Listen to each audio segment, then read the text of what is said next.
So, welcome to the stream.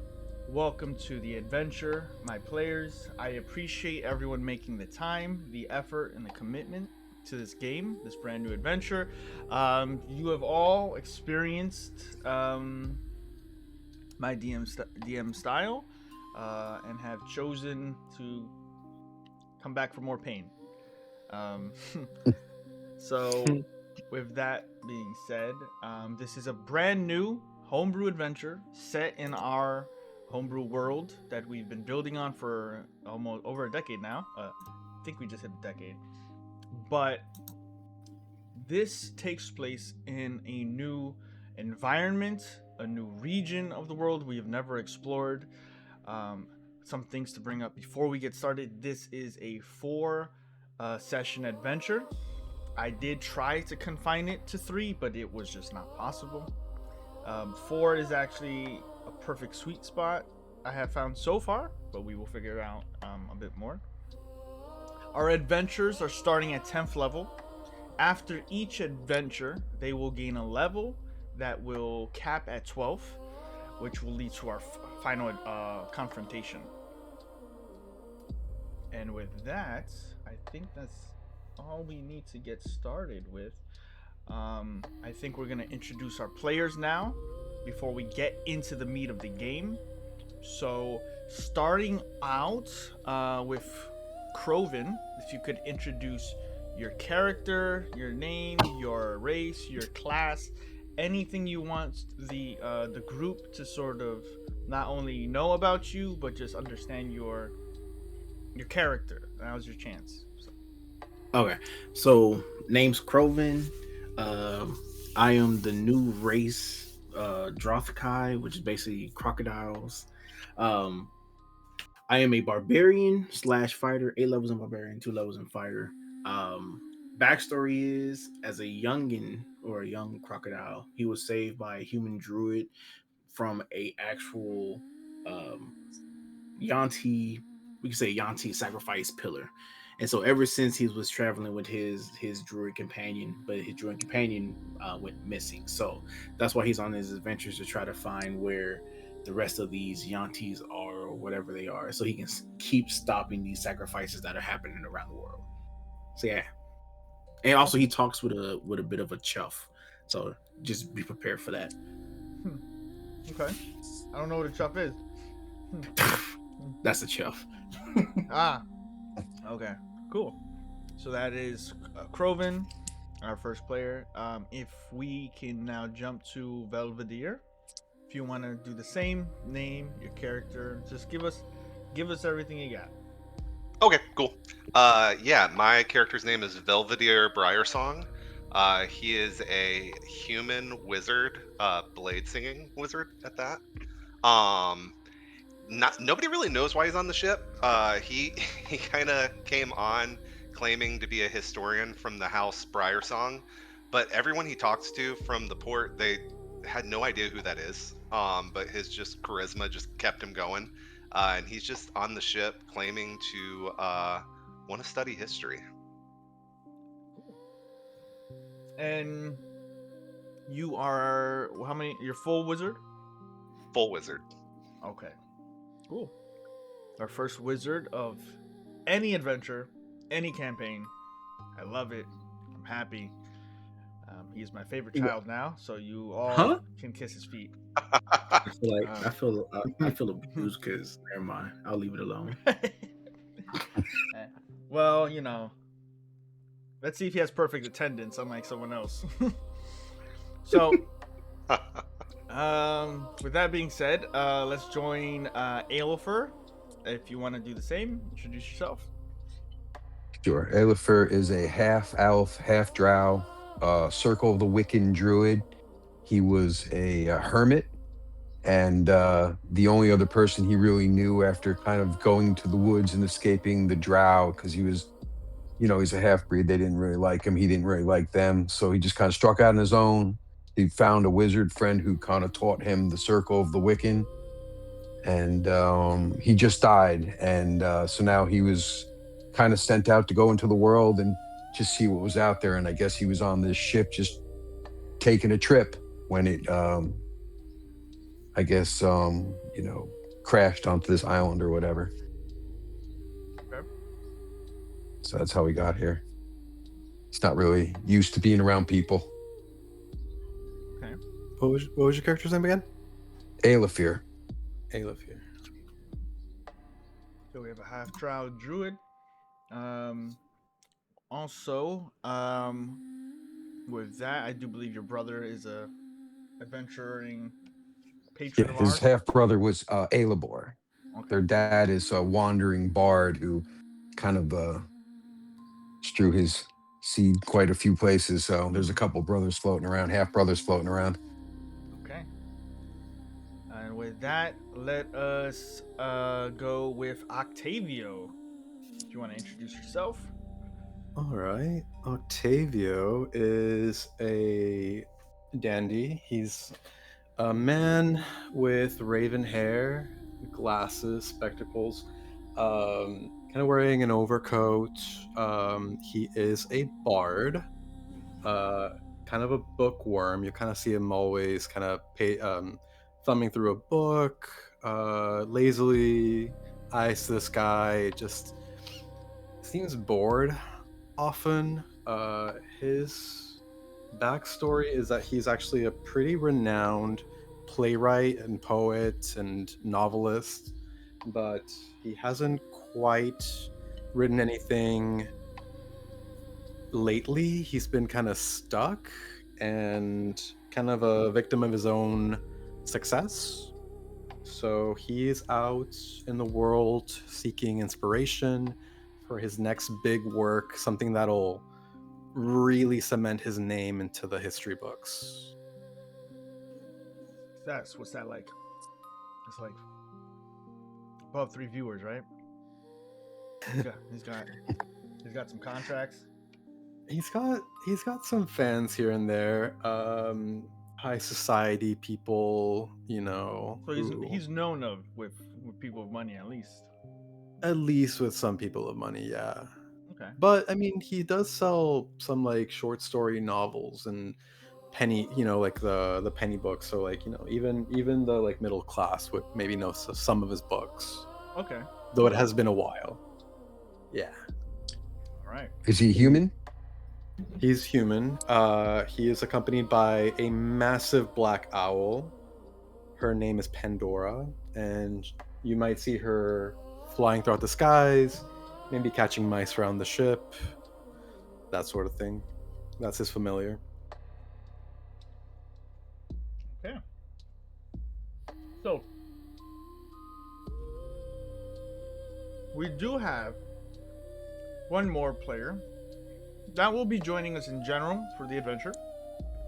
We will save that introduction for another time, and that's who you can see on the overlay.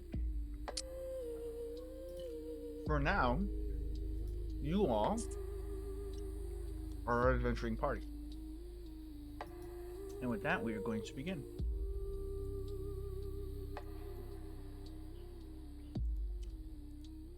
Also, I want to thank everybody in the chat. Appreciate you guys being here. Begin here. If I can just open some things real quick.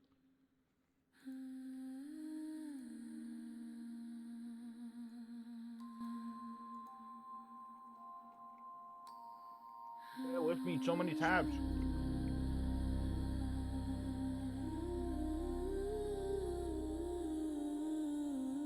Okay. So, let's begin. Quiet and calming waters. On green fields, at the edge of green lands, a united and free people stand at the shores amongst a grand departure. The river reflects a warm sun. The winds blow against the hair of mothers and fathers, husbands and wives, with the few children that remain. In the Zale lands, the land of freedom, strong people have lived in peace from the wars that have ravaged the material plane. But in recent times, nightmares have come to their shores, into their villages, into their homes, and all would soon feel the truth for themselves.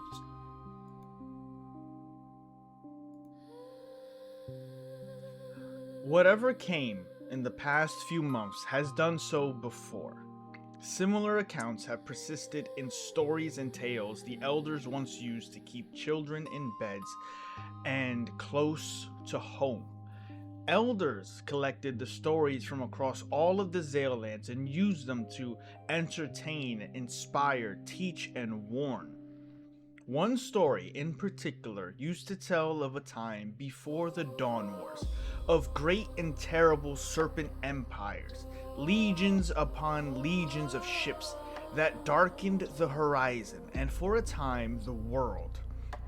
Gods of nightmare, of blood and of darkness, separate but with a singular purpose. On a recent night, the stories came true. Serpents came from the shadows with curved blades and forked tongues. Men and women were taken all the same, as well as the children. Few were able to escape, running until their feet were bloodied and they no longer heard the hissing from the trees. Dozens were taken on the first night, and more on the second. After a week of settlements being raided and their people abducted, one escaped with more than their life. Their story now circulates through the towns and villages across the shores of the Zaillands and beyond. Their people were taken alive, and the tracks always led back to the sea. All have come to know of these attacks, and the abductions have left hearts broken and enraged. United, the people of the Zaillands have rallied themselves to put together a force of capable warriors and arm them with great purpose. You are those adventurers, and this is where our adventure begins.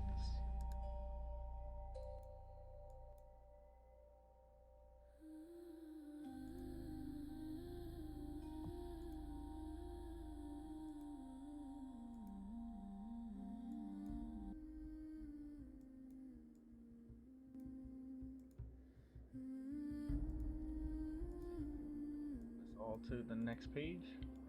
We should be on a new page if you guys can all see. Yep. Yeah. Yep, I can see.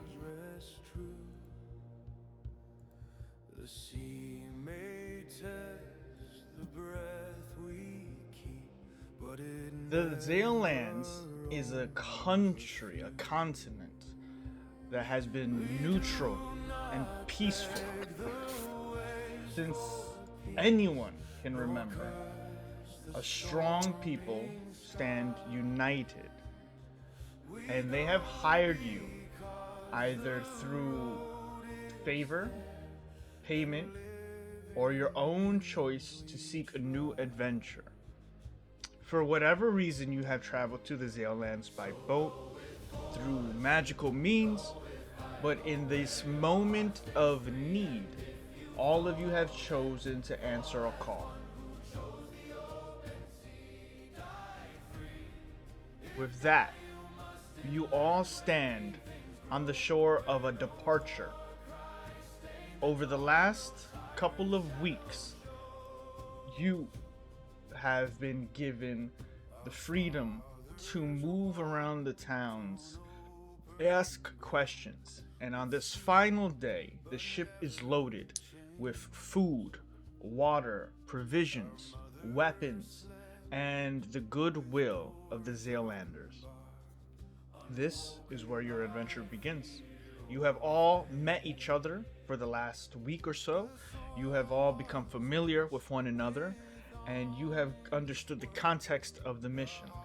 You are to search out wherever your people have been taken from, where they have been taken to, and bring them back alive. Once very proud people focused on peace Another part of this mission is important. The destruction of whomever is behind these abductions to make sure that this never happens again. And with that, what would you all like to do in the moments before your grand departure?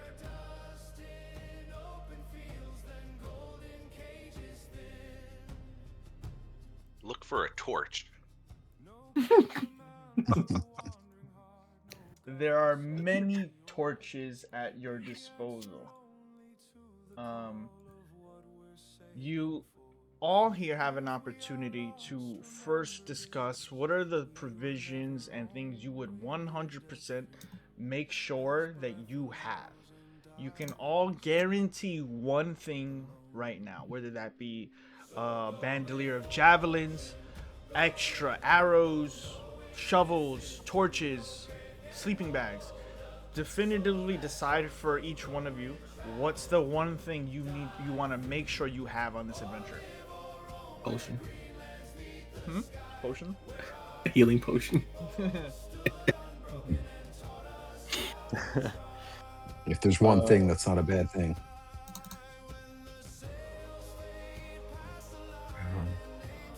I've got my herbalism kit, right? That's guaranteed.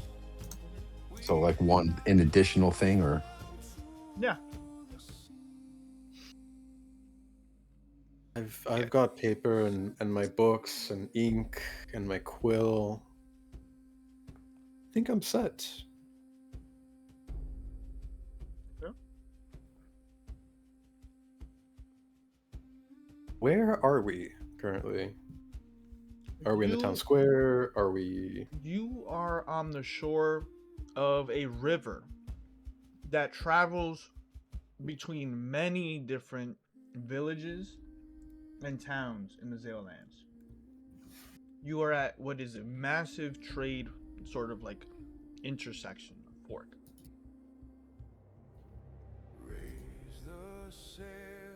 Okay. I've got 10 torches in my explorer's pack that you can have. I don't really need them. Oh, work. Nice. I have magic, so I'm good on that front, but I also do have, I believe... Oh, I have oil, but I don't have a lamp or torches, but I should be okay. I have light, the light cantrip.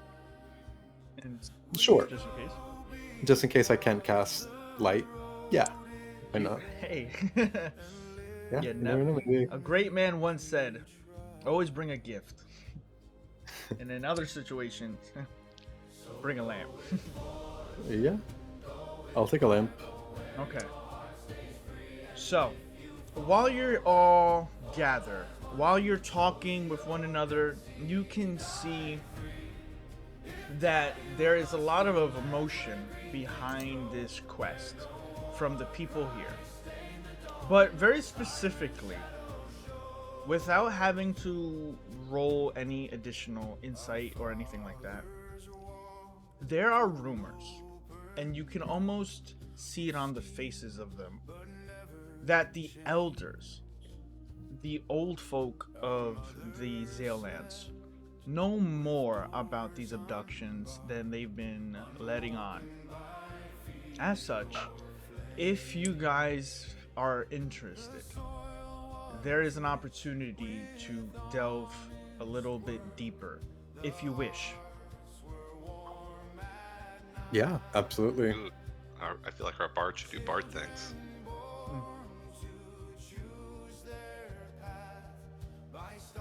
Yeah. I, being in this area, I think I will pull out my lute and I'll just start playing a little song. Song about finding these missing people, letting the townspeople know, hey, have no fear. We'll, this story will be we'll have a happy ending. Okay. So why don't you make a performance check? Yeah, gladly. The first roll of the adventure. 19. As you take some time to sort of not only inspire, but allow give them an avenue to focus some of their emotion and attention, you take a look around to see that the two elders um, of this village, older female and an older male, um, you hear some context. Elder Malus Thornbrook is known as the River Seer, and she seems to have a bit of shaking about her, whether that be based on anxiety or old age or condition she may have. But she has this trembling about her body, but while maintaining a very focused and stern, dark look about her. And most of the Zealanders are tan-skinned. In general, they very often are out exploring, adventuring, and working during using every hour of the day to the maximum potential. But Elder Malus seems to have something darker behind those eyes. If you would like to take an opportunity to speak with her and maybe pull something from her, you may do so. I would give you advantage on your check after your performance, trying to give some comfort and song to everybody. Yeah. I think I will finish my song and do a little bow for the people in attendance. And yeah, Elder Malus is going to catch my eye, so I will approach and kind of kneel on one knee, place her hand upon mine, and give it a little kiss, and just be like, was my song inspiring?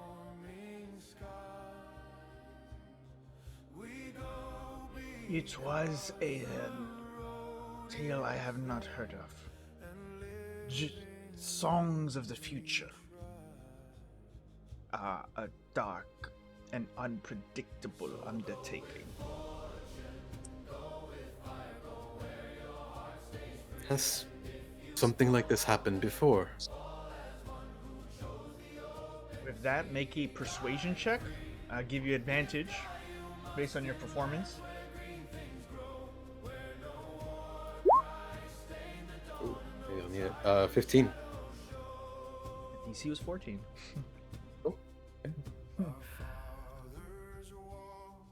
As you sort of give an honest opening to that concept of seeing of future stories, I have dreamed 3 nights in a row of green waters swallowing the sun. The rivers speak, and they taste of salt. Be wary the waters you find. They may not be as pure as your intentions. And she touches your shoulder, and she mutters a language you're not familiar with. What languages do you speak?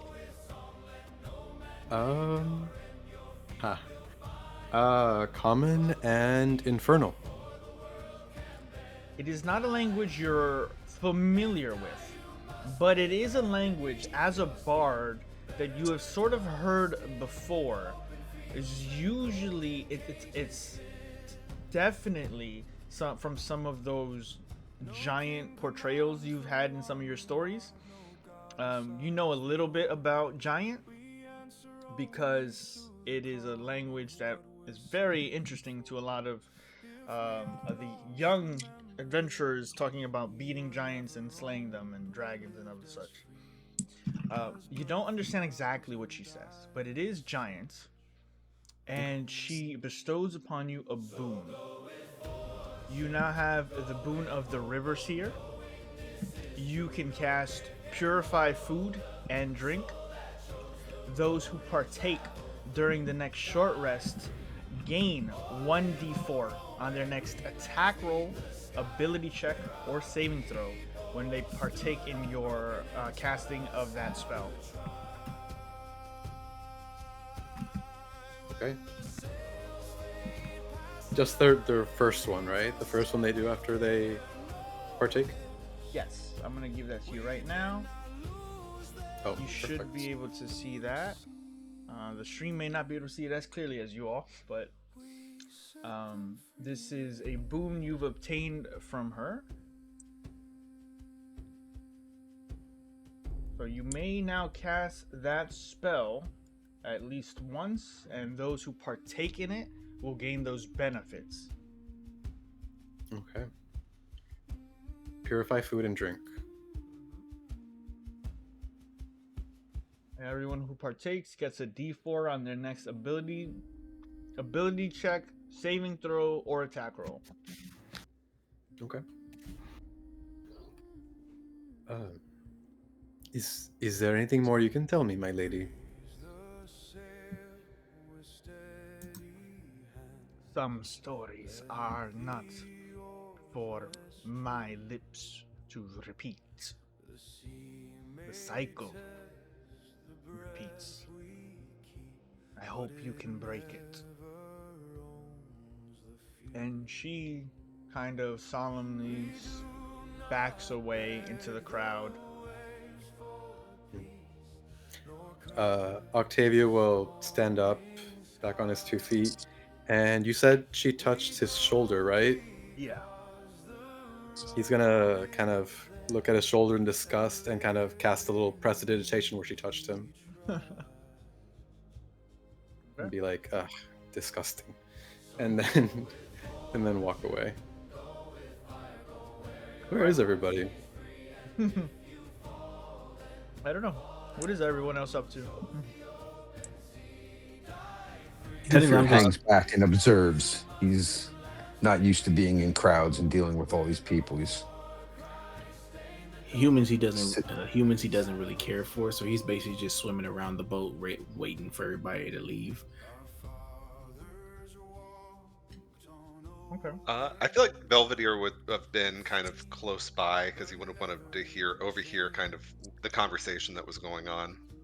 But he would have been reading probably a spell book. Okay. So there is one more elder you may investigate or speak with if you wish. Otherwise, we will be heading off towards the departure. Belvedere will kind of make his way over to Octavio and be like, great job with her.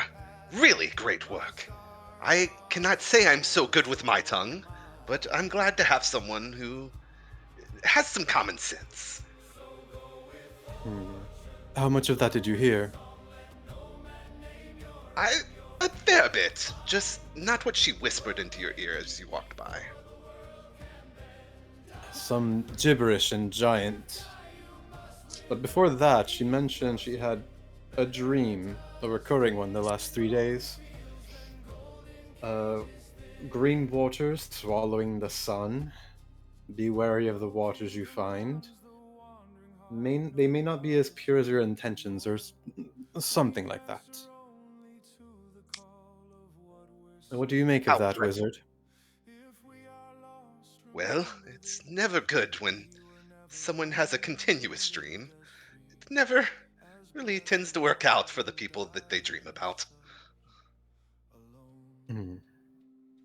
Yeah, well, we must take it as a warning. Adventure. The other elder. Oh, there's another old bag. Where? And he'd kind of nod over to the direction of the other elder.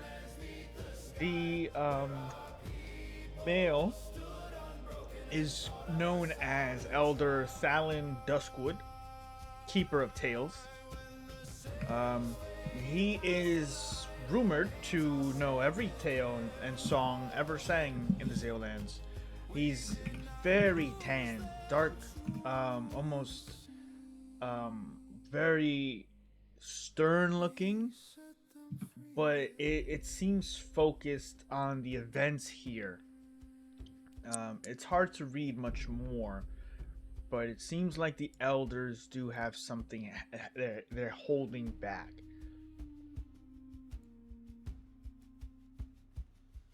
Uh, I think I would size him up in the crowd. Can I insight check him, see if he's glancing in our general direction? Is our presence known to him? Sure, you can make an insight check. Insight or yeah. Okay. Let's go. No advantage. Oh, okay, 17. I'm rolling pretty good, I think.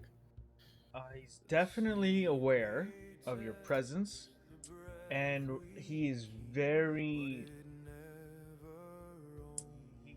sitting on information. He's sitting on something that that keeps him concerned about the events, almost like he's lived this moment before.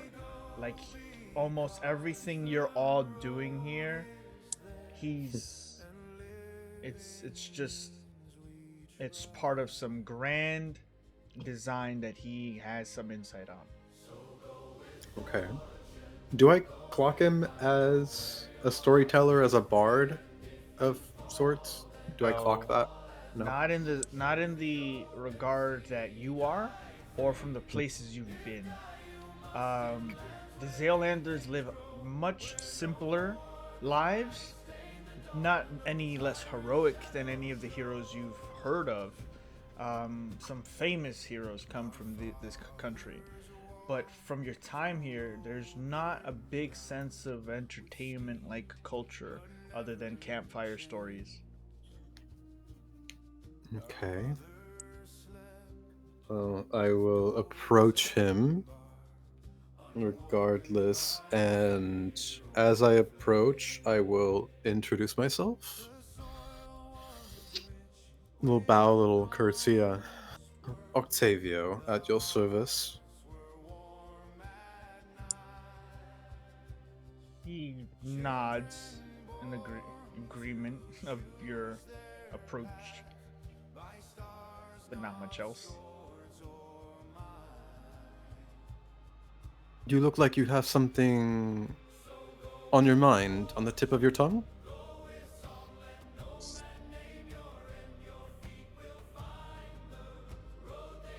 Make a persuasion check. No advantage. Advantage. No advantage. Aelithir is just sitting there staring at whoever's talking. He doesn't say anything. He's just staring at whoever's talking, whoever's supposed to talk. It's almost a little awkward. 13. No bonuses, right? No, that's with bonuses. Okay.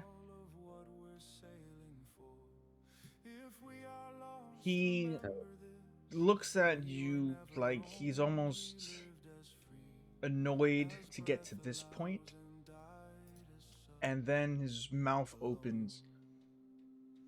Names have power, and I wish not speak their names, and wake what should remain dormant. Your ship awaits you.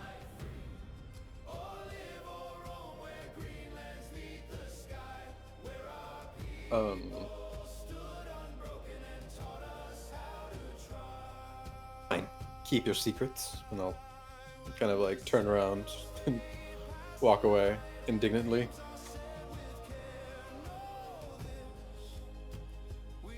That didn't go as planned. I don't think the old man knows his left from his right.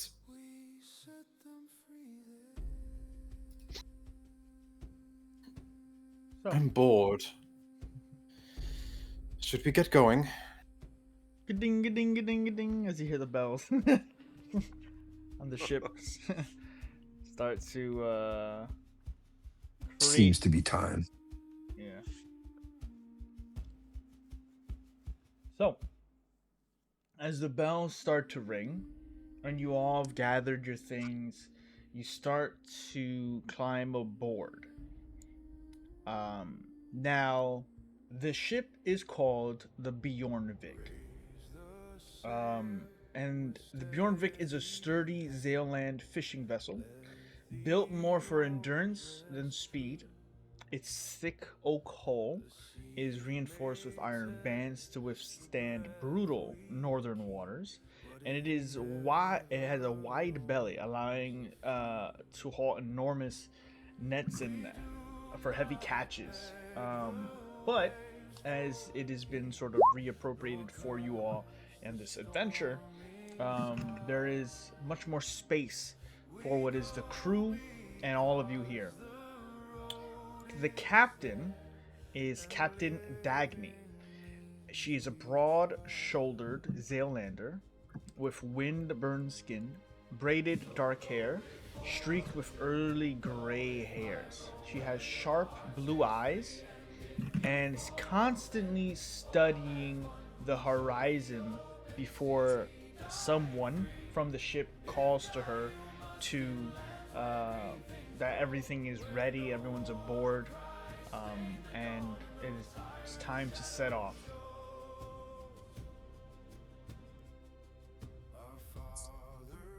As she looks about Make sure. to all of you, well, are you ready to get going? We're losing daylight. Oh, I was ready hours ago. Well then, And I kind of looked at the rest of the group.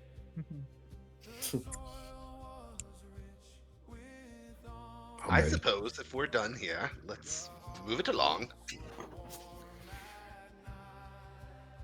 well then, pass us off.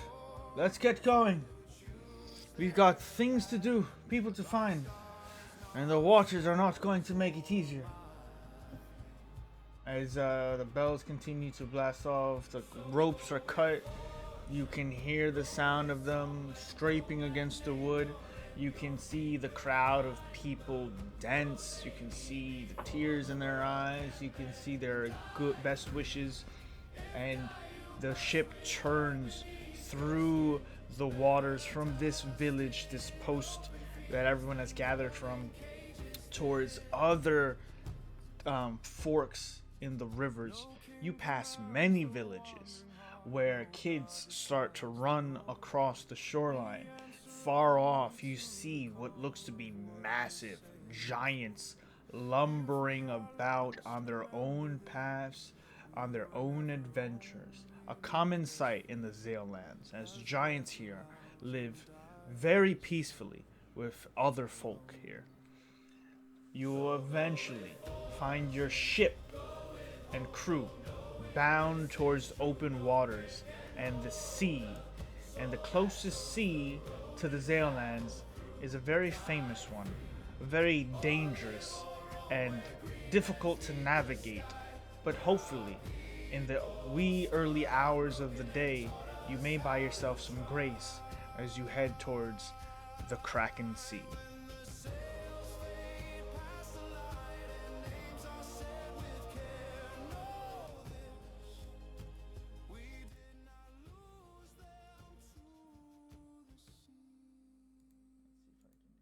Going.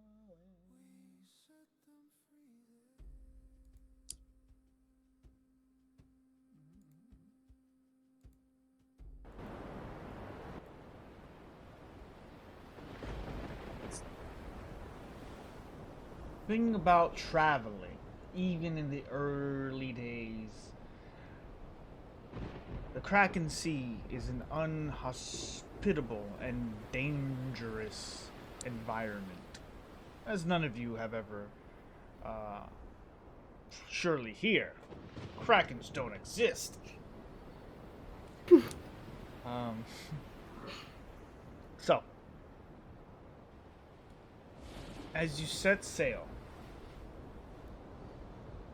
the first day is easy enough. The second to follow also. Yes, that is actually the correct spelling, by the way. Congratulations. You may take a point of inspiration. Nice. The second and third day and the 4th, and the 5th, as they draw on and on. As days and nights pass, you sail across the ocean, searching for wherever these people that had been abducted were taken. You play card games, you play dice, you win some money, you lose some. But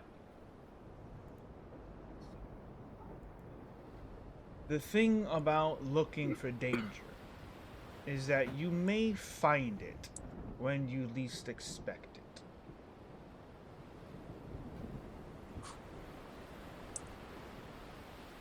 After the supplies and equipment that you very easily prepared for this voyage start to dwindle, the good food, the fresh fruit, vegetables, you still have plenty.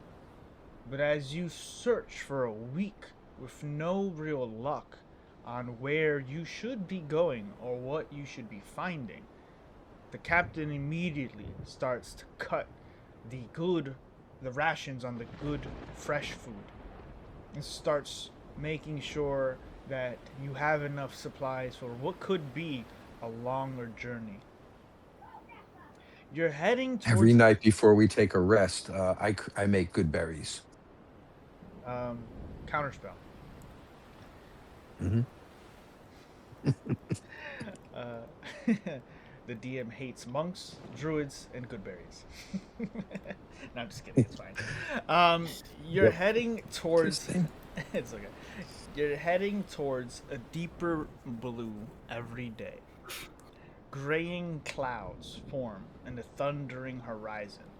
It's not long before you feel the power and the misfortune of sailing into the Kraken Sea. There are those in Alvaron, in the Zaillands, in Duranicus, in Messenia, in Trelea, that are aware of the stories. But whether they have heard it in tales, few would ever risk the reality of this ocean.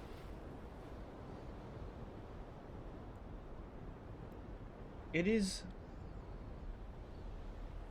on a very specific night where you all start to rouse. Either some of you are playing dice and gambling, or some of you are trying to get some rest, or you're praying or hoping or writing. But regardless of what you try to do, some of you are awakened and called out as the moon's light no longer guides you on this particular night in the in open waters. It's extremely dark, and there's no sight of the moon.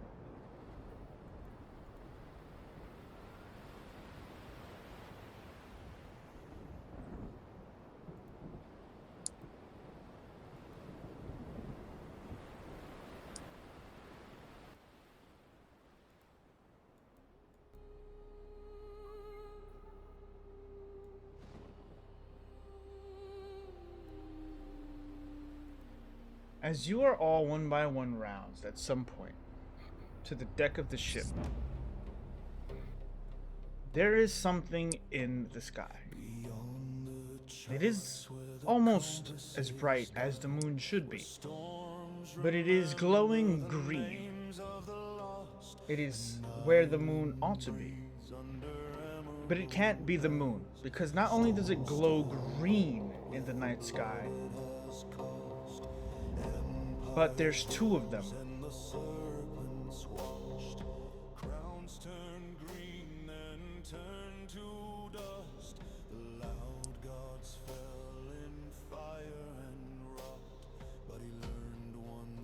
And for his blown away, he's like, I've never seen two moons, and I've been out in the wilds my whole life. He says it to himself, though. No problem. Are we supposed to be seeing something? Are we No, not right now. on a different? I'm No, gonna right now. move you- Okay. I will move you to this though, at least. Okay. Okay. Sorry, but thank you. No worries. it. What was? Did it look like 2 moons? Yes, But green. glowing green. Can I see that? Yeah. Right. Yeah. It's dark otherwise, but there's 2 moons up there. Are there any lit torches on the ship? Very few, but yes. Very few. Okay. I'll just kind of stare up at them and fascinating. Oh, fascinating. That Belvedere, is have you the seen? word for it. Have you seen such a thing in the sky? Never. Did anybody see when this happened? Was anybody on deck? I'll grab one of the shipmates that was like maybe up here. I've never When did these appear? I've never seen something like that. It's a captain. When he rushes over to call the captain over, she groggily starts Squirrely little fella. making her I'm way up the stairs and the rocking of the ship. I'm just gonna start some shit and just yell out, "Ill omen! Ill omen!" He looks up to see what you all sort of see. Large orbs of green light. For a moment, groggily, she sort of tried to interpret it. And as you say, ill omen, ill omen, he says, turn the ship around. I can't hear you, Captain. What? Turn the ship around! And the ship gets slammed hard by something that almost throws you all overboard. As a moment, everyone starts getting all hands on deck and reaching out, but immediately, boof, your lungs burn. Your lungs burn. Your eyes see nothing. You are soaked, and you burst from the dark of the water with a desperate gasp as cold rain lashes your face. Thunder roars overhead, and towering waves crash around you, dragging you under the depths if you are too slow to act in this moment. You remember the Bjornvik. You remember the voyage. You remember the mission. After that, nothing. No ship, no crew, only broken debris and the relentless storm. Lightning splits the sky, and for a moment, the sea glows silver.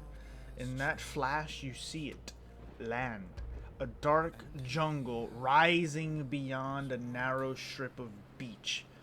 With no other choice, you have to fight the waves, kicking and clawing through the raging water until at last your hands reach that land. Or you may stay here and drown.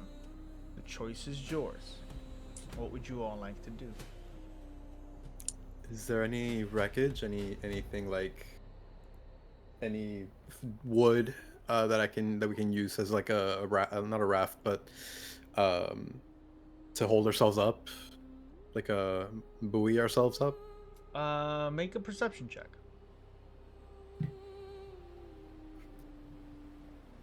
18. You do find some small shattered logs of wood that are afloat around you that you could use to help you get to that island if you want to, or at the very least stay aloft. Yeah. I Over try to- here. I'll kind of try to get, I don't know, if anyone's around me, that I'll yell so you guys can kind of come towards me and maybe grab something to hold on to. I'm right behind you. Don't yell so loud. No, kind of. I try to find some rope for them. Sure. Make an investigation check.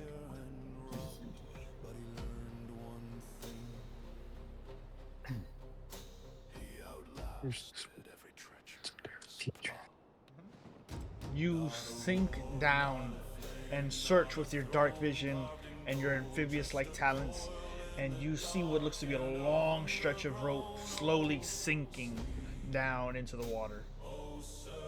I swim down to go grab it. Okay. I'm gonna wild shape into something aquatic, like a alligator or something. Okay. You transform and immediately can see much better, and you also see a bit of the wreckage sinking below, but you also see what looks to be much more than just one wreckage here. There have been many ships crashing around this area, now left sunk into the bottom of this sandbank.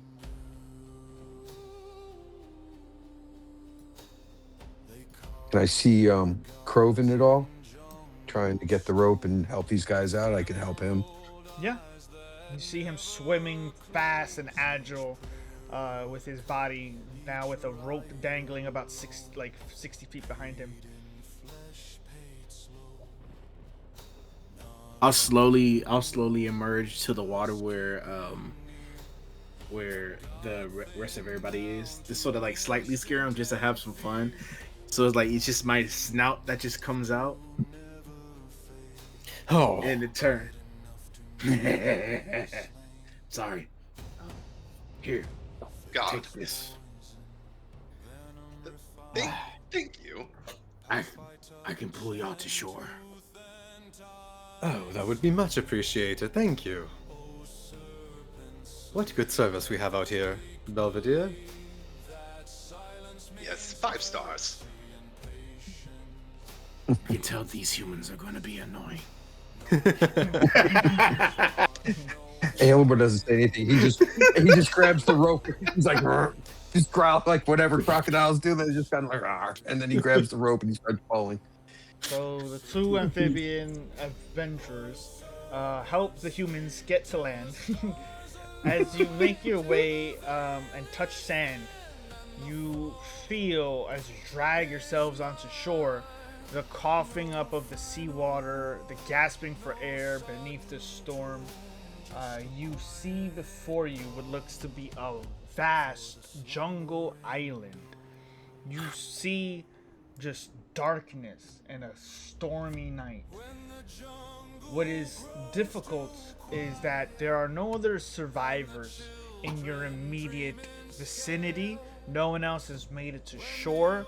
There are no other signs of life, but there are other signs of ships across time that have sort of had their hulls wash ashore here. None look like the Bjornvik, and they look to have been here for a long time.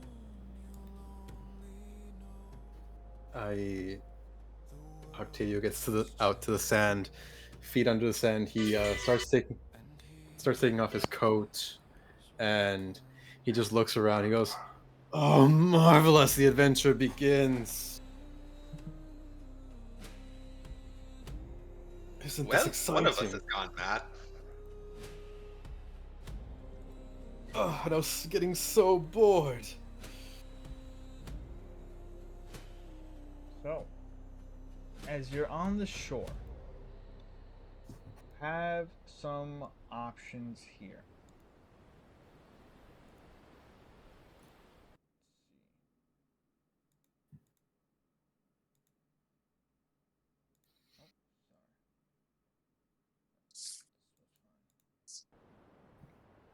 You hear the ocean roaring behind you, and the storm is still raging. You have some opportunities here. You can search for supplies, or you can begin searching for shelter.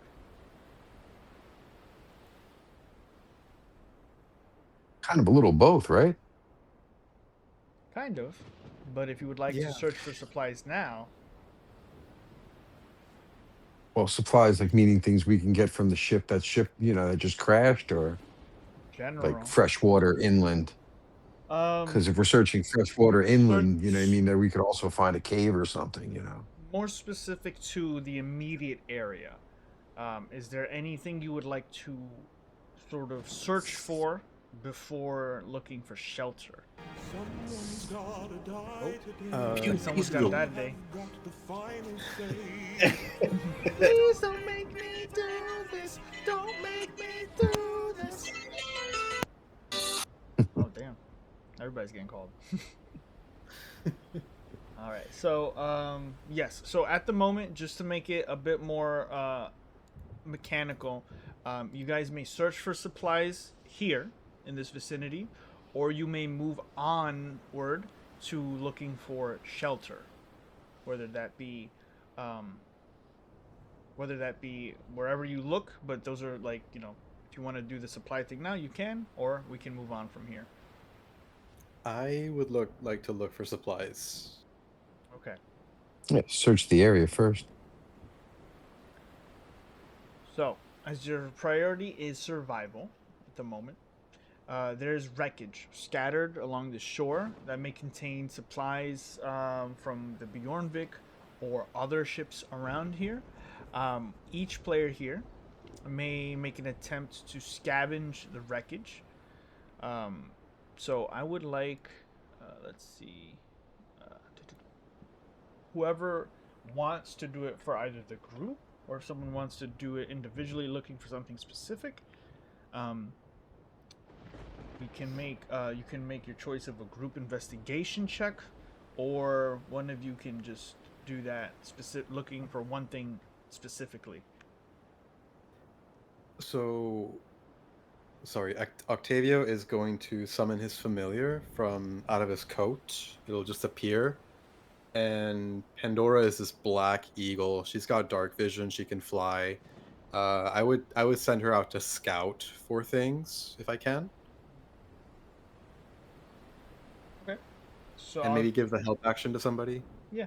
So you'll give advantage if anybody would like to make the investigation check. Investigation or survival, I thought you said. Um, Survival I can do. Investigation is not my thing.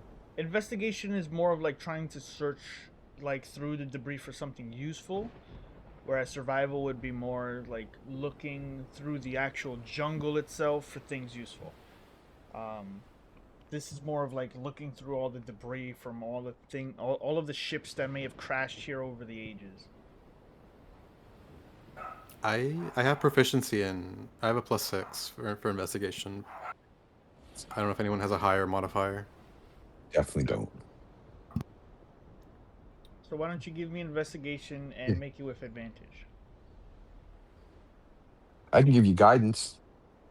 Hey. Oh, that'd be wonderful. Okay. Yeah, I'll take that. It's a 16. And add a D4? Yes. D4. Cool. 1, so 17. Okay. So with that, I need you to roll a 1d8. 2. Okay. So, as you're searching around what looks to be rotted food and barrels left and now just washed away whatever was useful, you find what looks to be a priest's pack just wrapped in what looks to be a bunch of silk that has sort of just been attached to a piece of wood it's hooked itself onto. It just has never really washed away, but it has been pulled many times by the current, and the silk is just like really pulled at this point. The priest pack carries an assortment of things that could be useful, so just keep that in mind if you want to use it in the future as an opportunity to for a social encounter, or to use during you know, if you can get creative enough. Okay. And it's just the priest pack that we find? Just the priest pack. Inside of it, there's things labeled in it that are in the books as written, but if you if you want to use it to your advantage in the future, you may find something useful in there. Okay. Is it light enough that Pandora could clutch it in her Yes. talons and bring it back? Absolutely, yeah. Amazing. Well, I found something. I tell the group. bird you have there. Oh yeah, she's wonderful. So, as you're all here now, and you've done a bit of scavenging, the storm shows no sign of passing soon, and finding shelter, temporary or otherwise, may be the only way to endure the worst of it. You could search the rocky shoreline, where the cliffs and scattered boulders might hide a cave or natural refuge from the wind and rain, or you could push inland into the jungle, where the thick canopy may offer some protection from the storm. Either way, the storm is coming in fast, and you will need to decide which approach to take. Follow the shore or enter the jungle. Sure, too dangerous. Into the jungle. We must go. Hear a T-Rex go.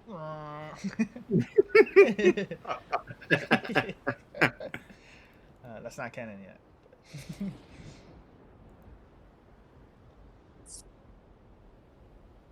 Does anyone have a torch? I gave you my torches. Oh, you did. Okay, I haven't added them to my inventory. I will pull out a torch. It's soaked, so I'm just gonna grab the tip of it, and I'm gonna cast light on it and say, "Let the light guide us," or something like that.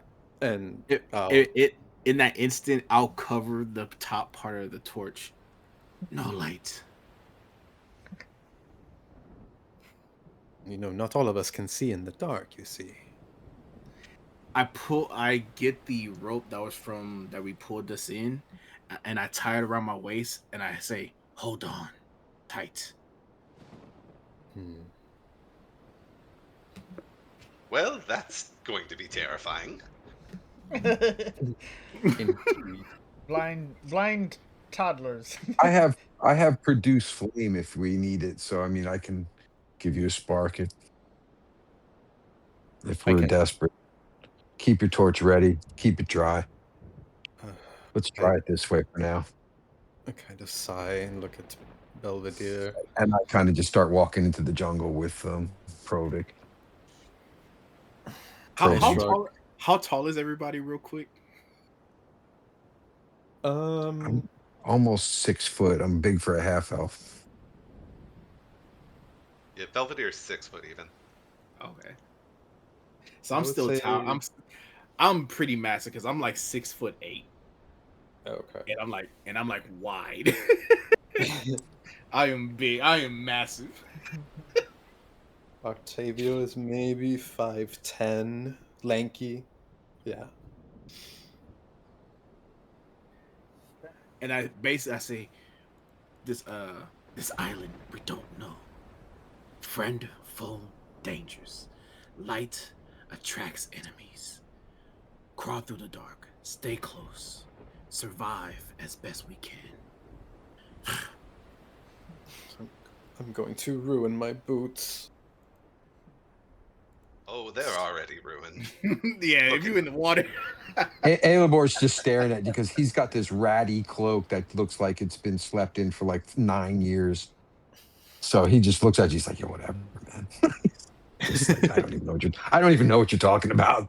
He lives in the woods. He's a hermit. He's like, just kind of like starts walking. Octavio, it's like staring into your future. You shall look just like him. How dare you? I'm not deaf. I go, I'm not deaf. So I tie the rope around my waist, and I basically hand them all not a piece of it, but like I put it in their hands and say, "Hold on tight, wrap it around your hands," and then just tug. So basically, I'll basically say, "Tug if you want to stop. I'll keep going. Follow me." I'll kind of flank them on the side because I can see, and if I see them walking too close to like a tree or something, I'll shove them out, like grab them out of the way and like pull them this way and pull them that way. DM, can I use my familiar sight? Can Pandora land on my shoulder and can I see through her eyes, hear through her ears? Yeah, you have this. If it's the spell you're using. Yeah. Yeah, find familiar. I Mhm. mean, yeah. Absolutely. So So as your eyes sort of go white, you I'll start kind to of see work. Yeah. as you have your now like shoulder body cam on, uh, looking through. You can hear the steps of your Drafkai party member clearing forward. Now, Croven, what's your main fear here? Main fear is basically getting surrounded or ambushed by something I cannot see or know. That's my main fear. I'm down to fight almost anything, but being ambushed on an unknown island, that's the main fear. Okay, sounds good.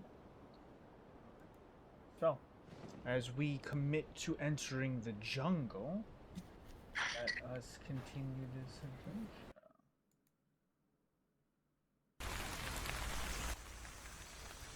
Oops.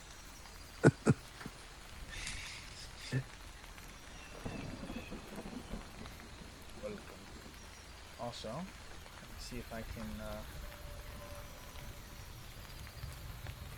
give a little context to where we might be.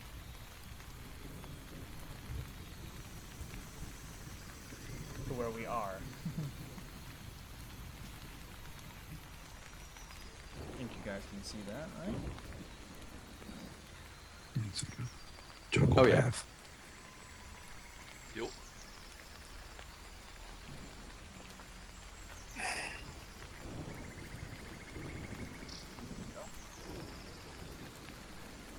So, approaching the jungle during the rainstorm feels like a march forward, but it becomes clear how dense and alive it is. The canopies from the large trees give brief cover before spilling over in other areas.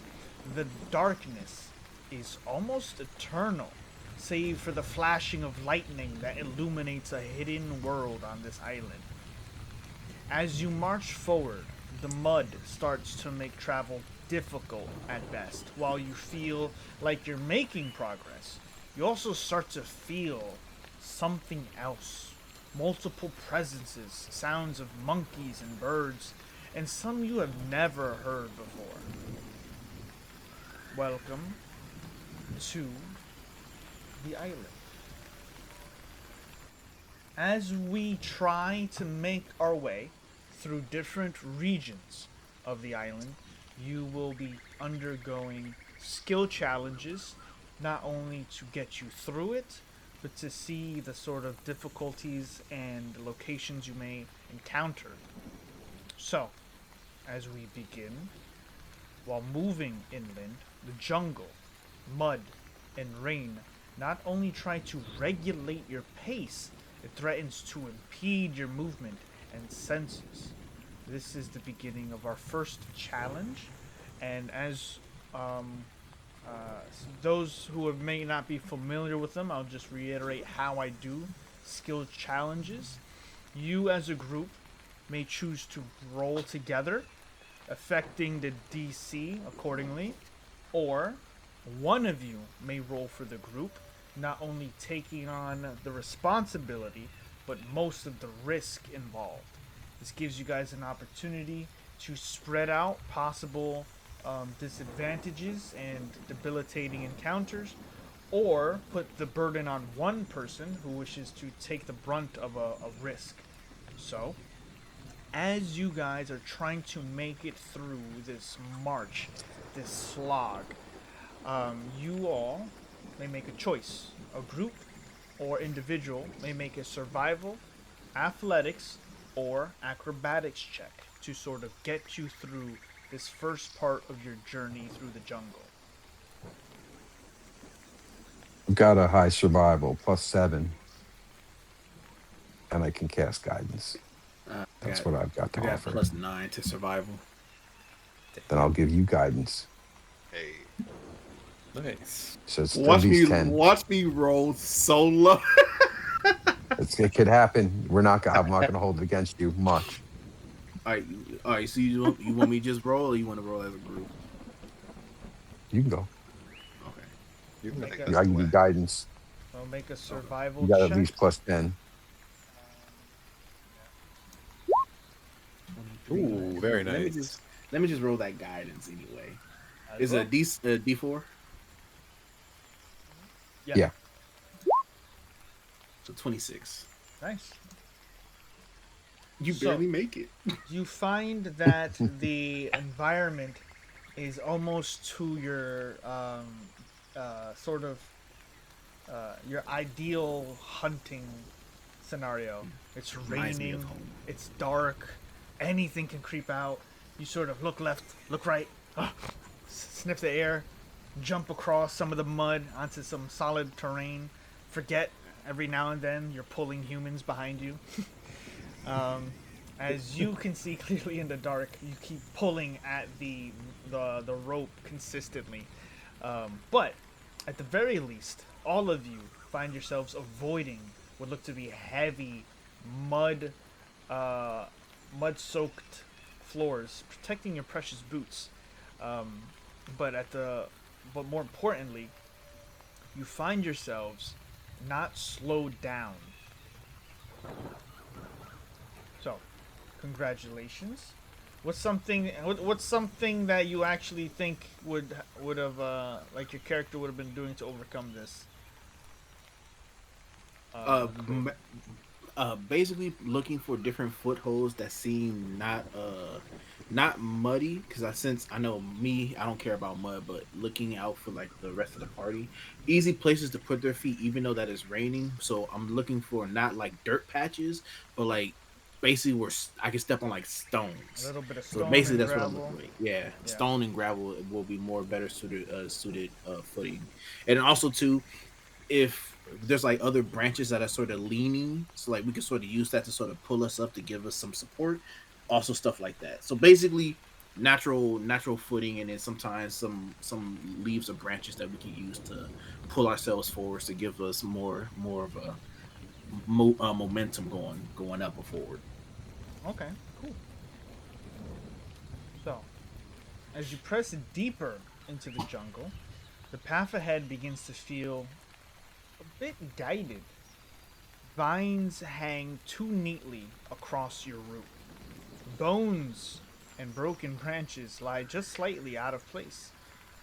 The jungle narrows around you.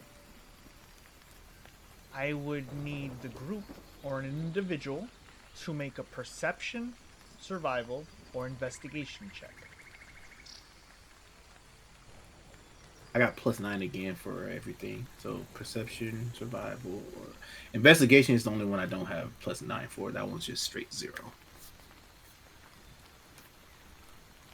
I mean, that sounds like the best. I don't have a Yeah. +9 to any of I those. can I can add guidance. That's all I can do. Okay, so I'll go. So you got Should I at just least do 10. perception, or should I just do survival? Let's go with survival. Survival. Yeah. As you're pulling the rope, I'm going to kind of say, "You're doing great. You're doing wonderful," and I'm going to give you a little bardic inspiration. Okay. Is it a D8 or 10? I think now it's a D10. D10. Okay. Hold on. Do I really? I'll save. I'll probably save it because I got 25 basically off of the guidance. So I'll save the bardic inspiration for something else just in case. You have 10 minutes with it, so Yeah. yeah, it's a D10. So, you notice with a mixture of the sort of funneling of this sort of path you're taking, you notice the unnatural placement of the terrain and carefully navigate around what you notice to be a hidden trap, avoiding triggering it entirely, but you notice the elaborateness of it. It's a barbed spike trap meant to not only net but wound whoever it catches. So to turn around, pull on the rope, and I say, "Humans, careful, trap." You must go around. Watch my footing. And then I'll navigate around it. But I do big indentations so they know where to actually step. Okay. Well, they can't really see, but you know, I sort of guide them through it. Step here, step there, step around. Can I please turn on the light? Please, I beg you. Right. But as soon as we hear something, see something, cut it off immediately. Oh, thank God. And I'm just gonna cast light. As you cast light, you see what looks to be speared into the center of this tree, an effigy of a skeleton going ah, but it's dead, you know. So I laugh because I know it's there. When you Well, cast light, I jump to the shadow and I kind of pull up my cloak. I'm like, oh. well, that person didn't seem to have fun. Oh, how wonderfully macabre. Macabre. What's that? It means... I'll tell you later. A trap means intelligent life. A trap. I'm trying to see if there's any that's what I'm trying to see if I can figure out if there's any traps right now. Like where are the ropes? Where should we not be stepping? Is there anything obvious, that looks out of place or even sort of obvious? okay. Well, as you pass this area, avoiding the trap, through the rain and thick brush, something unnatural breaks the rhythm of the jungle. You almost hear drum-like ambience for a moment, and then it fades. Half buried in mud and roots lies a massive stone idol, its face worn but still expressive.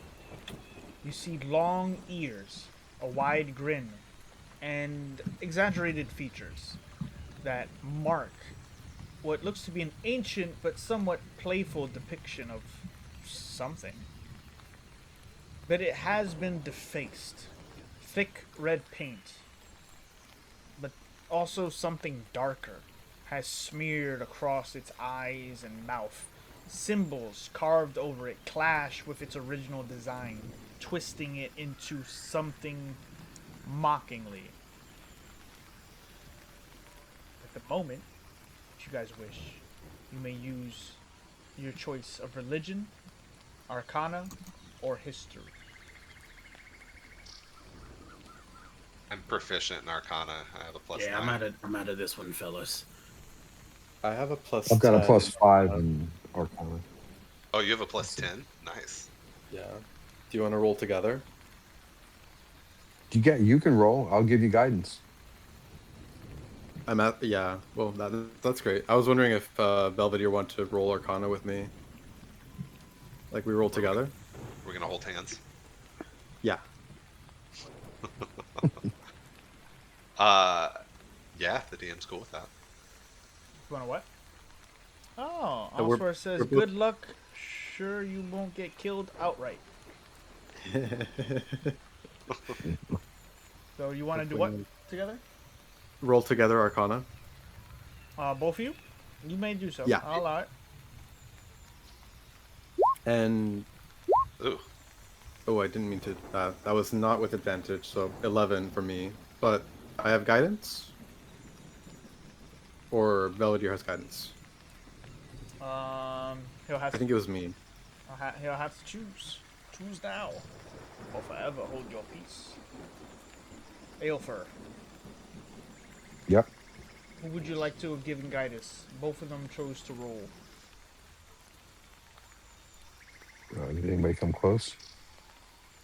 I guess I'll give guidance to whoever was. No? Belvedere has a Doesn't matter. Belvedere has a Yeah, you 14. I mean, I don't want to, yeah, feel free. 4. Nice. So 18. Okay. There you go.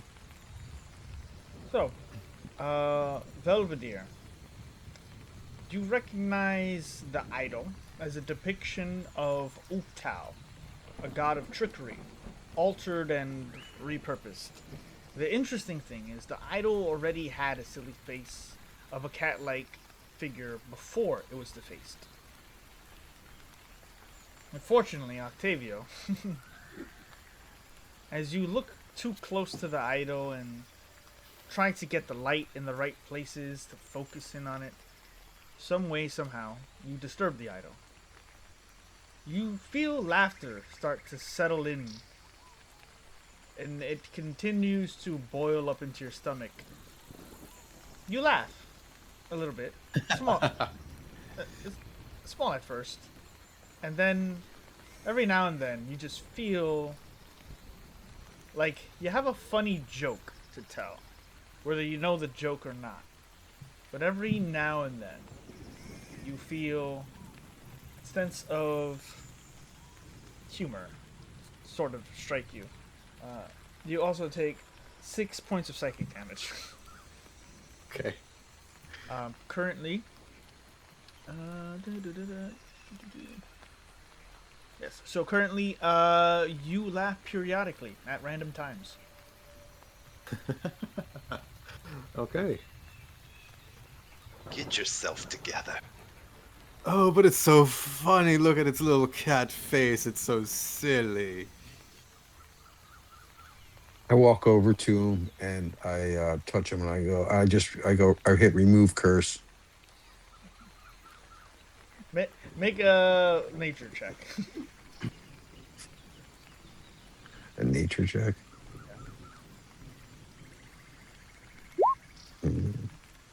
He seems fine. I don't know why I wrote this. Humans Seems fine. Humans laugh at stupid times. You know, honestly, the whole race is they're just immature. Honestly. Somebody said it.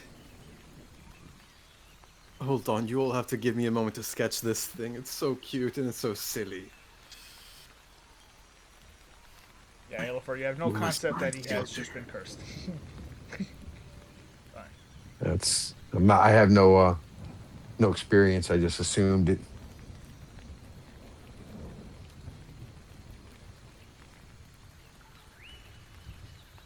Being from the Underdark, everything's either cursed or trapped or. That's just a way of life down there, you know? Pretty much. A lot of humans you see just laugh at stupid stuff all the time. So, Well, Doesn't know many, but he's pretty sure he doesn't like it. Alright, I kind of finished my sketch. And I kind of tuck away my book. Oh, well, that was pleasant. What next? so far, you guys haven't found any shelter yet, but I believe Kroven has an idea. We must find either cave, a passing, so we don't get caught out in this rain. Warmth is the key to survival. Most Here, people here. die from infection more than a blade. Oh, let's find a cave then. Belvedere, do you have a find cave spell, perhaps? well, I mean, I can make a tiny hut. Oh, yeah, I can make a tiny hut. He would kind of bashfully say, I may have a ritual that could help us out here. I know Liamon's tiny hut. Does that protect from the element? I think so. It's a dome of force. Blah blah blah.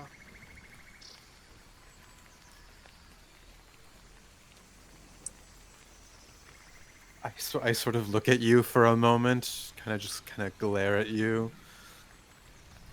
and then I start laughing. Oh, friend, you could have led with that. You could have led with that spell. You think had we've this been, the whole time? we've been trekking through this jungle, then ruining my boots. I was just in the moment, adventure, like you said. Ha! Ah, Craven will look at an imaginary camera and say, "Magic users." Halivor shakes off his cloak as close to you as possible. Okay, His okay. muddy cloak. He's like, there you So go. I would just need to take 10 minutes, and I could cast Lehman Sighting Hut. Okay. let's at least find Oh, somewhat I would have dry done that ground. in the hut. Yeah, I would say, let's find a place that's not on the path, like somewhere a little bit secluded by cover. Then you can cast it. Okay. So you continue on for a bit more, looking for a place to cast the spell. The jungle opens just enough to reveal something also unnatural in the environment you're in. You find an old encampment swallowed by time and rain. You see what look to be rotten posts leaning at odd angles. Torn cloth flaps weakly in the wind, and at the center sits a stone table stained dark from years of use.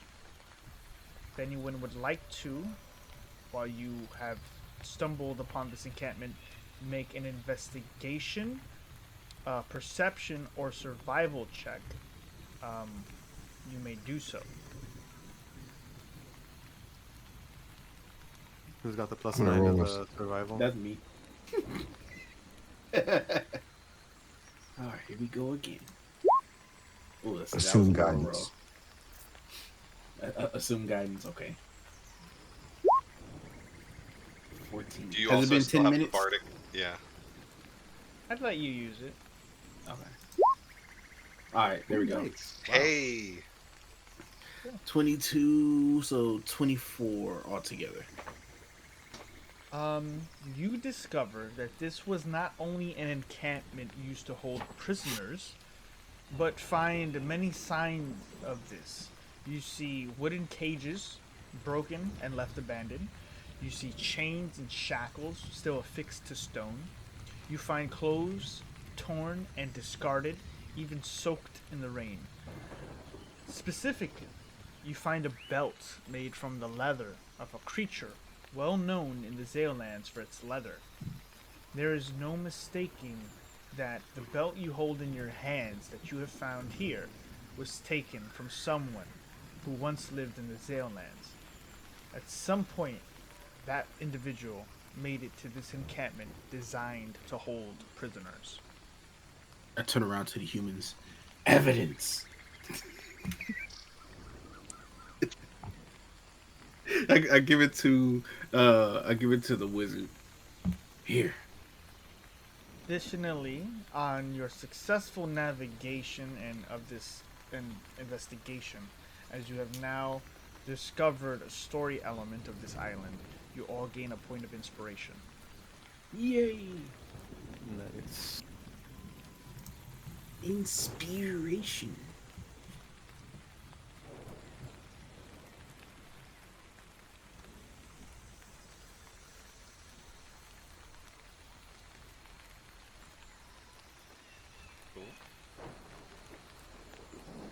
Octavia starts laughing again.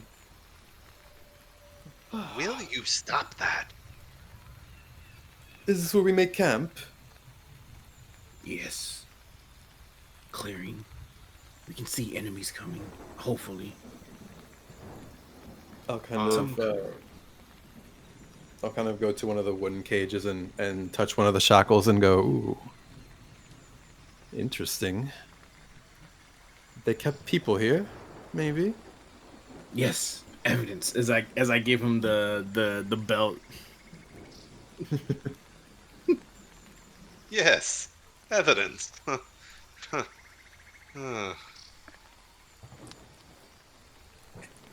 Phil looks at that and he's like, yeah, it's more stuff every day under dark. Make me a history or additional survival check. Mr. Crovin? You said a survival check? Or history? If I ain't got that, I'm going with survival. Oh no, not a 12. That's all.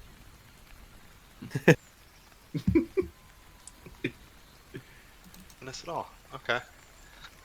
I'll stand on Uh, guard while he starts doing his ritual. Meanwhile, I'm.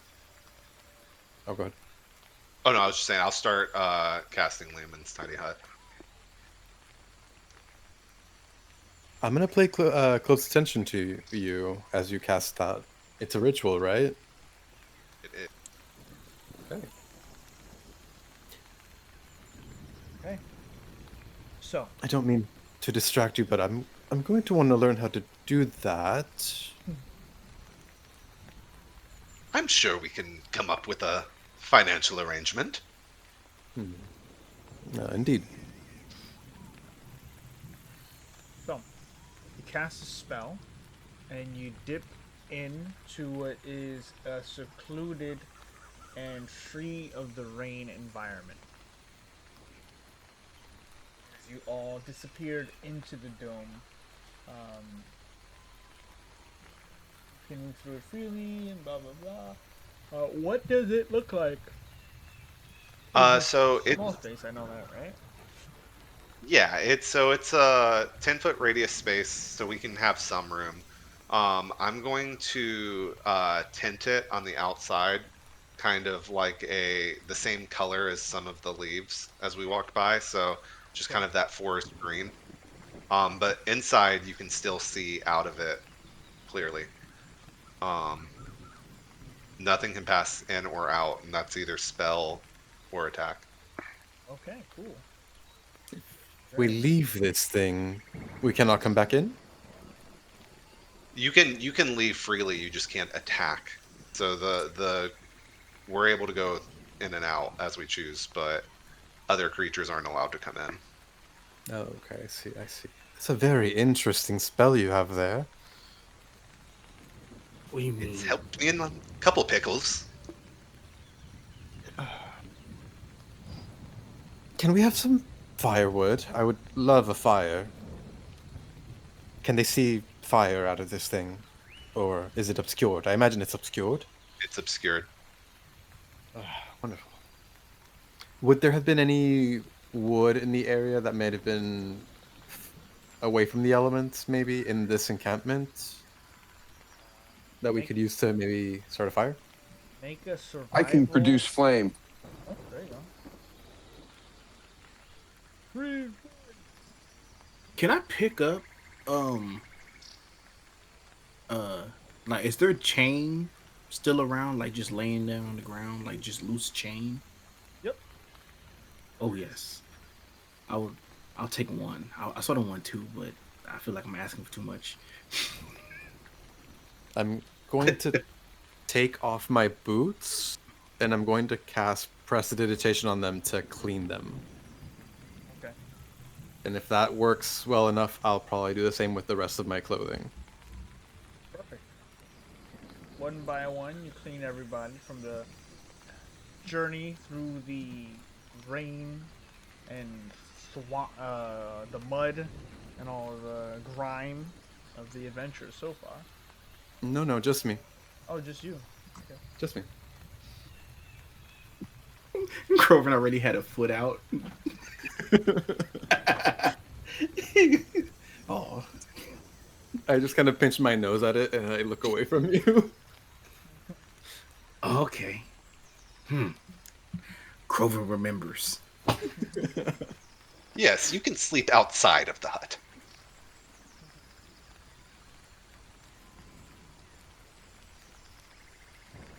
Prove it, kill. Finally thinking that in his brain. Grover kill. So, Grover show you. what would you all like to do in the hut? Make good berries. Next move. What should we do? I'm used to eating good berries for basically all my meals. Do we have some of our equipment, like our bedrolls, at all? No. No bedrolls. Can I look around the area, see if there are any bedrolls? Maybe. Wouldn't I have my gear if I wild shaped? Don't I take all my gear?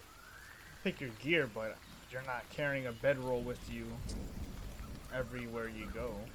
Especially when you're on a ship designed to take you to and from places.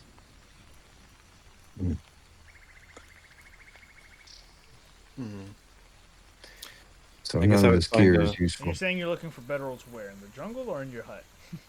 Not well in the hut. Yes, not really, but like in the encampment. You said there was an encampment with wooden cages and tents. Yeah. Very small, Can I- but yes.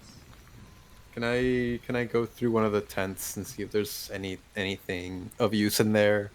Not just bedrolls, but maybe like cooking utensils or Sure. shove. Yeah. Make an investigation check. Okay. I guess it's up to me. Ooh, that's a 10.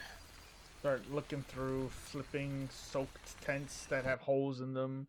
You find what looks to be shattered bowls that have been just caked in mud. Nothing seems of use really, as it should be. Everything seems to be temporary, abandoned. I'll sort of chuckle again, I'll laugh, and of course, this is all useless garbage. All right. I'll make my way back into the dome, kind of defeated. Well, Did you there's find nothing what else. you're looking for? No, it's all junk. It's all ruined. I'll He just does kinda- like a little.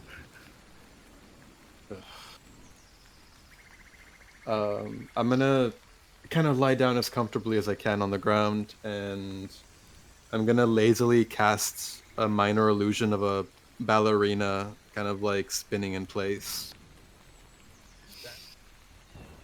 Well, shall we rest, or tell stories, perhaps, or?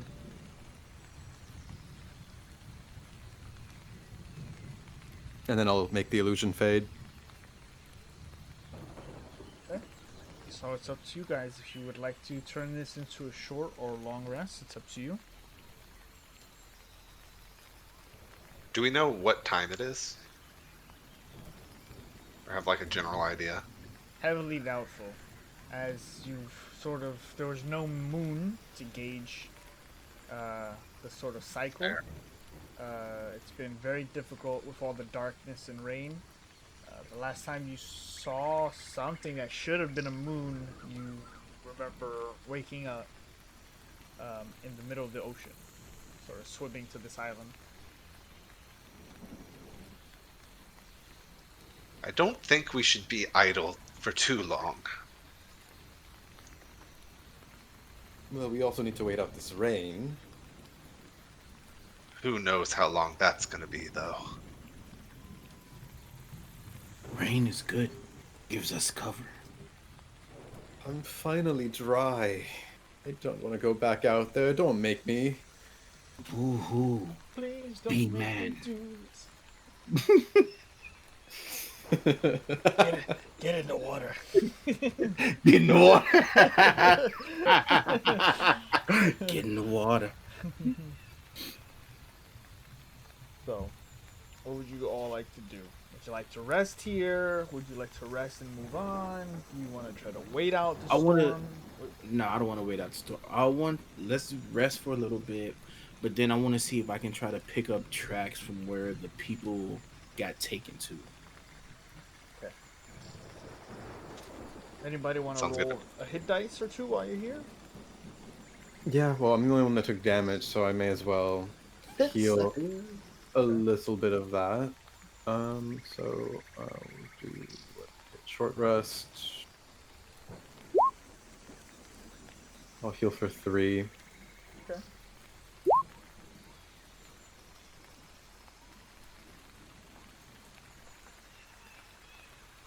That's fine.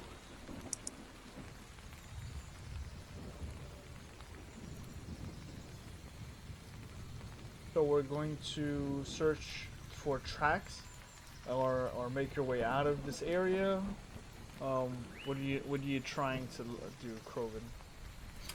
One, if I know it's gonna be very hard in range, search for tracks, but also see if there's like some kind of damage also leading away from the area that might also give us a general idea of what direction they went.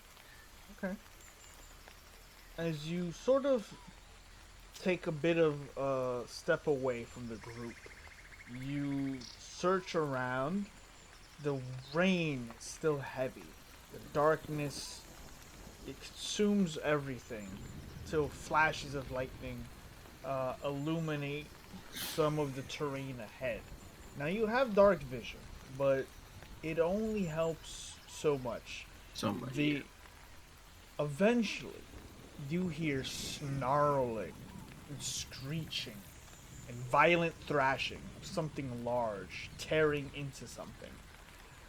Branches snap, leaves scatter, and for a brief moment, the storm itself seems drowned out by the sheer brutality of it. Then silence, and the rain returns. But something is moving in the jungle. Something is dragging. I would like you to make a perception, survival, or stealth check. You are on your own here, as the group is still in the dome. I mean, good old survival. Let's go. Oh, wow. Let's go. It's good to be a barbarian. I'm there. Wow. You track Gee. the sound carefully, watching where you step, keeping your distance and staying hidden. Through the foliage, you glimpse at a creature. Big, scaled, a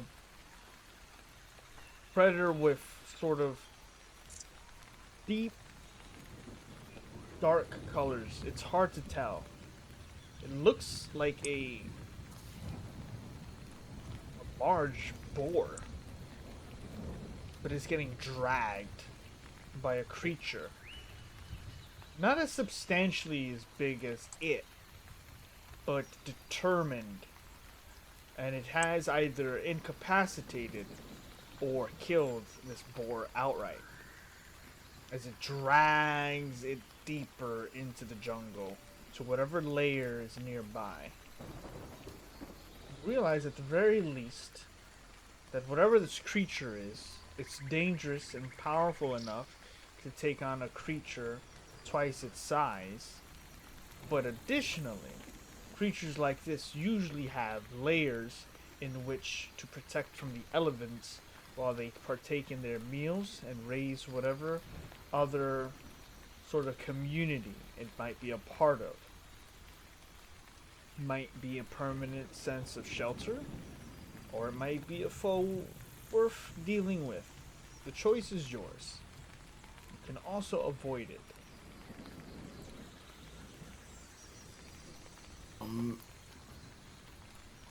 Part of me wants to go like stealthily just watch to see what the lair is and then go back. Then another part of me is like, no, that's a stupid idea. Tell the other party members first. Ugh. Jesus Christ. All right, what I'll do is do the smart play. I will go back to the rest of the team and let them know, hey, I'll just say, animal, giant animal, kill boar, maybe shelter, cave, permanent residence, maybe, I don't know. But we can find shelter instead of out in the open. And food. Boar's good meat. Gamey, but good. Huge animal? What type of huge animal? Couldn't really tell. But big enough to kill boar. That's twice its size. Could you tell how fresh the boar was? The creature looked a bit cat-like, as best you could tell. But the boar was just recently taken down, so No stink. It's fresh. I do like the idea of some fresh meat. Well, Oh, you meat? Thought you'd be vegetarian.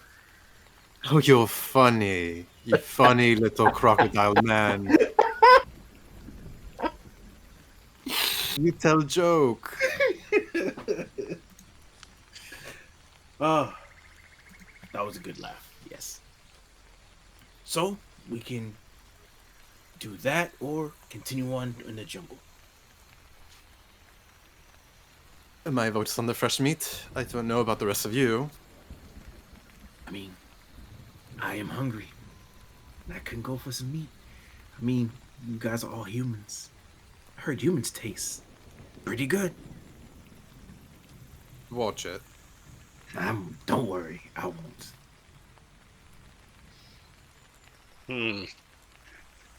But emergency food, yes, you are. No, I'm joking.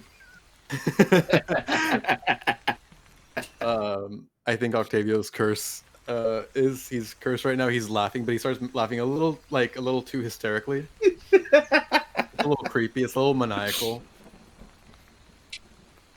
His eyes are open, like wide open as he's laughing. I'm shipwrecked with psychopaths. Isn't it marvelous? Come, follow. Trail of body we can follow. Oh, great. Let's go.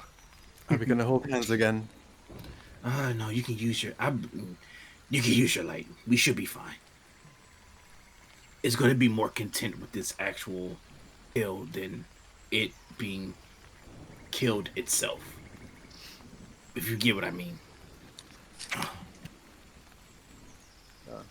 I'll get my light spell ready again and just kind of light up the torch at like a glow stick in front of us.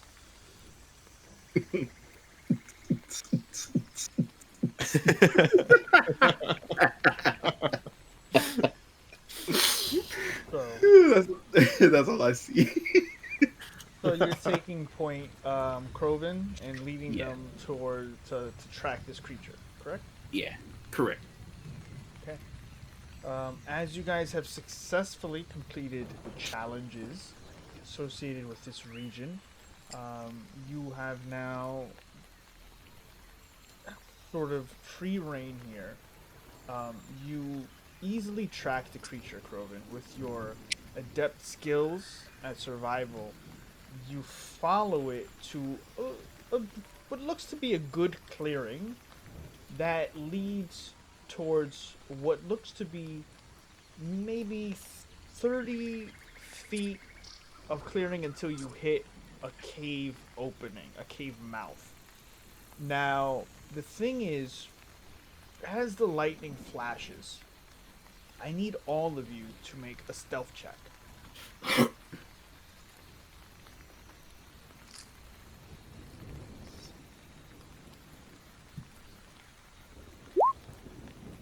Ooh. I'm very quiet. We're very quiet. Wow. I got my tiebreaker right here. One sec. I'm gonna cast guidance on myself if this sucks. Yeah. Oh my god. I'm the only quiet one? Yeah. We're loud as hell. I got no weapon. I don't know if that's good or bad. Doesn't sound great. Sometimes maybe good, sometimes maybe shit. Maybe shit. And this time, maybe shit. I think it is. This is my gut. Oh, Blue said it. Blue said it. He said it in chat. 21? Thank you, Blue. Yep, 21.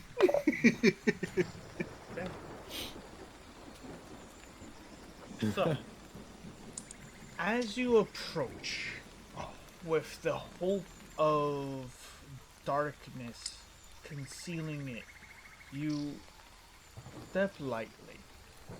You feel like at the very least you've made it undetected. But first, Kroven, you hear buzzing,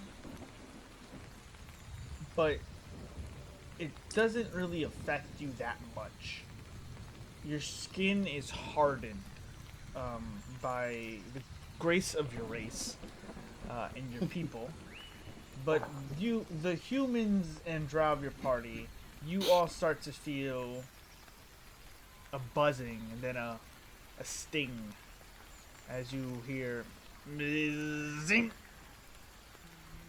zing, as you hear a collection of insect-like creatures buzzing around you.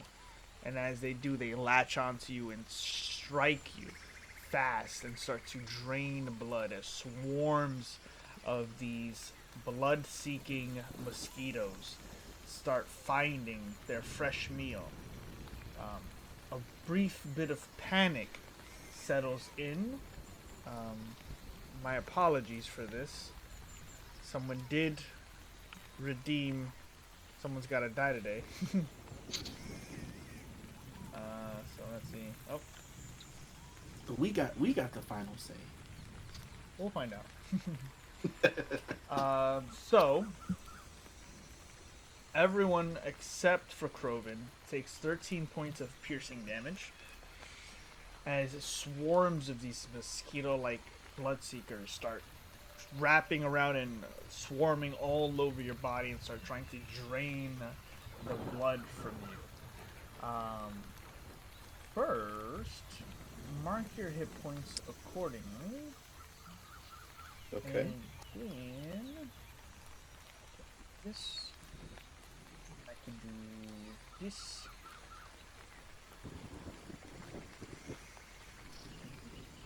This.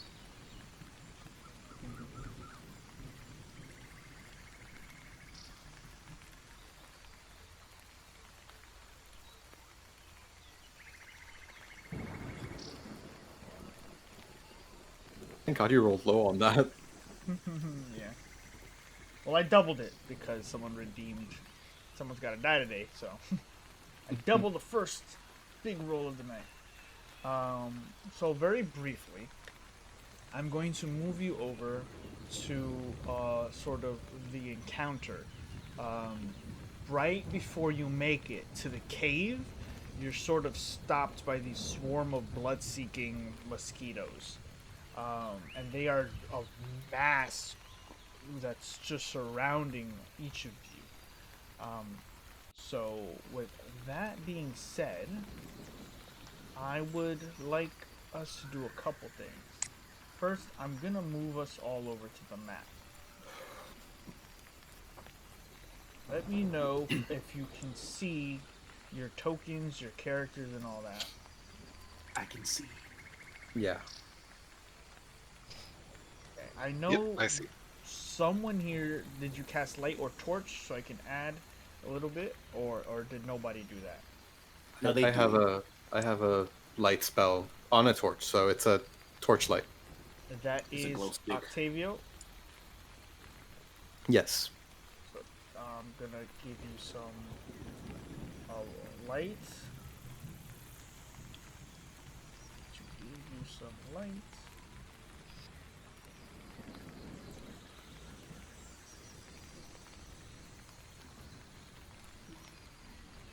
That caused me to be able to see if he's around me.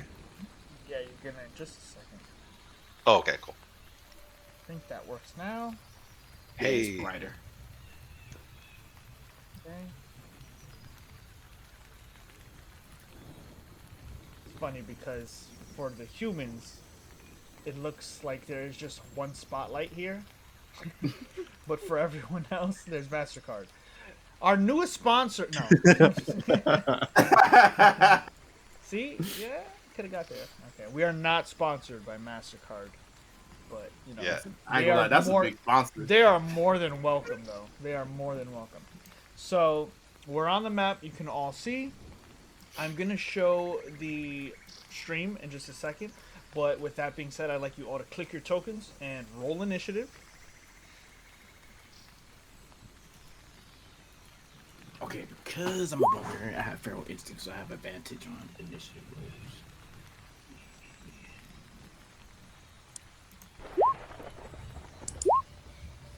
15.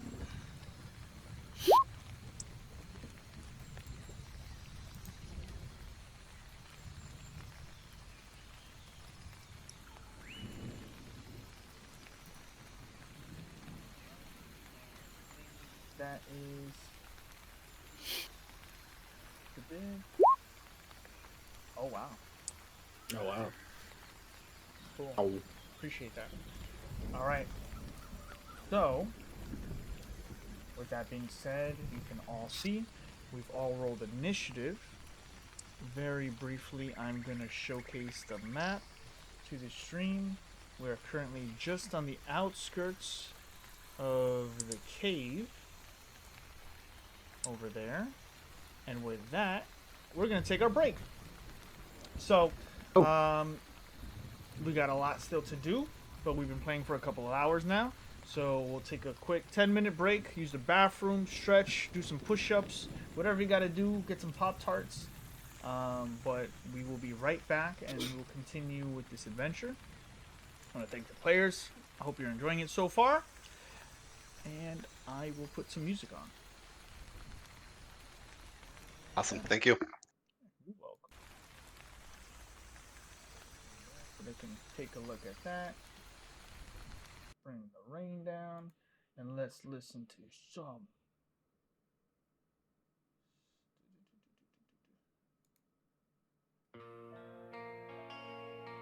Oh, turn simulplay off. Why would you do that?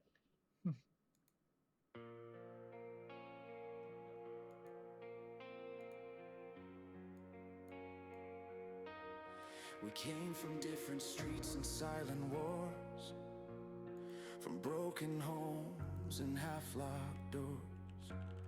Some of us learned how to fight to eat, some learned how to pray just to sleep. We carry scars you'll never see, names we buried, dreams we free. But here at this table in fire and ink, we choose who we are, and we don't blink. We roll the dice, we tempt the night, live or die by choice, not right. Fate may whisper, gods may stare, but we stand up anyway.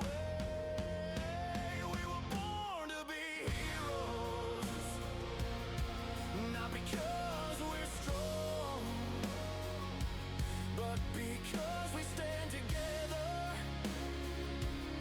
when everything goes wrong.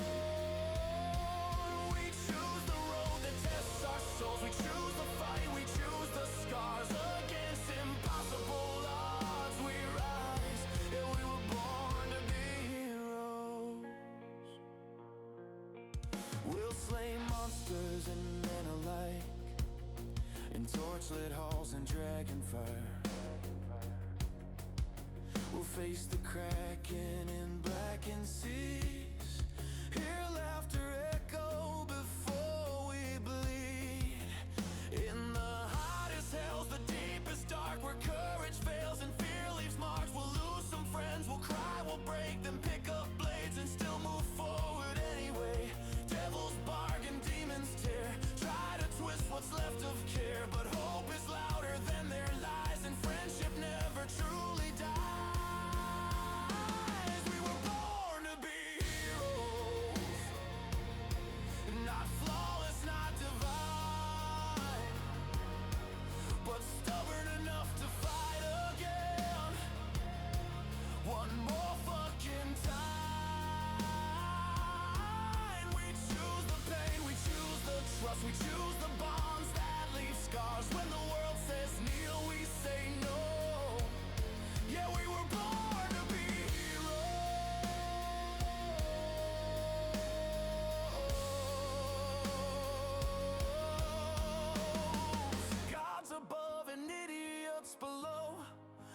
lonely twins shouting, that's what he said. Laughter breaking through the dread. Found family, late night rolls, critical fails and miracle goals, and jokes, tears and victory cries. This is where the real magic lies. We were born to be heroes, not alone, never alone. Brothers, sisters, blades held high. This table is our home. We chose these friends, these fights, these scars. We chose the stories that leave marks. Live or die, side by side. We were born to be heroes.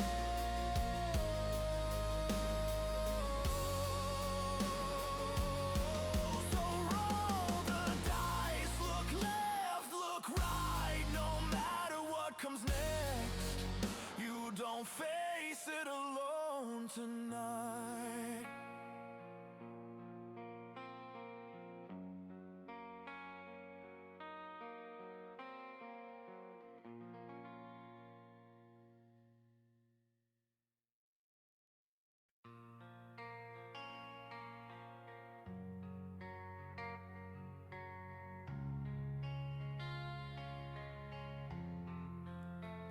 Have you seen magic and the wonders it can do? I've seen how tragic, when it breaks the heart in two, it can summon fire and thunder. It can tear the sky apart, but no spell I ever whispered could mend a broken heart. So tell me what was real, and tell me what was lies. Was love the spell we cast, or the curse behind your eyes? Because I dream of dragons and demons on my halls. The devils laugh and bargain, their voices shake the walls, but none of them can touch me, not fire, fang, or truth. The darkest nights I suffer because my nightmares are filled with you. Have you heard the stories of heroes standing tall? They bleed, they break, they falter, but they rise above it all. We tried to play that story, but our pages came out wrong. Two fools who lost the rhythm and never found the song. So tell me what we fought, and tell me what we won. Was love the war we waged, or the ruin we'd begun? Because I dream of dragons and demons on my halls. The devils laugh and bargain, their voices shake the walls, but none of them can touch me, not fire, fang, or truth. The darkest nights I suffer because my nightmares are filled with you.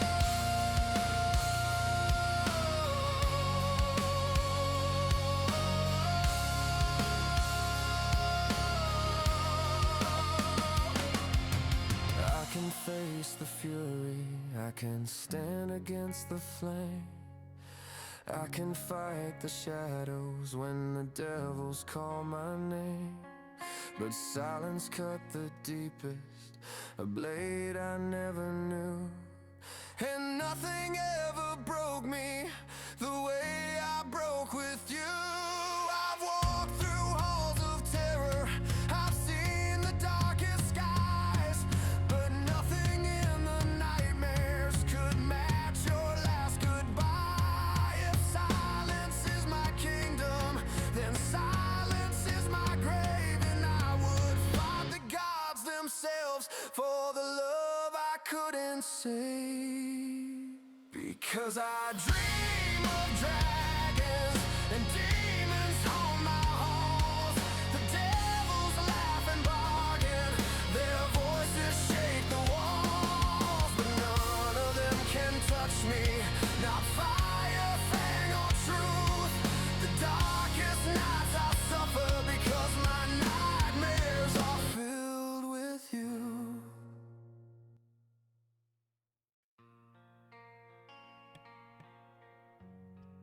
That's everybody.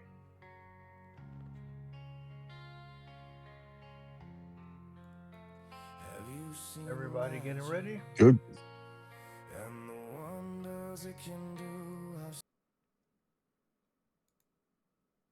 Give everybody a little bit more time. Anybody have any questions yet?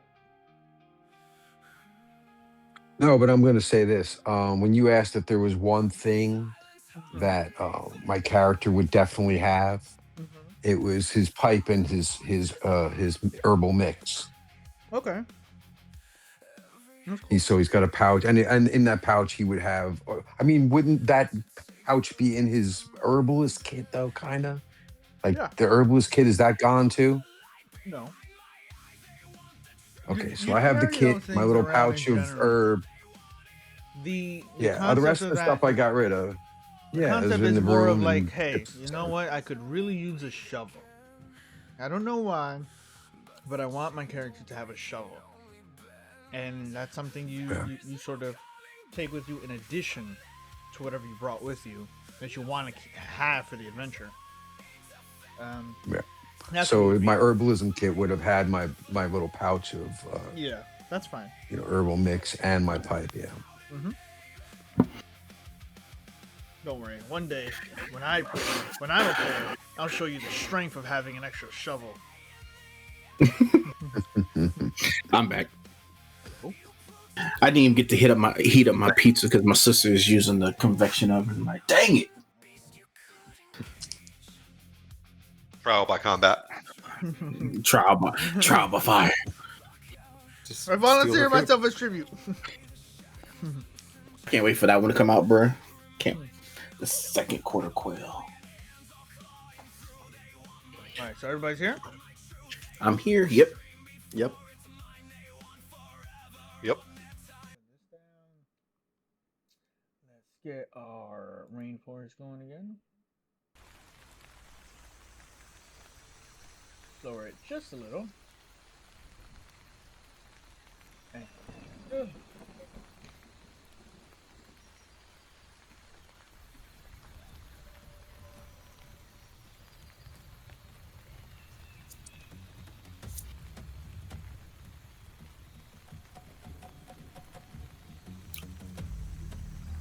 And as we begin,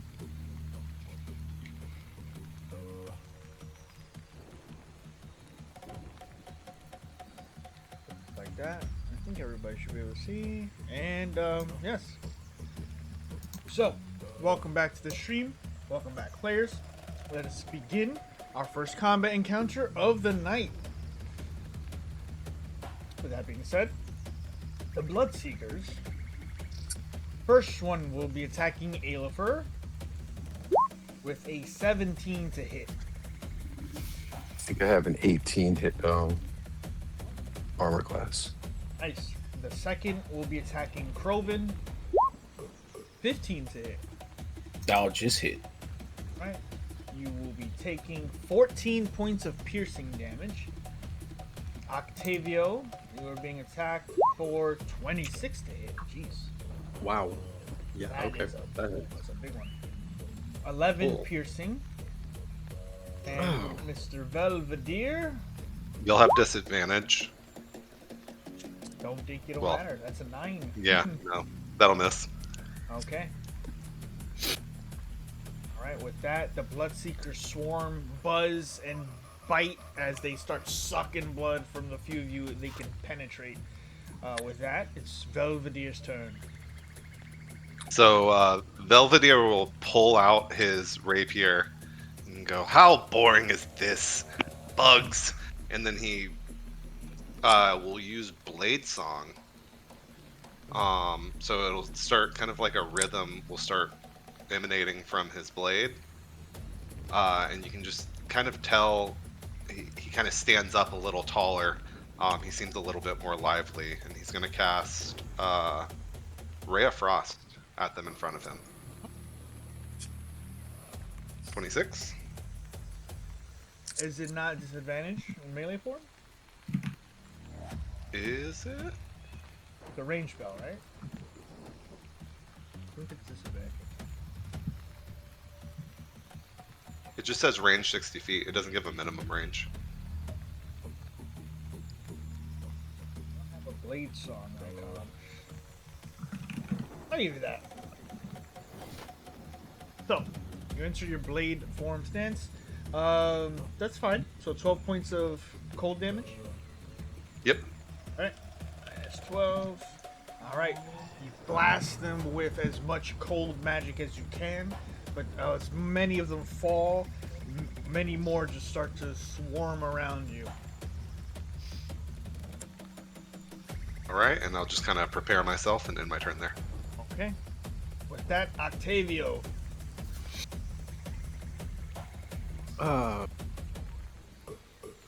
Octavio is going to. Oh, I'm not a fighter. I'm going to cast mage armor on myself. I'm going to kind of adjust my cloak and say, no, this won't do. Let's refine our presentation here, and I'll just kind of cast mage armor as kind of like this wizard kind of robe kind of envelops me, like almost translucent, and I'm gonna raise my armor class to 16. Okay. And I'm gonna look over to Croven and say, "Oh, please be a dear and take care of these pests." And I'm gonna give him bardic inspiration. Okay. Bardic inspiration. Given to Croven. And that'll be my turn. Croven, you're up. I sort of look over to Octavio. I was like, with pleasure. And I'm going to take out my Warhammer. And I'm going to swing on the swarm of Bloodseekers in front of me. And I'm going to miss gladly. Actually, no. Bardic Inspiration, because I can... You have a D10. Yep, D10s. At 11, I think I still miss. Still have inspiration from before. Yeah, I'll use that too. I'll use the inspiration to re-roll that again. Oh, that's a crit. Oh yeah. Yo.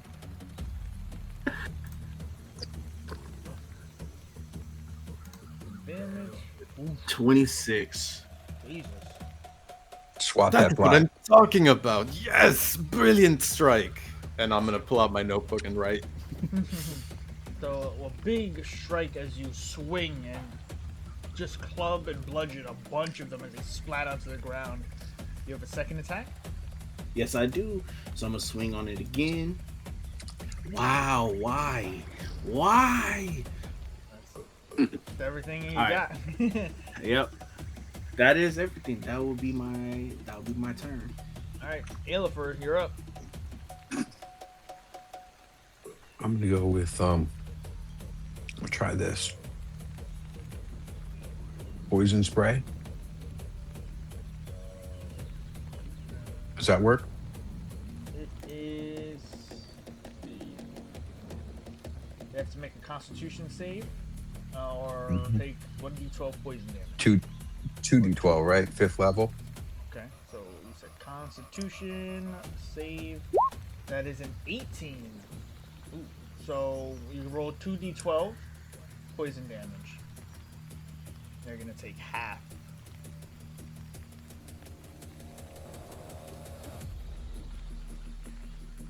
Okay. Ugh. Jesus. All right, well, take what it is. As you try to get your hand up in time, you haven't faced bloodsuckers like this before, especially with the pouring rain around you. Would you like to move? Or any bonus actions? No, because if I move, then he's just going to take an extra shot at me. So I'm going to stand my ground and keep swatting as much as I can. Right. I don't know if I have anything for a bonus action. Come to the top of the turn order, and the swarms will attack. Starting with Aelifer again. Ooh, 11. I always roll low against Orgoth, Aelifer, and whatnot, so it's canon. Croven, 16. That will hit. Take 16 piercing. I do have a question about the trait Tough Skin. Is that effect only happens during like a saving throw, correct? No. There we go. That Okay. is that is a sort of permanent. When taking damage that is not already reduced, you reduce it by your Constitution modifier. Okay, my Constitution modifier is 2. So I take only 14 then. For this one and the previous one. So let me just do the 4. Yeah, just minus 14. I'll let the previous one go. It don't matter. Okay. With that, the next attack is at Mr. Belvedere. 26 to hit. It's disadvantage. Ooh, disadvantage. 15. I will cast shield. Okay.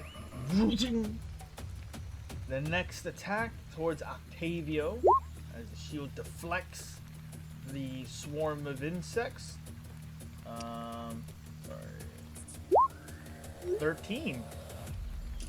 Ooh, mage armor, baby. I'm 16 now. Good timing. All right, that will be the Bloodseekers as they swarm around attacking. Belvedere, you're up.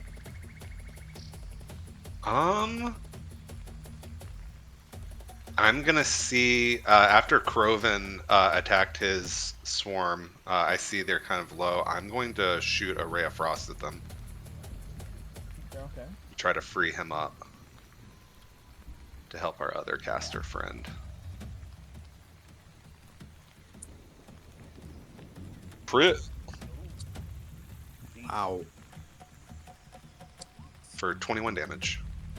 Cast shield in front of you, deflecting the blast. You bring your left hand over and immediately shoot a torrent of cold air, completely overwhelming and freezing the hundreds upon hundreds of blood-seeking mosquitoes. And they are down. And then, as a bonus action, I'm going to Misty Step away from the ones by me, behind Croven. Okay. Be like, great job. Let's keep it going. Protect me. And then I'm gonna kind of move out, like about here, Okay. and that'll be my turn. Octavio, you're up. Ooh. Well, with Belvedere being flashy, I can't let him upstage me. I'm going to move down here. I'm gonna try to get an angle and catch both this swarm and this swarm. As I say, look at my spirit fingers. And I'm gonna cast Burning Hands. Cool. I'll need a dex save.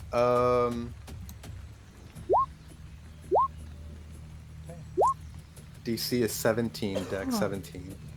One success, one fail.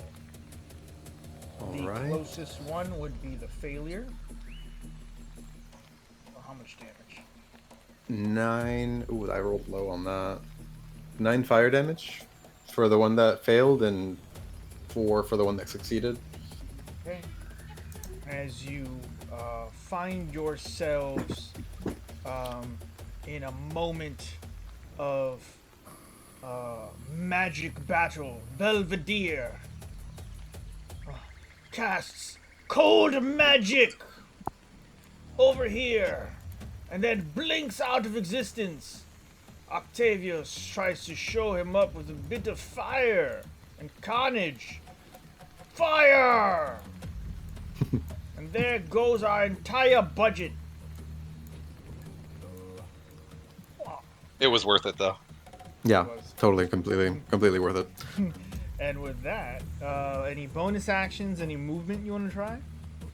I think a little round of applause for our alligator friend. You're doing wonderful. I'm gonna give him another bardic inspiration his way. Okay. Okay. feel so inspired. So you've used 3 of them now, right? One I earlier. recovered. Oh, you recovered one? I recovered one from that short rest, so Okay, cool. I'm down 2. Okay, no problem. Croven, you're up. As soon as I see this one is dead, I'll run over to Octavio. And then a swing. Let's go here. 14 to hit. It's just a hit, yes. Yes. So I'll do damage. 17 damage. Nice. And I will swing again. 23 to hit.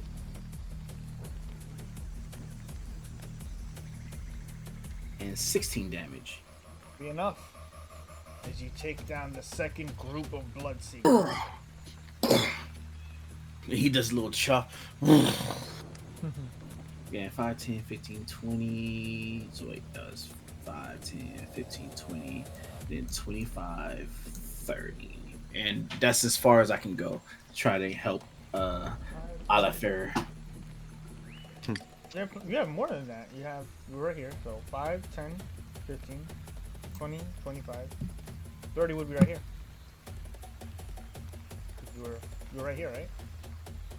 Oh, I was right. Yeah. So 5, 10, 15, 20, 25. Oh, yeah. Perfect. Yeah. I can make it. Yeah. Yep. All right. And that'll be my turn there. All right. Brava. Good job. Alafair, you're up. Okay, so I won't use Call Lightning. Okay. That's what I was gonna just blast him because I got sick. I'm gonna use Poison Spray again. Same one here, right? In front of you? Yep. Alright, Constitution, save. That is a 4. So full damage, 2d12.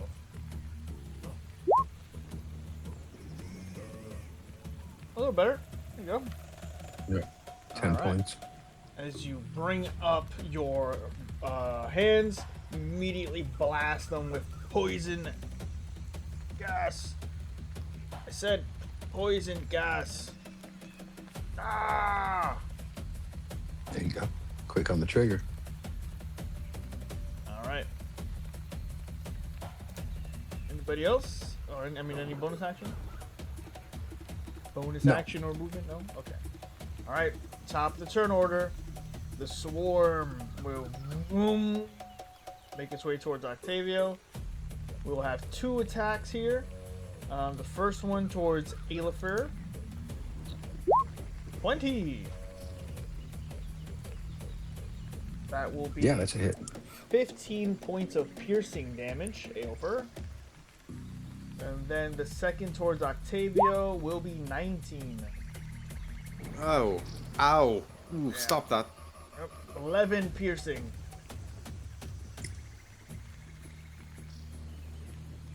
And with that, it will be Velvedier's turn. So I will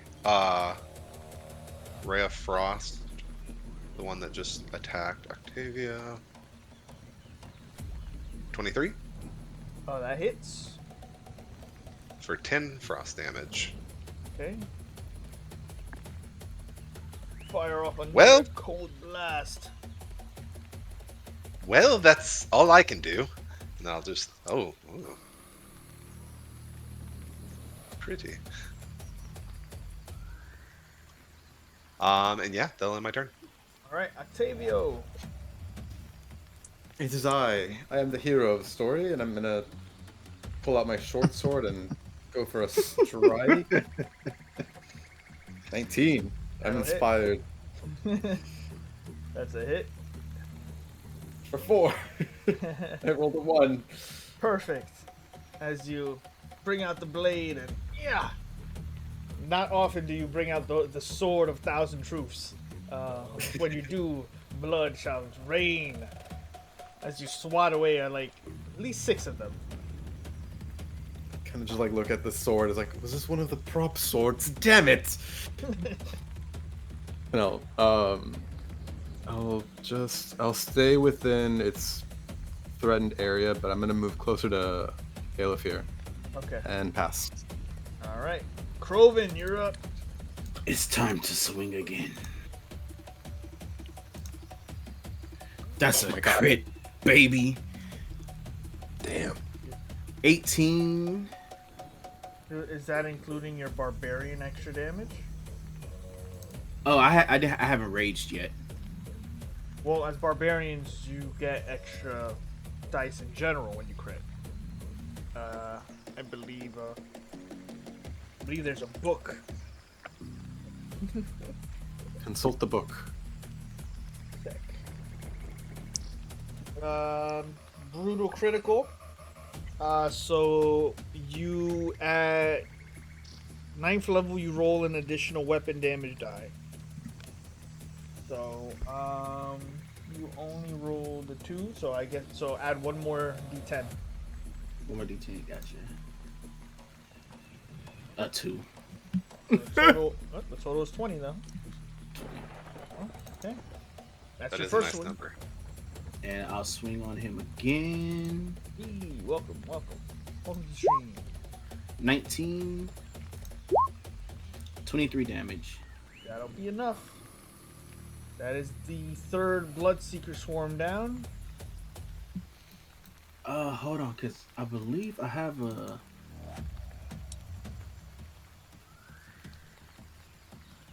Where's it at? I believe I have a trait, though. It's not Danger Sense. It's not...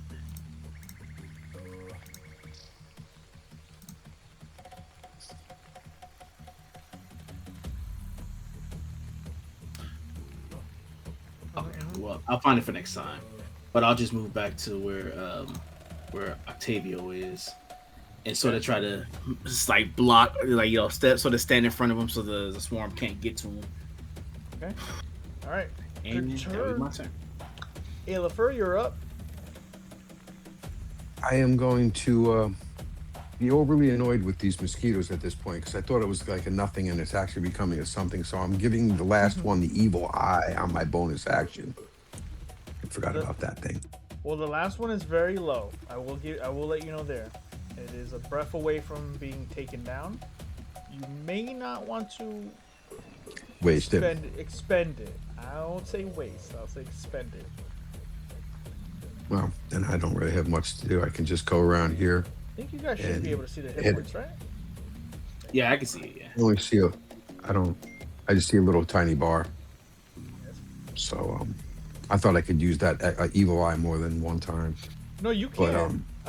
But it is a breath away from a kill. Yeah, I'm just gonna go around and kind of give it another shot of the poison spray. Okay. So that's a con save. Yep. 16. Still 2d12. So. Alright. Oof. 17. Jesus. That is enough. Okay. As you rush around the flank, you bring your hands up and a torrent of poison shoots out and cripples the remaining Bloodseekers. And with that, all of you are currently free from the burden of these creatures. As you breathe in a sigh of relief, there's a snarl and a growl from the cave.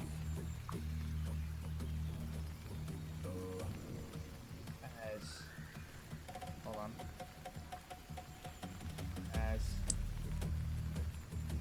Turn on the ring of fire. Turn on the ring of fire.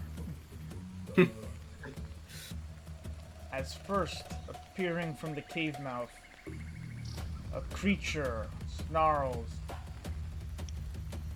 and then a large roar behind it. Something larger. As that creature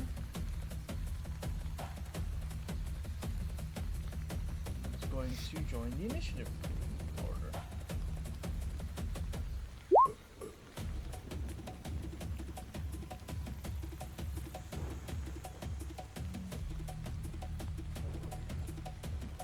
There. This.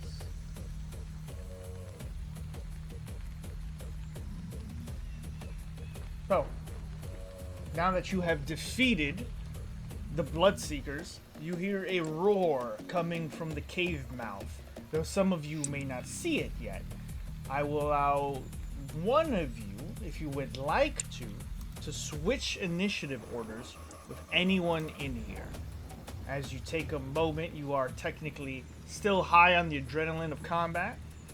If you guys would like to converse real quick, right before the initiative kicks off again with Belvedere at the top, you guys may switch someone with another person, if you would like. Let me go first. Switch with you. All right. So switch your numbers on the turn order. Crovin, you'll be 21, and Belvedere, you'll be 15. Octavia's just laughing in this moment. Hilarious that Alafir has essentially bug spray, and Crovin's got the bug mallet. Right. The electric fly swatter. Yeah. Alright. So with that, Crovin, you're up first as you hear the roar from the cave. One the size of what you heard before, and one much larger. Does the sound like north? Like This above? direction. That And direction. Okay. Between north. Oh yeah, definitely north. Down that way. So yeah, I'll step up because I'll be 30 feet right there, and I'll hold an action. So I'll hold the attack action. If the creature comes within 5 feet of me, then I'll attack it. Okay. Would you like to do anything else? Because your bonus action will leave as well. You know what? I'll rage. And so you'll 'Cause I was about to basically. kill you right there. I'll just kill you. I kill you. And so I'll rage into the bear totem. Okay. Go into a rage and challenge You know, and stand your ground. Yeah, so you don't really hear him scream. It's more of a like he body sort of just gets a little bit bigger, and you just hear a giant chuff like. Giant chuff. And then like his eyes turn red. I love it. All right, Octavio, you're up.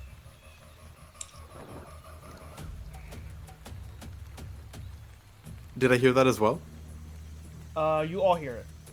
We all hear it, okay. You all heard the roars, the continuation of combat, Belvedere, the switching, and allowing Crovin to sort of take the forefront of this. Octavio, you're up. How come I can't see past like 15 feet? I should have some dark vision, no? You do. 20 feet. I see pretty far on your character. Fine. From what I see, you can see. Might have to scroll up a little bit. Now that Octavio's moving, he's got the torch. That's what I see. Yeah. 25. I guess I'll move 5 more feet this way. And I don't quite see anything just yet. I'm gonna hold an action as well. And I'll start casting a spell. Okay. I'm gonna begin casting Witch Bolt. Okay. Cool. All right. If he comes within my spell range, if I see the beast, I'll strike it. Okay. Perfect. Belvedere.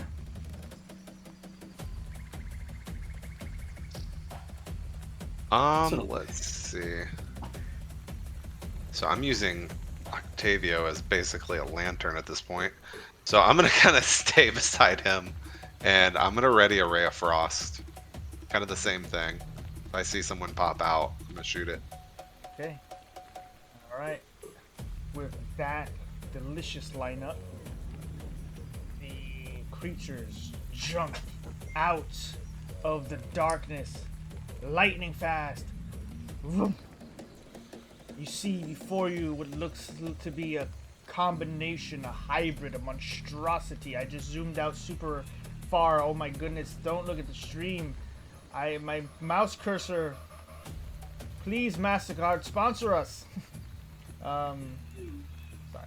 The Commodon is going to rush forward. It looks like a hybrid between a jaguar, but it has all these snake appendages around its head as they hiss, and all of them kind of reach back and then exhale what looks to be a powerful gas of smoke. Let's see. There we go. I need the three of you. Oh. Sorry, trying not to crash the server. I need the three of you to make a Constitution saving throw.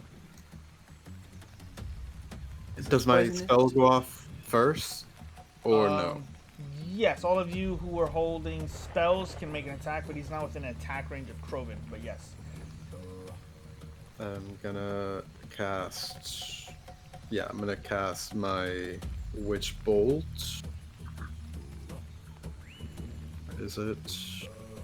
There you are.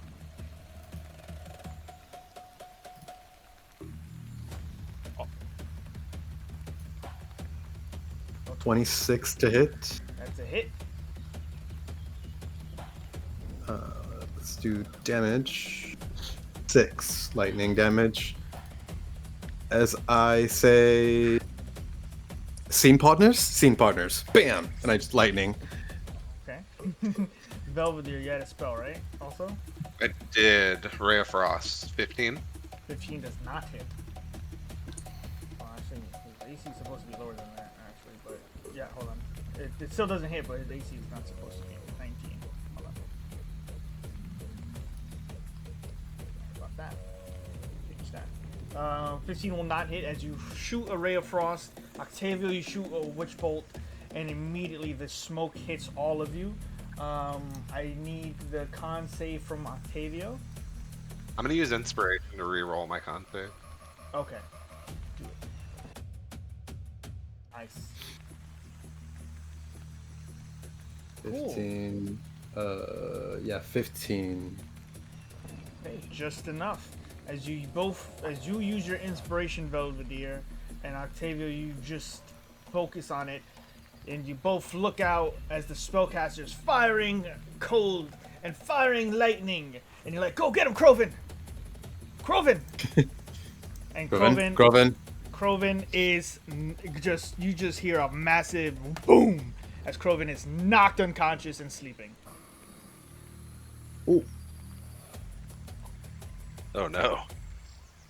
No, he's dead. He died. As the smoke clears, Kroven is incapacitated. And as you wonder, well, how could it possibly get any worse? Oh, Shit. it's worse. Significantly worse. Creature with cat-like agility rushes forward and pounces on Kroven. Fortunately, this is gonna hurt Mr. Kroven. It is going to make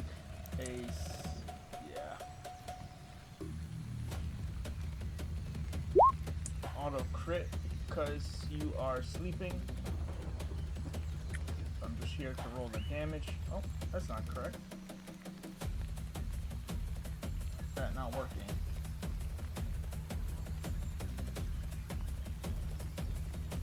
Not correct. Hold on. Let me fix something. 1 second. Ah, yeah. I apologize. I hit the wrong attack. My bad. Fight. Alright. So the creature jumps on you, bites, and immediately connects. You take 6 points of damage, Kroven. However, it does not immediately wake you up for the sleep, and the creature just puts him in his mouth. Oh shit. So 6, and then my Constitution. Because technically I'm out of rage, right?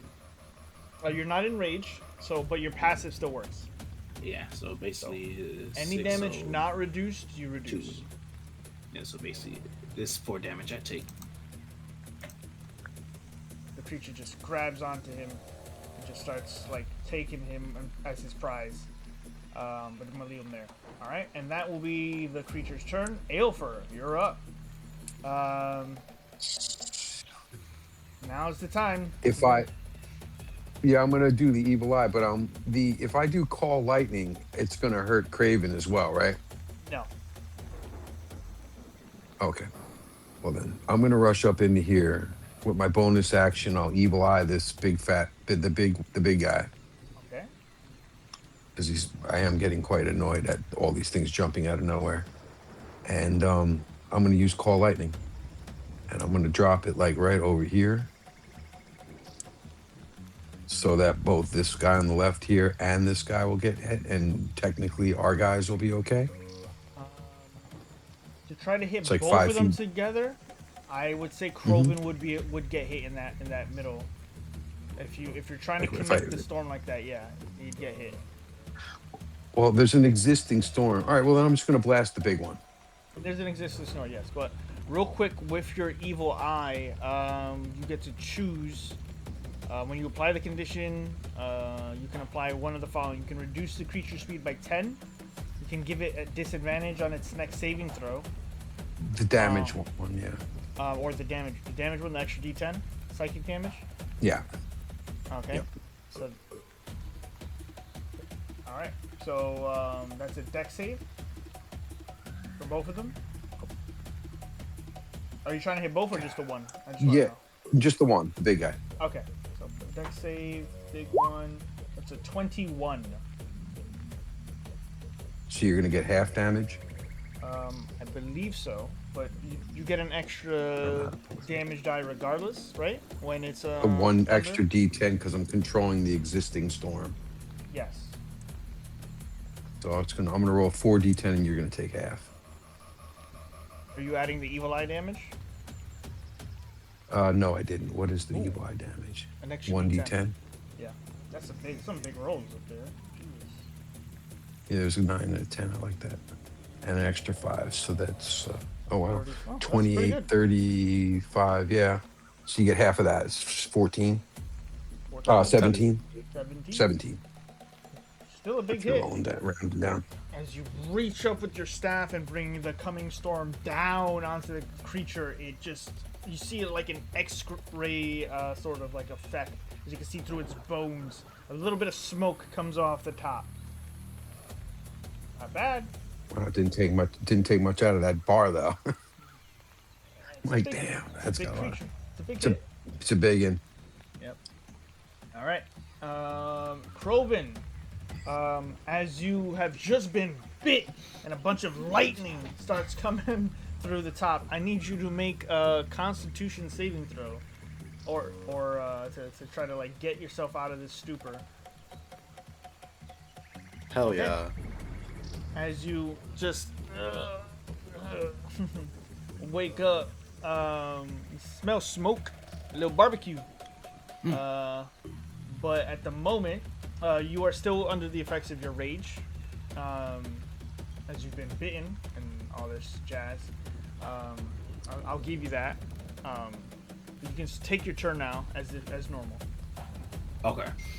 So what I'm gonna do, I am going to take the chain that I got, and I'm going to rip it around the Commandant's neck if I can, and try to grapple him.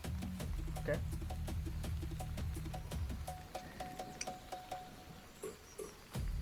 Would that be an unarmed strike? That'd be an athletics versus acrobatics.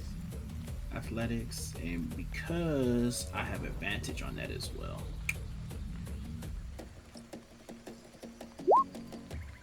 Cool. 28. Okay. You wrap the chain around the creature.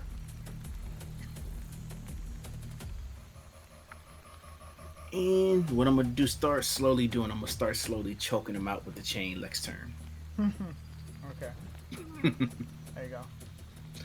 And that would be my turn. He's considered grappled by you, at the very least. Yep. Alright, Octavio, you're up. Oh, good job, Crocodile Man. You're doing wonderful. I'm gonna leave you to that. I'm gonna fuck off this way. At first, I'm like, why he get so close to begin with?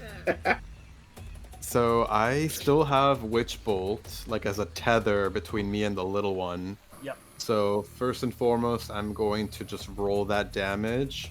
Do it. It's like, yes, just you and me, just you and me. Two little shocky damage that way, 2 damage.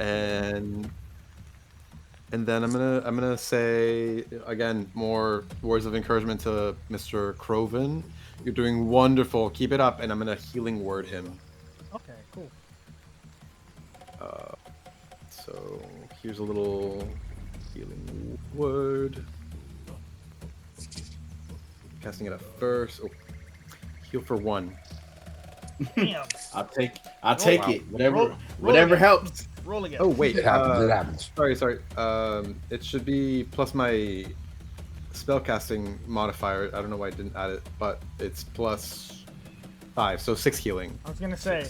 I was like, if you heal them for 1, roll again and think about what you do. Yeah. I don't know why. I'll fix it. Problem.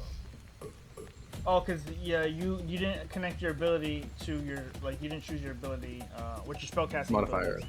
Yeah, it thinks Yeah. that it's nothing. All right. Right. All right. So you Witch Bolt, Healing Word, move, Belvedere. You're up. I have a question. Since Croven is grappling this large one here, if I did, let's say, like a square in the area of like here, he would also, even if he's not in on the map, he would also be affected. You did what exactly? So I want to cast Hypnotic Pattern, but because I mean, map-wise, I can cast it and he won't get hit. But if he's grappling him, I just don't know what you would think on that. They have to see it, no? Yes, they have to see it. Because if you cast it behind the creature, I would imagine Croven would see it before the creature did.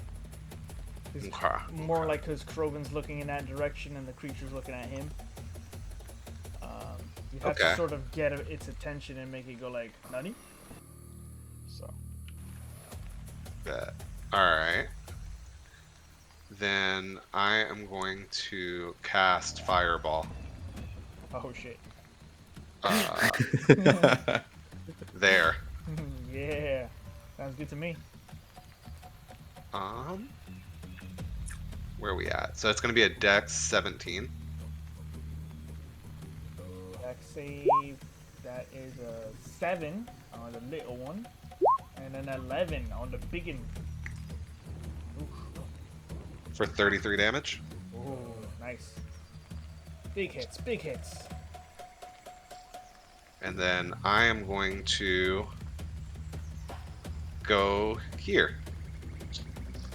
And that'll end my turn. Hold on. Oh, wrong one. Oh. Hang on. There's a big fire explosion! Oh, sorry. Actually, that's something better than that. Hold on. Was an explosion of fire and heat. Extinguish all the grass, living trees, and any other bloodsuckers hiding. Croven, you're almost taken aback as you feel all of that, Universal Studio fire effects. This is all over your face. And then Mr. Belvedere will jog in his tracksuit, wizard tracksuit. Alright. The combatants will go. 1, as he is still tethered to you, will follow the tether towards Octavio and make a series of attacks. First, he's gonna make a bite at you. Woo! That's a crit. Mr. Octavio, that is 9 points of piercing damage. Followed by its 2 claws. 16 to hit. That's a hit. 4 slashing, and then finally 22 for 5 more slashing. The large one will attack Croven with the fury of dangerous attacks. First, the snakes of deadliness, which is only an 8 to hit. Fuck you. That's a miss. A bite. Oh no, I can only do claws now. So claw. 12 That's another to miss. hit. 23. Eat it. Nah, that one will hit. You take 5 slashing. Because its bear form is reduced. Gotta take half, so it's 3. Oh, 2. Reduce. Down. Round down. I round it down. Okay. And now we are Aelifer. I lost witch bolts. Damn it. Oh, good kitty, bad kitty. As it just like start cutting through the fine clothes you have. Aelifer, you're up. Oh wait, Wondering also if I should wait. throw you. Reminder: you have evil eye still on the creature, and it missed an attack roll, so you get to hit it with your evil eye. So it gets 1d10. Oh yeah, it was supposed to succeed on a saving throw, by the way. But regardless, it takes 1d8 plus your wisdom modifier as necrotic damage for missing an attack. Wisdom mod is +3, so a 1d8 +3.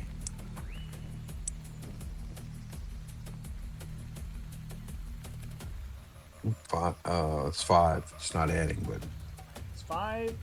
Okay, not bad. Just remember that. So when you put your evil eye, whenever they miss one of an attack, they take damage. But then on top of that, you use Grand Malediction to reinforce it. It's in your Hex and Bless part of your of the subclass. features, yeah. Yeah, Hex and Bless. All right. But it is your turn now, by the way.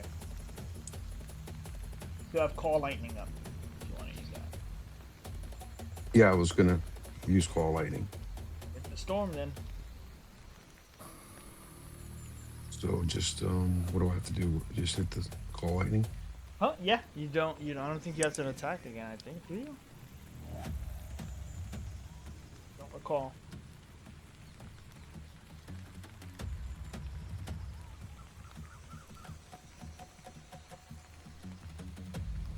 They have to make. He just has to make another dex save. Dex save, right? All right. So dex save is 15. What's your DC? Well, I knew where it was on the other sheet. Where's the DC on the sheet? Anybody know? Under spells. I don't recall. Where his DC might be.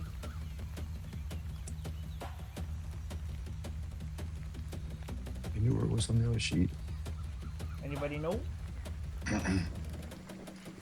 Help! Spellcasters. I'm checking. I'm sorry, what? I can't. Well, I can't really see. Disadvantage on you. Disadvantage on your mother. Well, You had one job. This is why. This is why. So, where is the DC for spellcasters on the character sheet? Oh, it's Oh. spells. It's like if you click on your spells, it should just tell you your DC and your plus to hit. yeah. The very top. Plus, it's I'm also sorry. It's not filled in. Here, let me Oh, because you're not a caster. In Well, that case, I have. Where is it? Oh. I'm a druid, so I don't know what. So, what's your It wisdom should be- All right. Well, whatever. it should be 8 plus your wisdom modifier plus your proficiency anyway. Yeah. So right now, what's your proficiency modifier? 4. So 4. 8 plus 4, and what's your wisdom? 3. 3. So your DC is 15. So it just succeeds. So it's gonna take half. But reminder, I'll put your DC in when I get a second. So right now you're gonna roll the damage enhanced because of the storm. 4d10 again, and you get half. Cool. Mm. That's good. 9. All right. As you bring down the storm from high above the jungle tree line, you still have bonus action. You still have movement. Do I do the evil eye? Does he get an extra whack from that, or? No, the first. We already did that. Yeah, you already did the extra damage on the malediction. Yeah. All right. No, there's nothing I'm gonna do. I'm just trying to do whatever I can to throw some stuff around. I'm trying to back up Octavio a little bit here. All right. I'm gonna Kroven, give him healing word is an action. bonus action. All right, for bonus action, I'm gonna do a healing word on All right. Octavio. At first level or higher? It's 1d4 per spell level. I can do it at a second level. Okay, so 2d4 plus your wisdom. 2d4 plus 3.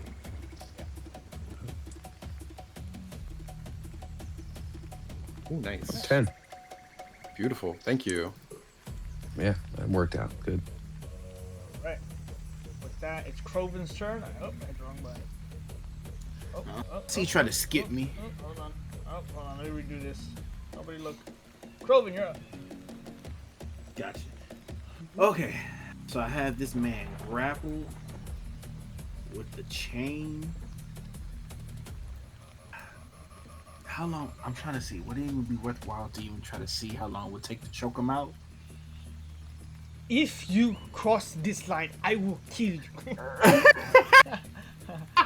Don't cross this line.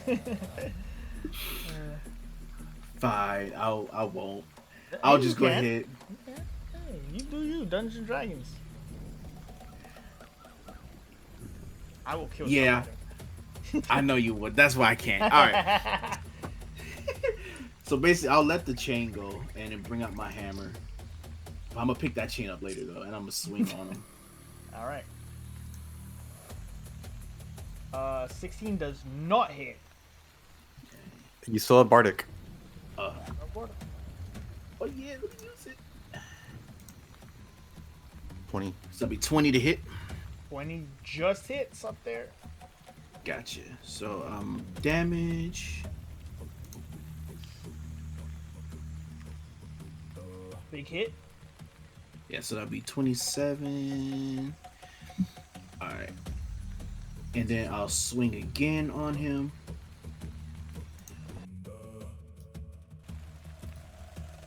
That 13 will one. not hit. All right. Then what I'm gonna do is I'm an action surge.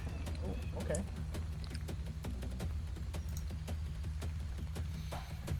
And then I'm gonna do reckless attack.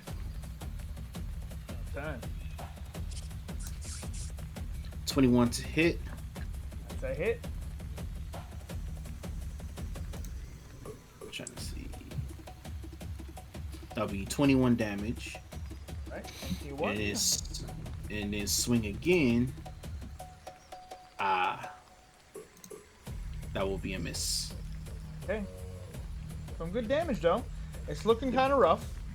As you guys have now been putting some damage on them. The creature, the smaller one, looks rough, and so does the larger one. All right. And that will be my turn. Octavio, you're up. I'm bloodied. I think there's a shift that you can see in Octavio's kind of stance. His being he has this book strapped to his leg, and he's gonna pull it out, and he says, "All right, I'm done playing here. I'm bored." And his book is gonna open, like the page is gonna like fly around to the spell. And I'm gonna cast Phantasmal Killer in the shape of this like apex predator. Really, only y'all can only see the book, kind of the pages flapping into like a certain page. The Commodon is gonna see just this like predator beast apex, like the thing that like he's scared of. He's gonna need to do a Wisdom saving throw. Here, I'll cast it. It's at 4th level. And if he fails, he's gonna be frightened of me.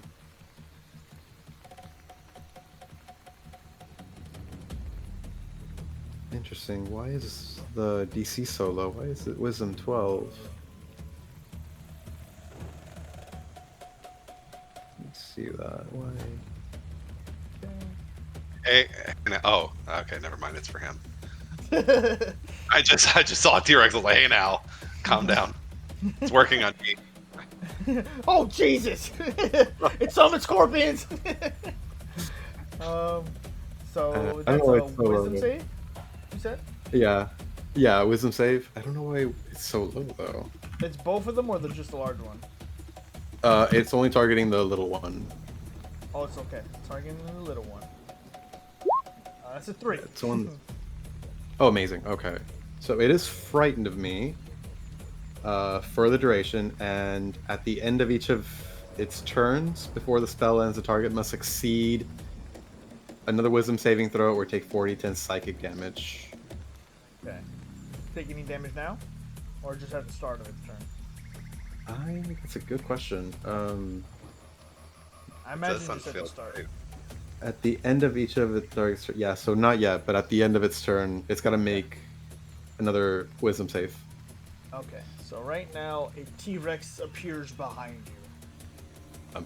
Amazing. And it is frightened of me, so I'm gonna step away. If it wants to attack me, it'll have disadvantage on the attack, I believe, since it's frightened. It's not gonna make an attack. Okay. I'm gonna just kind of let my T-Rex, my good old boy, do its job. Okay. With that, it's Belvedere. Unless you have a bonus yeah. action.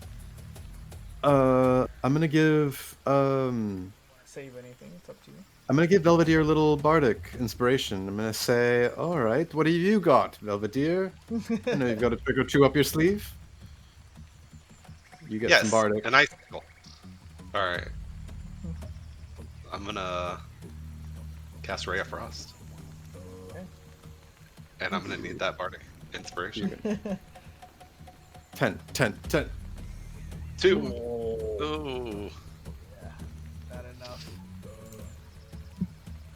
And you move. That's what I've got, and I'm gonna kind of move over here because I know that thing is scared of Octavio. So I'm gonna kind of take advantage of that. I don't think you can see it, to be fair. That only the Commandant can see the T-Rex. No, I mean I probably could tell that you got away from it, and that thing looks scared, right?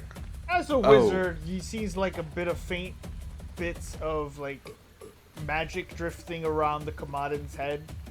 And he's aware that of like the presence you now have, like the aura. You may not see a T-Rex, but familiar with the concept. So I'm gonna kind of take advantage and hang out. Plus, you're my source of light at the moment. I'm gonna turn to you and I keep forgetting you guys can't freaking humans. I'm gonna. Back there wishing they had that lamp now. I'm looking back to Belvedere and saying, "Oh, I guess every story needs comedic relief. How generous of you to provide it. That was hilarious." And that's a little vicious mockery your way.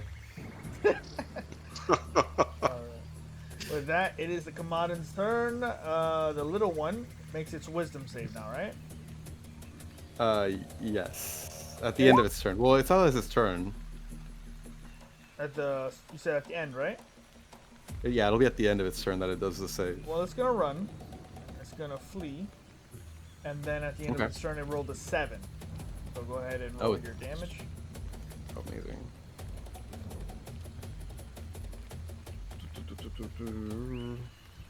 26 damage. Thinks that's a big one. Alright. Followed by the main Commandant. It is going to use its snakes on Croven. Finally. Roll again. Roll again. Says who? Because it has advantage, because I'm reckless. That's what I thought. So 23 to hit. 23 Hey, to hit. I play fair. Yeah, that'll hit. I appreciate it. First, you take 7 piercing. And then I need you to make a Constitution saving throw. So I take 3. Minus 3. And then a Constitution saving throw coming right up. 14. Let me double check. That is If enough. I fail, You it's take- enough. Okay. You take half. You're taking 8 poison damage. So I'll take half of that. Just again because you have poison resistance, right? Yeah. Oh, if it's poison damage, I get advantage on that on the Constitution saving throw. Well, you succeeded anyway. Yeah. Okay. All right. So you're taking what did I say, 7 total. Yeah, 7. Okay. Oh, All 7 right, total. that's its first attack. Now it's going to make its claws, which is 25 to hit. I'll hit. Take 7, reduce to 3, and then I'll make it simpler. 23 on the third attack, I'll hit. which is only damn, I'm rolling so low. Jesus. Beauty beast. So, yeah, right. Don't worry, I'm gonna... All right, with that, the creature is going to stand its ground. Aelifur, you're up. Just gonna kind of run over to here and continue the lightning is still going, right? Yes. The storm is So raging. You are the you want to do storm. your deck save? Sure. Deck save. Brace for the storm. 21. It's definitely save. So hopefully we roll high. We got Zeus on our team. Oh, it's not bad though. Okay. 11. 11 thunder damage. Will bring the storm down on its head. And yeah. You know what's funny? He has crit once on every one of those dice on a 10. Yeah. Every time. It's making up. That's He's doing good hilarious. damage. Big damage. Yep, that's all I can really do. Oh, I mean, bonus action. I can maybe healing word at Craven. Do I have to touch him? No. No, Up to 60 feet, as long as you can see him. Okay, I'm gonna give him a second level healing word. Okay. So he 2d4 turns. plus 3. He turns and nods. 2d4 plus 3. Yes. You're gonna roll it, or do Oh, I you roll want me it? to- oh. No, you. Use it. Spellcaster, man. This is your magic. Give it to us. Feel AO4. B1. 9. Oh, pretty good. I need So him. basically, almost the damage that I just took. Laugh it up, Buzzball. You're welcome. All right. With that, it is your turn, Croven. Let's bring it. First attack is going to be reckless because it says your first attack. Yeah, first attack on the roll has to be reckless. All right. So let's bring it. Oh my goodness. That is 15. a I'm miss. miss. All right. Second attack is not reckless. Hold on. Why not? Come on. Oh, it can be? Okay. You can make as many reckless attacks as you want. All right. Let's swing again. 20 to hit. To hit. Nice. 12. Damage. That will be because of my second attack. Yeah, that'll be my turn. I'm just gonna stand my ground, making myself looking big, making it intimidating, so he just focuses on me. All right, guys. Octavio, you're up. That's me. I don't know where the foul beast went, right? The little one? It just ran One off went to the north. Far north. Yeah, and Croven is just out of the light source. Alright. I am concentrating still on Phantasmal Killer. It's got a range of 120 feet. I don't think I need to keep seeing him. I think No. he has to keep making those saves. Yeah. I think I will... Oh boy, what am I doing here? I don't know if it can understand me, but I'm gonna say something insulting. I'm gonna vicious mockery the big one. Some creatures inspire fear, others admiration. You inspire ridicule. And I'm mocking him. I'm pretty sure you have to. It has to understand you, though, right? think so. If the target can hear you, though it need not understand you, it must succeed a wisdom saving throw. I guess they get the gist. Yeah, they get the gist. All right. My Wisdom. mocking tone. Wisdom That 12. is a 13. Okay. No damage. No dice. I think I'll sit tight and just be a light source, and that's it. I'll pass my turn. Okay. With that, Belvedere. I am going to reach out and cast Blight. Oh, okay.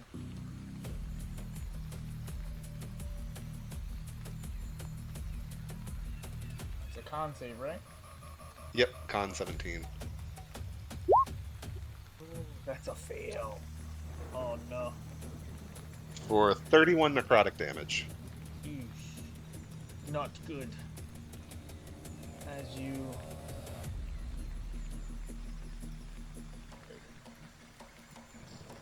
fire off a tiny beam of death. That's a big. That's 31. Cool. Okay. Anything else? I think I'm gonna keep myself here. Actually, I'm gonna get out of a line. So I'm gonna kind of stagger myself. Alright. Alright. With that, it is the Kamadan's turn.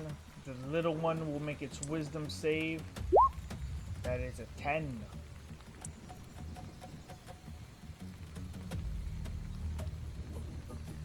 You're gonna get hit by your psychic killer, phantasmal booty. Oh, Killer of yes. mine.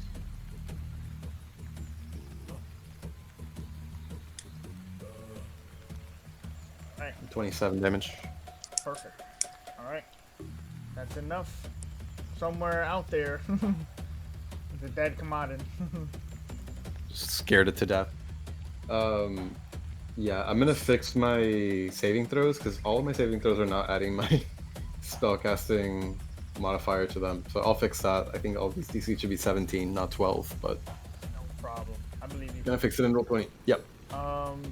With that, especially with the spell, as it hears its youngling die, and Belvedere hits it with the blight spell, the creature will make a mad dash. You do get an attack of opportunity, Krogan. Oh, let's bring it.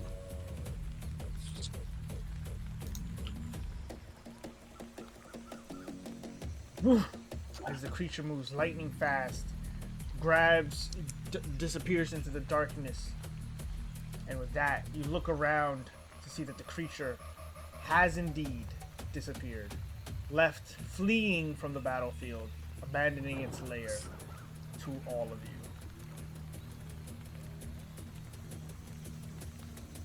Not bad. Well- Puny humans. Congratulations. That could have gone worse. That was terrible. I had Oh, it my wherever I clothes are, wanted. my clothes are ruined. Do you have a mending spell by chance? Can't say that I do. Ugh. It was a terrible day. Terrible day for rain. What happened to that adventurous spirit that you shown on the beach? I go ahead and pick up the chain and sort of wrap it around my right hand and sort of tie it.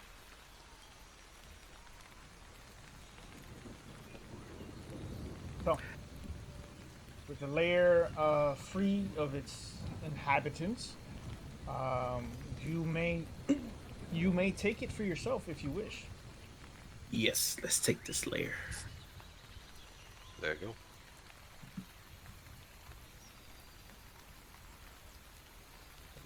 Someone died.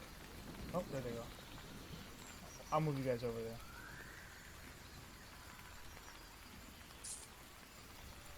The door. You should be able to click on it, by the way, and open it. Oh, really? Ah, a cave. Stay here. Let me see if it's safe. The door We're lock, good. Kind of. That was the last time we ever saw Craven. I have fun here. Okay, so what you see before you looks to be a very wide and spacious, natural cave, riddled with bones of creatures. These monstrosities have dragged back to its lair and devoured for however long they've existed, enough to procreate at this point. But it looks safe enough. I'll bring you over for just a little bit more, just in case. But there is water, there is shelter. At the moment, you are all riddled with wounds, but there's a lot of different bodies here. There are some recent, some old, some fish, some humanoid.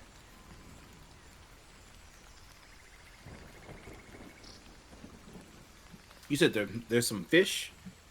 Bodies. What about that? Bones. Oh, body. What about that boar?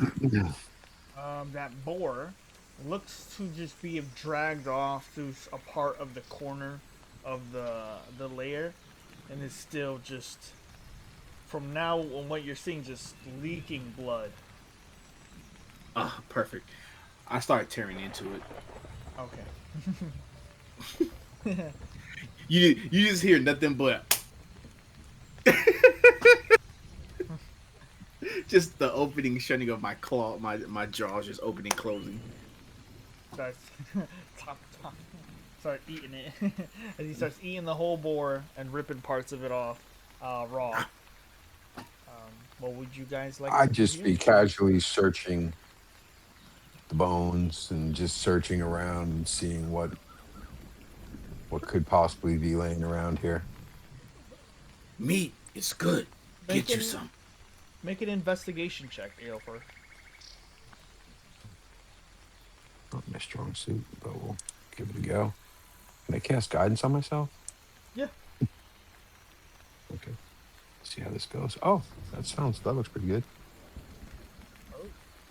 I forgot the guidance. That's pretty interesting.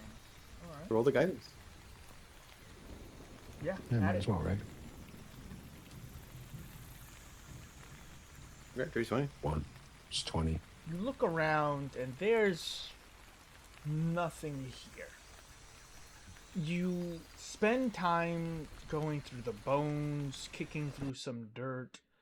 Your time on the island has been an adventure, to say the least, but it has shown very little progress, other than the belt you found to at least give some evidence or weight that potentially prisoners or people taken from the Zealands were brought here at one point. But you find on the high platform, coiled by what looks to be snake bones, a skeletal remains that actually has what looks to be well maintained, even through all of this, a satchel wrapped around what looks to be a feminine skeletal body. The satchel looks weathered and disused, but intact. Okay. Pick it up and try to see what's going on with what's in the satchel. You see what looks to be a journal. You see what looks to be a ring. As you pull the satchel off, you see that the hand has a very potent looking, magically enchanted ring affixed to it. You take that. In the satchel, along with the ring, is a journal and a scroll.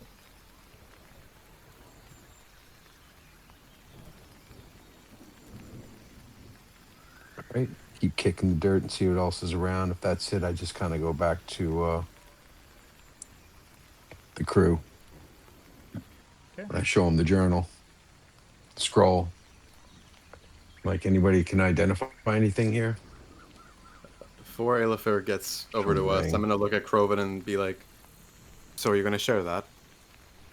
You can come get some. I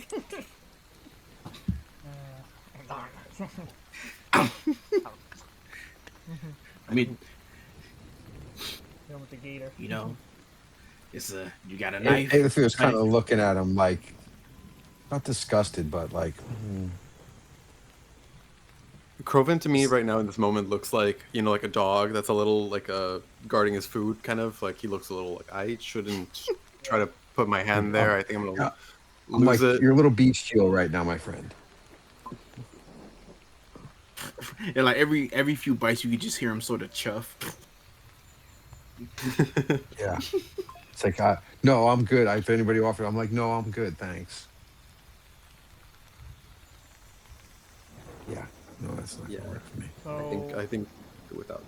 Do you want teeth marks or without? I mean, there's plenty for the rest of us. What have you got there, Aelifir? I show you the journal and the ring and the scroll, even though I kind of like toying with the ring. Like, does anybody know what this could possibly identify any of these things? Does anybody have identified, basically? Hold on. Wait. Might I hold that? Yeah. I'm just gonna put the ring up and just kind of stare at it with between my two fingers. I think I have just the thing. I'm gonna the priest pack from earlier. Does it have candles and such? It Incense does. candles.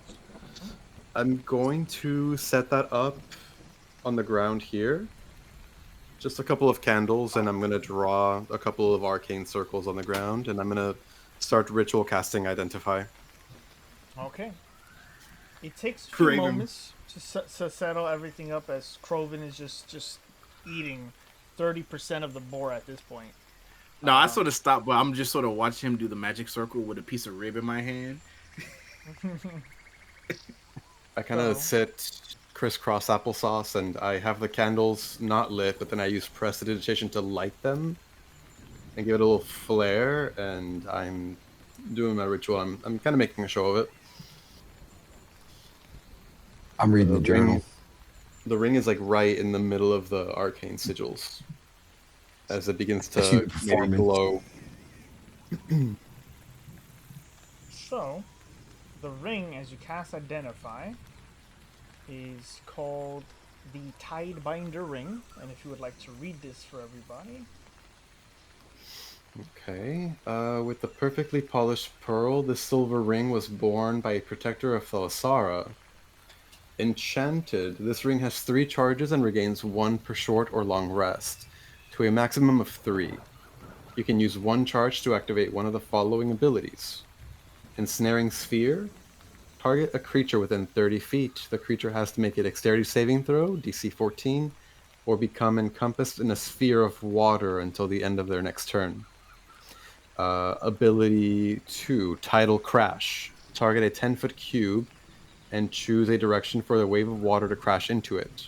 The creature in the path must make a strength saving throw, DC 14, or get pushed back 10 feet. Creatures also take 2d6 bludgeoning damage and half on a success. It's a ring of water, Alafir. A ring of great power, it seems. I would keep that safe. I take a look at it and I'm like, all right, this looks interesting. What's that scroll say? Yes, what does this scroll say? Well, let's open it, shall we? As you start opening it, it is actually made of extremely thick parchment that is enchanted. As you start unfurling it, it is something you've never seen before. Outside of extremely private wizard collections. This is not necessarily a spell scroll as much as it is the culmination and arcane knowledge of a spell you've never heard of before. This is a new spell. Though it can be cast as an arcane scroll and expended, certain individuals have sought these out to be able to learn the actual spell permanently and add it to their repertoire. The spell, as you continue with the remaining residual ritual magic in your prowess, is the following. I'd like to read that for everyone. Oh, sure. The spell is called Arcane Sentries. You conjure 3 hovering motes of force that orbit you for the duration. When a hostile creature you can see moves within your line of sight, their movement causes 1 mote to fire at that creature. Make a ranged spell attack against the triggering creature. On a hit, the target takes 3d6 force damage. The mote is then destroyed. Only 1 mote can fire per turn, and a creature can trigger only 1 mote from the same movement. The spell ends early if all the motes are destroyed. And at higher levels, you create additional motes for every spell slot above 3rd.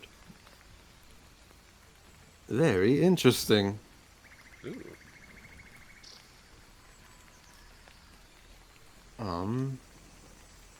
It's not a ritual. Velveteer, would you like the spell? I Add would that love to that. your collection.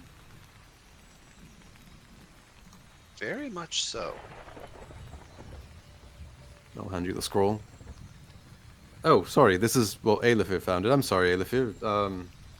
No, feel free. I think that he would really be able to use something like that. It's no use to me. We have the same mind. Well, it is yours, Velveteer, if you You want. don't mind. I will keep this trinket of a ring, though. It seems quite interesting. It suits you. You seem to be one with the elements, being a druid and all. Just nodding. Don't say much. Tidebinder ring is going to Aelifer, and the arcane sentries to Velveteer, correct? Yep. And there's lastly the journal. If anybody would like to, I'm just going to reveal it to everybody. If anyone would like to read it, I'll give you a point of inspiration back. I'll read. Okay. Fragments of a water-worn journal. Recovered from the skeleton remains in the Commandant lair. Oh, you want me to read that part or just go to the entries? It's up to you. Either way. Alright. The ink has bled into place in places. Some words are lost to the tide. Entry 1. The first tremor. The sea has grown restless, not as a storm, not as wind, but as something listening. The tides hesitate now, as if awaiting command. Even the temple pools have begun to stir without cause. The sisters say it is a test of faith. I do not doubt them, but I have begun to hear something beneath the waves. Not a voice, a hunger. Entry 2. The rising. They came with no warning, not ships, not beasts, not even shadows. The sea itself rose. Great shapes moved beneath the water, vast, terrible things that turned the tides against us. The outer districts were swallowed in moments. Those who ran found only deep water waiting for them. We held the temple.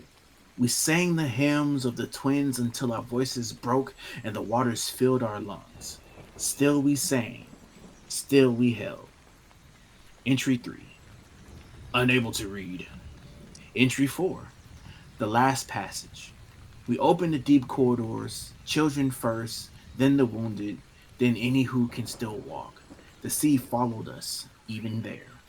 We did what we could to hold back the waves. We are not strong enough to face the ocean without the twins. I don't know where they are or what will become of us.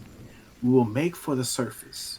Most of us will not be able to swim that far, but some of us will. That will have to be enough. Entry 5. The final record. If anyone finds this, know this.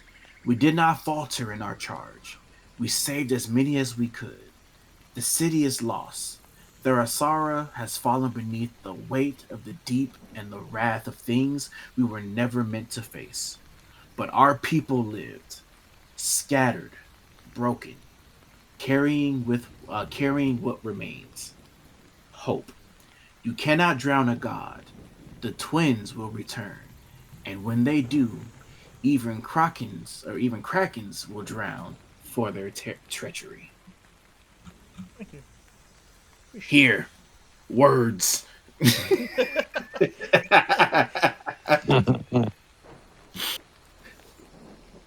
And I just snatched that greedily. I think this suits me. I think I'll keep this if you don't mind. Okay. I just nod. As I eat another Yeah. piece of meat off a rib. So much to think about. What are twins? Do you not have them in your species? Twins are when you have two children that are identical. Well, I guess Belvedere, help me out here. Well, just to let you You're know, doing a good job. I mean, just to let you know, most of us, pretty much all of us, are born from eggs. So I don't think we will ever actually have twins. We may look alike. We do have similar features, but twins is a super anomaly for us. Almost never to happen, biologically speaking.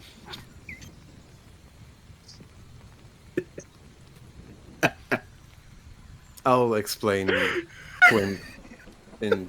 Why are there two? Oh, My long lost twin. Croven too.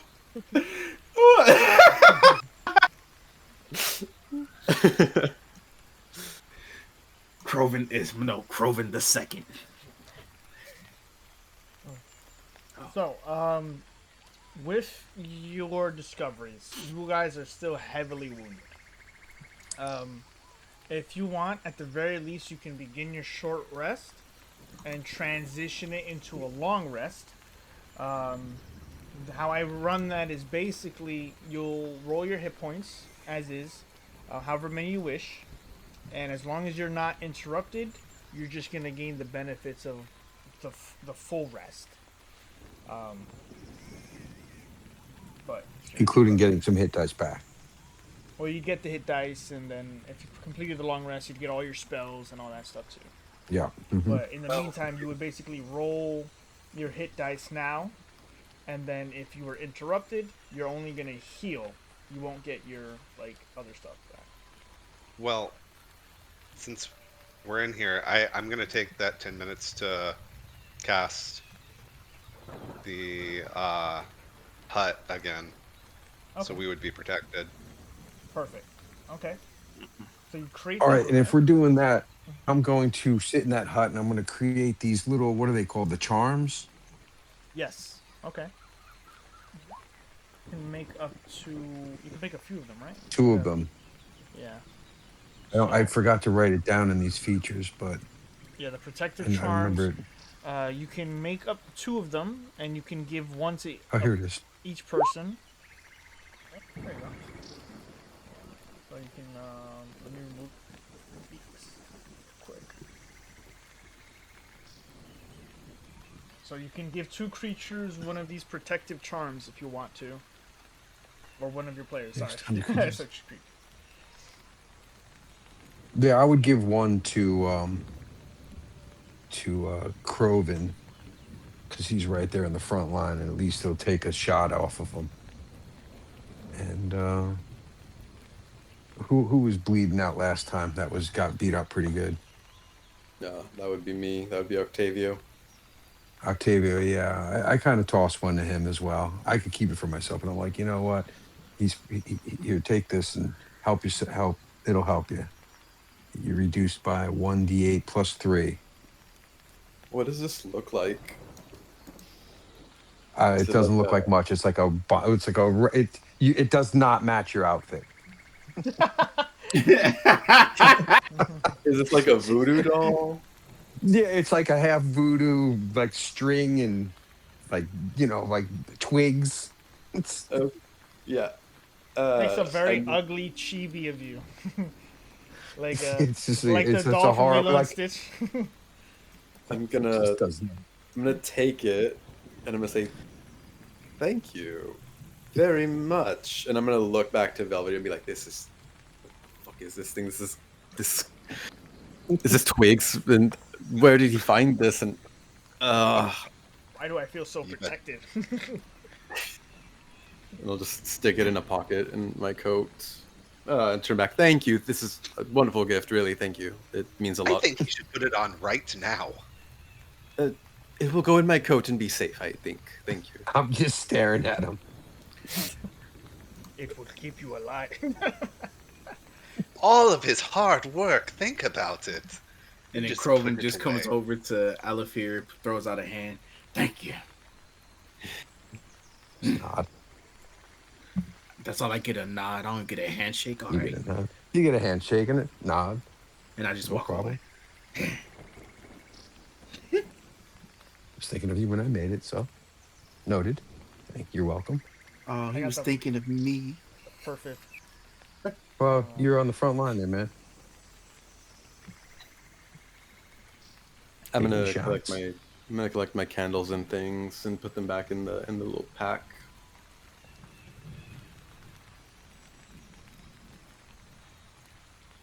When nobody's looking, I'm going to summon my witch's familiar, Oh, cool. which is going to be a spider. Like a pretty big spider, but not totally giant. Like a small giant spider. Okay. Cool. It sticks to the shadows away while nobody's looking. Mm-hmm. So you guys would all get into the dome, prepare your stuff, and you want to take a long rest or wait out the storm. What's the overall objective? I mean, I'm happy with the long rest. It just depends on what y'all want to do. I'll let y'all decide. I don't care for either. We can do long That's rest, fine. we can do short rest. I could start with the short rest and see if the storm doesn't let up, then we can just long rest.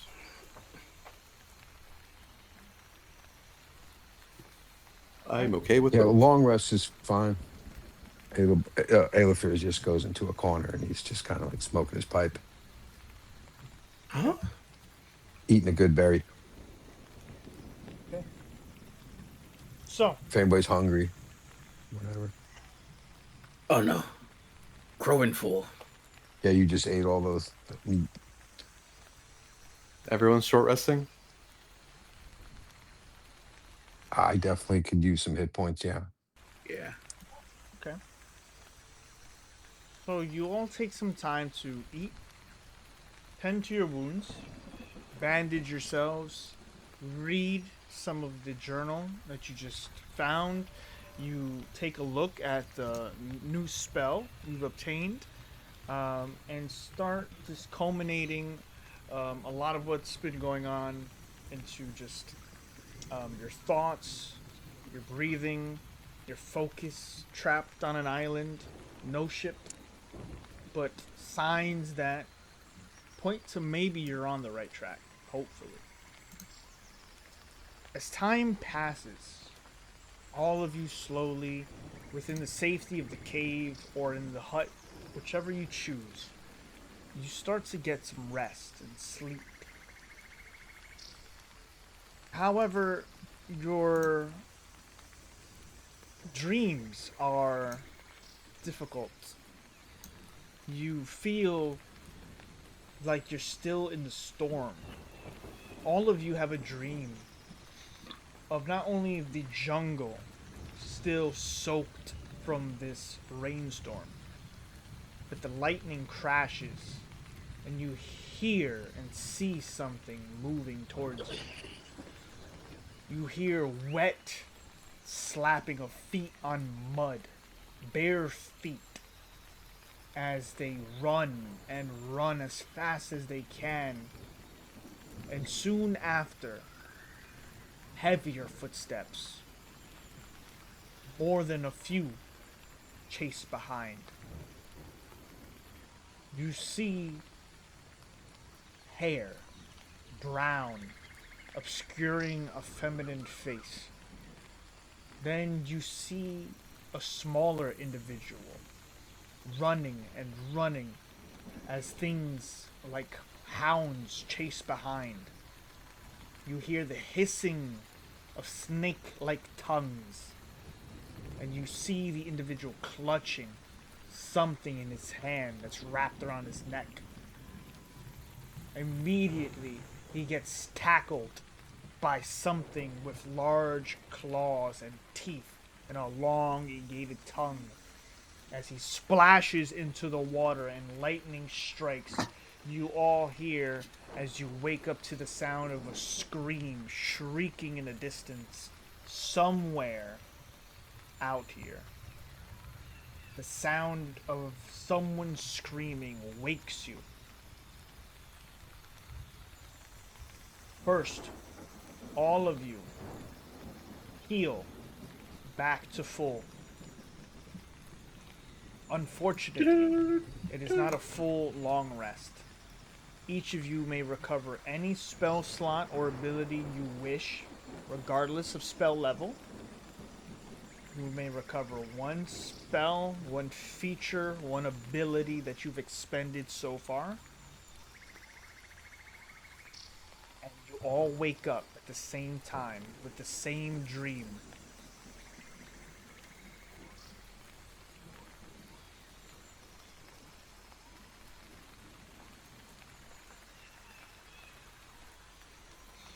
When I used Call Lightning, that was only one spell slot, right? Because it just goes for like Yes, 10 minutes. it's continuous. Yeah. Am I also able to use my arcane recovery for a Yes. short rest? Mhm. Okay. And Because so- I Think also that we... Oh, sorry. Like my bardic inspiration that I get back on a short rest, do I get all of those back or only some? Or only one? How does your short rest work? How many do you get back on a short rest?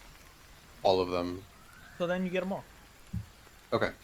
Okay, I was gonna ask, yeah, because basically I get rages back on short rest, and That's fine. And okay, Any spell slots, I have to pick what spell slot to get back. Only one of them, right?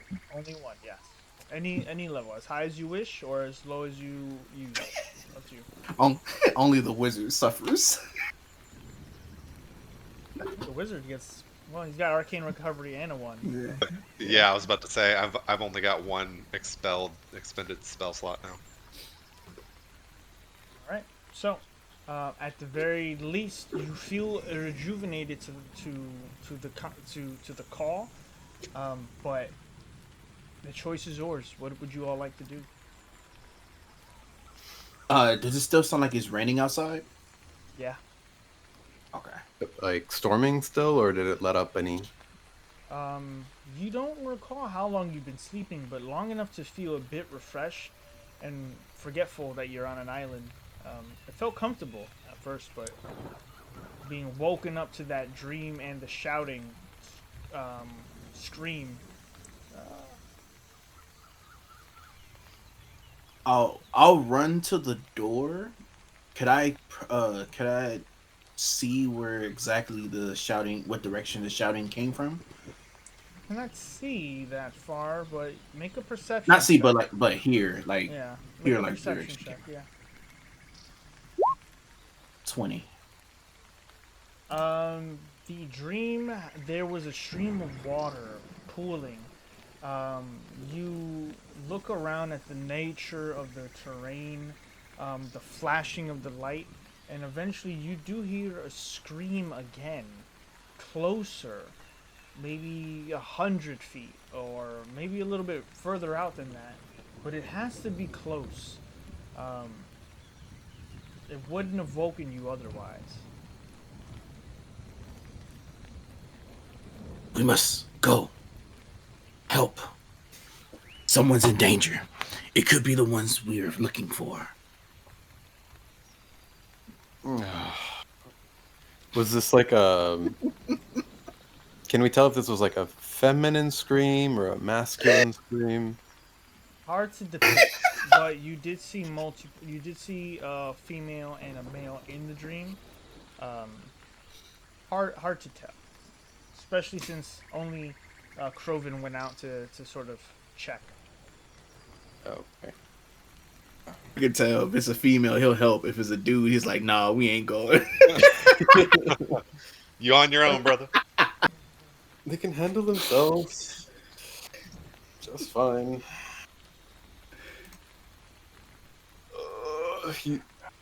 Octavia's getting up, but he's not in any rush, unlike maybe the others. Okay. So. I'm gonna wait by the door till everybody's ready. Come on.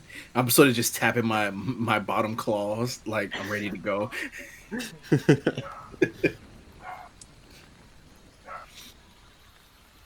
I dust off my coat and I stretch and I make my way to the front of the cave.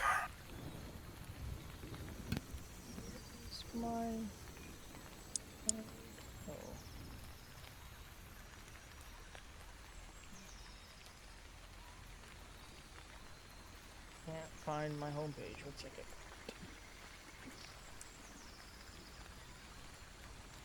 So, how is everybody enjoying the adventure so far? I don't know.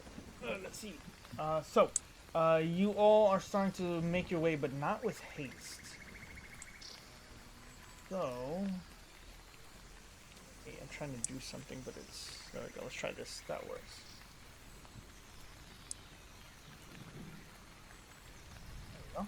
Aha.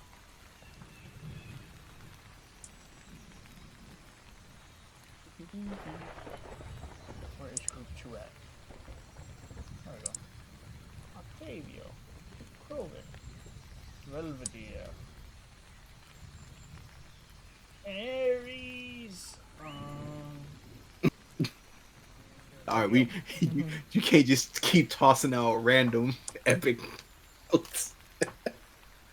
As you start making your way there, I'm putting you in the order of nonchalantness to urgent.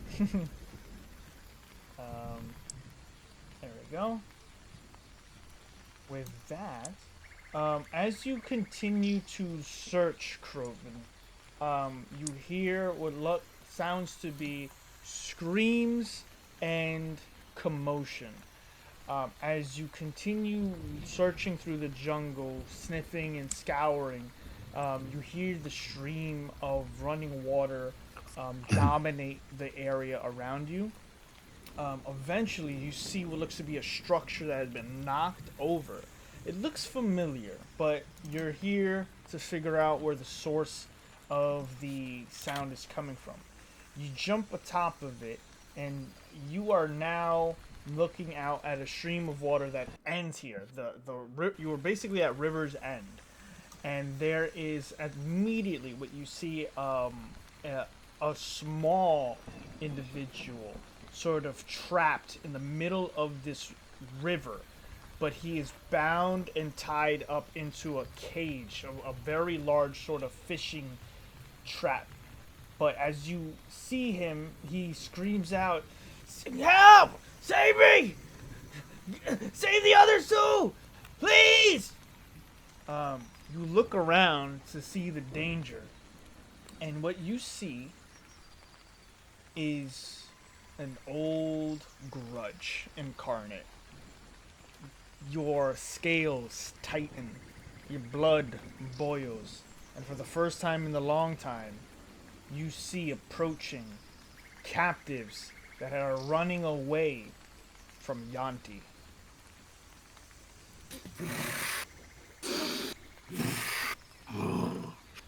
That brings you to the map.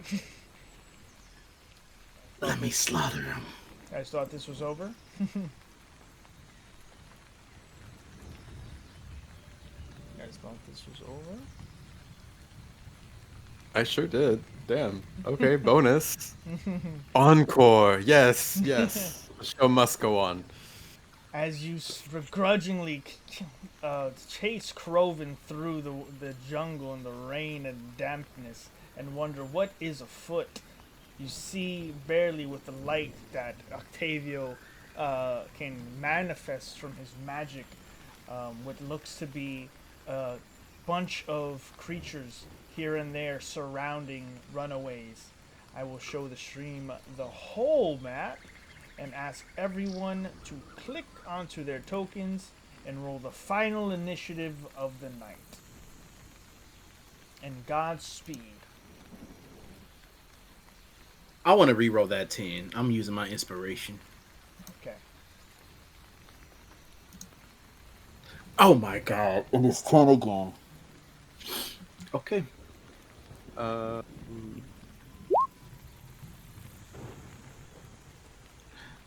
I'm okay with my 7.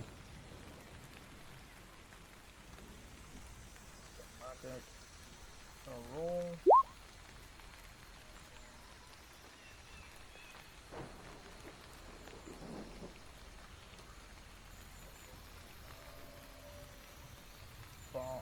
Root guard, there we go. Guard will roll. Oh, I gotta stop doing that. Roll initiative. Oh, it was worse. Either way. So, with that, I'm gonna put this here, put that there. The beginning of the initiative will be Aelifer. The bottom of the initiative will be the captives. Just a reminder how I do the bottom of the turn order are all NPCs and non-combatants, like true non-combatants. With that, let us kick this off here with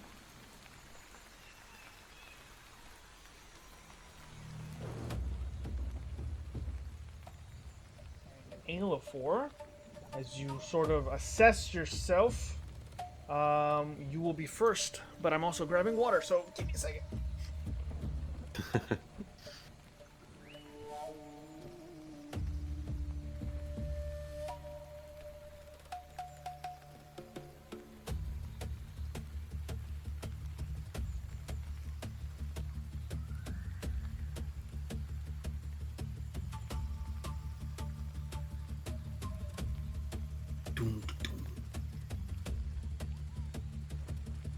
Go ahead. You're up, sir.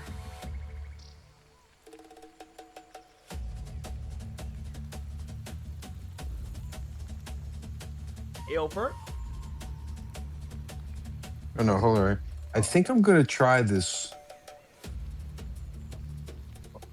wall of fire. Oh wait, did I not fix the dynamic lighting? My bad. When did I turn that off? Oops. Go back to seeing nothing. I see nothing now. I have no idea. We just hear things. Okay. Oops. Change that. I'm going to try to, I guess, run towards the screams, which I'm assuming was coming from over here. My apologies. Or Octavio, was it coming I assume from you brought a below? light source though, right? Yes, I did. Okay, I'll do that. My dark vision is only going like 10, 15, 25 feet in a circle in diameter. As a drow, and using the new class, I will give you a bit more there. How about that? How's that look? Okay, I mean, I can see out to here basically. You know, I can see this guy, and I sort of see the bottom of this. But where do we hear the screaming from? In the center of this stream of water, you hear someone screaming, "Help! Help!" And this is Kroven's. He knows him somehow by voice. Oh no, I don't know any guess people, but I do know of the actual other enemies. I'm following him, and as I'm following him, do I pick up that I'm seeing these guys over here? Yeah. Whatever you can see, you can see. I forgot that I turned off dynamic lighting.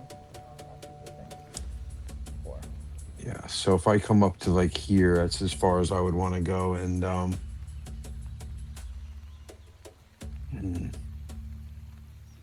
how far? The wall of fire, it's a 30-foot wall or so, 20 feet high, 1 foot.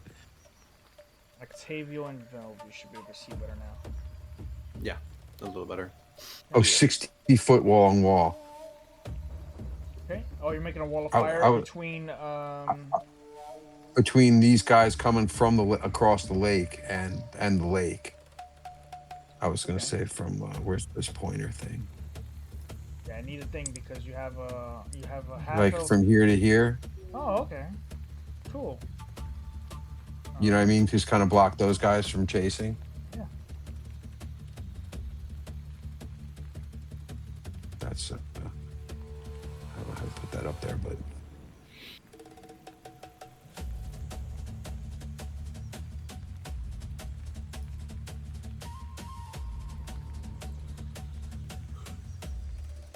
All right. So you put a wall of fire here. yeah. Does that give us light as well? And 20, 30, 40. It goes actually another 20 feet. It's a 60-foot wall. Why? Hold on. It's hard for me to gauge distance. 10, 20. And that's fine. Something like that. It's good. Add. Some light. How's that look? Oh, well, okay. Yeah, that's even better. Good. That's my action. My bonus action. I'm going to. I see these guys over here, and I'm going to hit this cat over here with the evil eye. Okay. Which guy?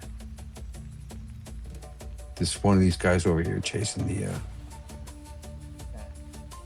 Do you see him up here in the Yeah, corner? I see him. Yeah, okay.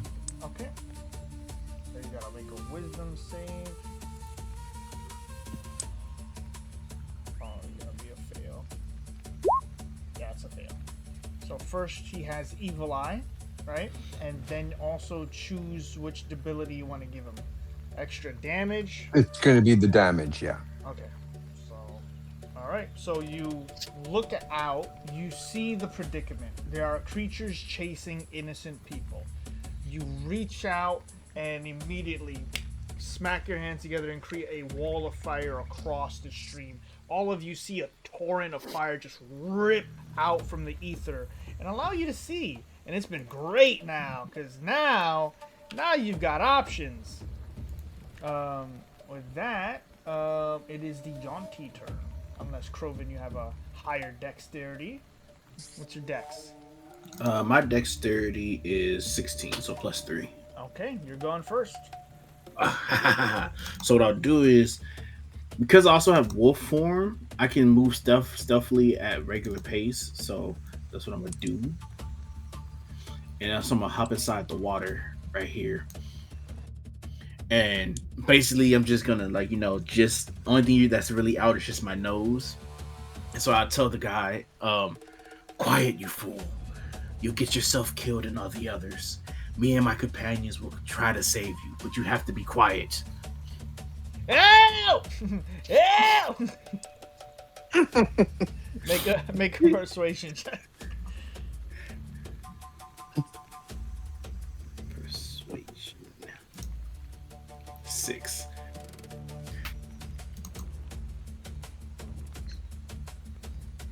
Well, if he's just gonna keep on yelling, that's how far was that? What was that distance?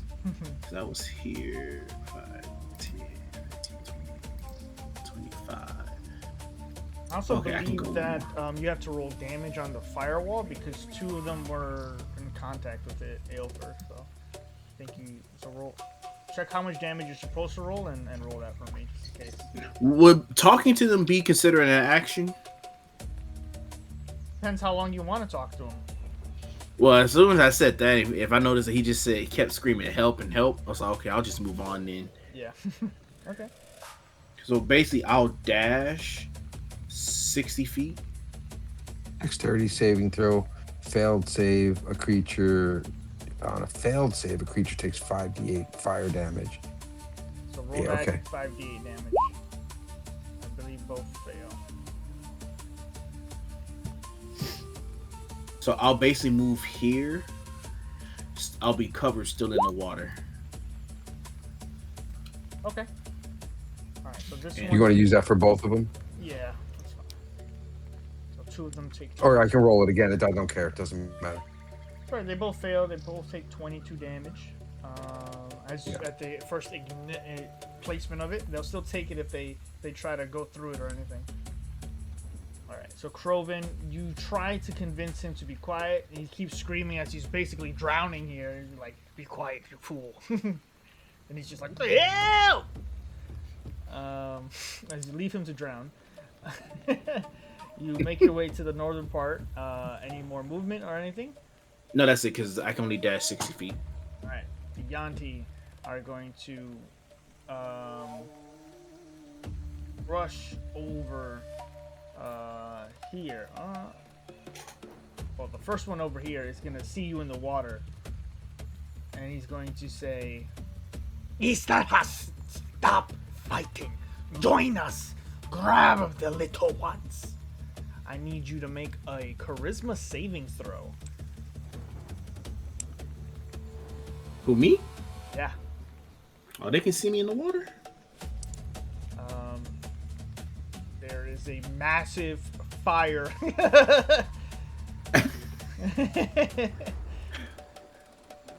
You look like the animatronics at the Jaws, at the Jaws ride. You said charisma saving throw. Gotcha. Yep. 18. How do I save on charisma? No, I'm like, how do I save on charisma? But then on the persuasion check, I just suck. Okay. Well, because these are your favorite eternal enemies, and you know what happens if you fail that. Yeah. All right, so you succeed. The other Yuan-ti is going to make his way down here and try to get around this fire.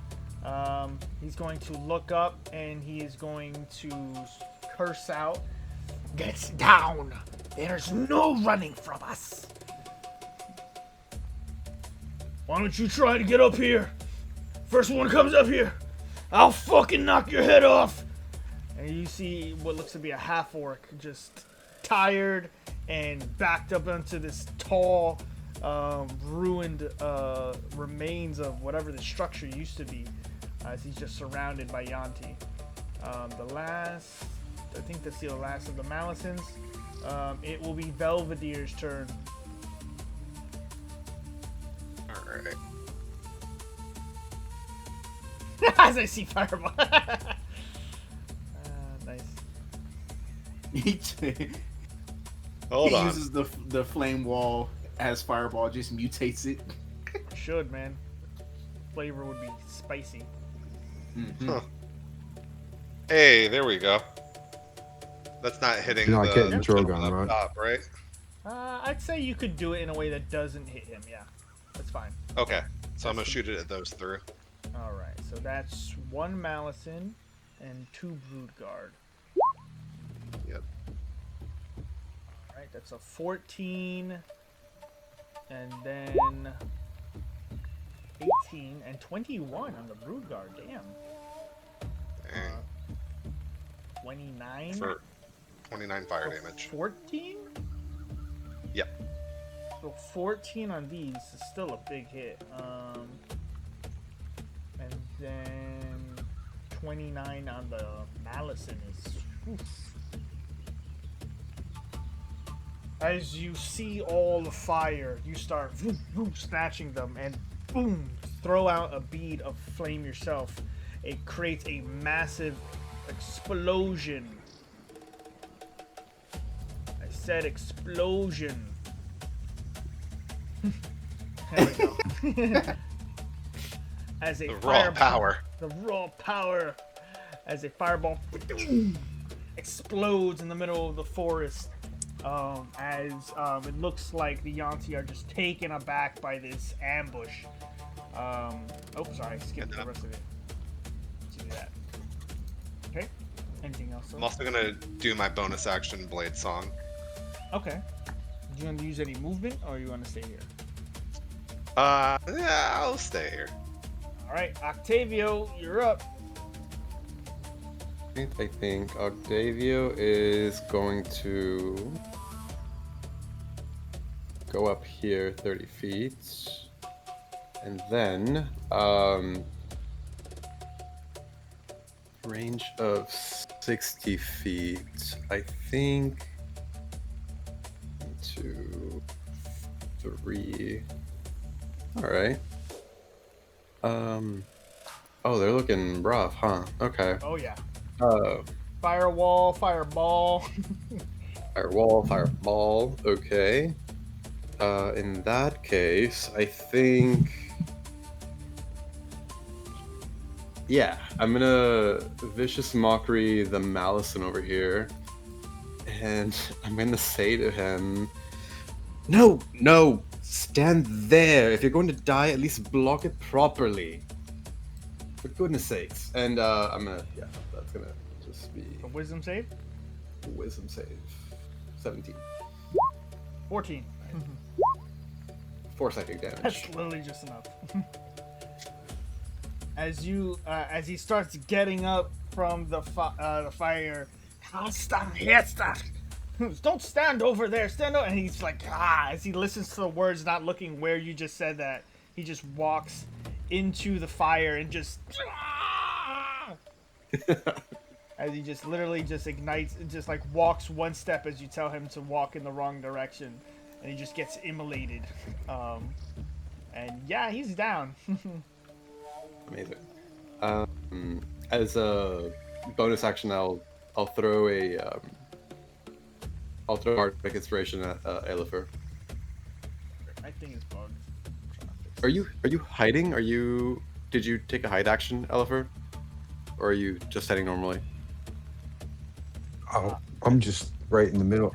I'm right up here. Okay, I should be able to hiding. see you. Yeah. No, I'm definitely not Yeah. hiding. Yeah. Okay. Oh yeah, right. You cast big firewall. Yeah. You're doing amazing. Keep it up. I need that splash art of just Aelbor on the other side of the river. Just You get Bardic, and yeah, that'll be my turn. all right. So he gave you Bardic Inspiration, and now it is the Brood Guard's turn. They immediately grab. One of them grabs the female half elf and starts dragging her away into the darkness. The other one immediately charges you, the one you hexed, and it's going to make a series of attacks against you, reckless. So first, a bite at Aelfer. Ooh, 27. Draw That'll reckless. definitely hit. So you take 4 piercing. Then you take 4 slashing. Damn, I rolled double ones. Oh my god. And then the I'm okay with it. And the third one, natural 20! Alright. 8. Oh my god. Jesus. Could I roll any lower? That's 3 ones for damage. So It's it was appreciated. so 14 total, I guess. Did you Alright. roll the critical damage on that? Yeah, I It looks rolled a like 1. I rolled You want a to run 1. for it. Yeah, I rolled a 1 and then a 4. A 4, and then the plus Oh. 3. Oh, ouch. Literally rolled 1s on the damage die for all 3 attacks. Who you guys rooting for? I'm just curious. All right, and the last 2 Brood Guards. This one is going to jump up here and try to grab at Drogon, and he's literally just going to smack it with the club and then knock it into the fire as it immolates itself. And The then, Wilhelm scream. yeah, the other one will rush up and is going to make a series of attacks and bites. Ooh, that's a miss. Oh, that's a crit. Oh. Unfortunately, it's going to run up and try to bite at him. He's going to try to kick it off, and a long claw attack is going to rake against his throat and just take him out. And Drogon is going to fall to the ground. And the brood guard will jump up to the top of it. And that will be it for now. Aelifor, you're up. Does it cost me anything to drop the firewall? No, it's a free action. Yeah, I would probably drop the firewall at this point. I was hoping to do it before Sir Drogon could get away, but it's what it is. In the meantime, I am going to... This is the guy that had the evil eye on me, so... Can I get this ensnaring sphere and hit the guy who ran away? On which one? This guy up here? All the way to the north? Yeah, you can try it. He has to make a what? A dex save? You expend a charge from the ring and try to put him in the prison, Yeah. Right? Mm-hmm. Okay. A dexterity saving throw, DC 14, or becoming encompassed in a sphere of water. That's a 21. So that's better than a 14. That is an action. That is an action, yeah. Spend it. You first time using it, you try to cast it, and it's difficult to maintain the concentration as the brood guard in front of you just keeps trying to attack at you every time you try to cast a spell. I was taking a chance with that. All right. There's not much I can do for. I probably could have just attacked the guy in front of me, but DJ just gave the party luck, so if you want, I will allow the brood guard to roll again on that attack, unless you want to take it as inspiration.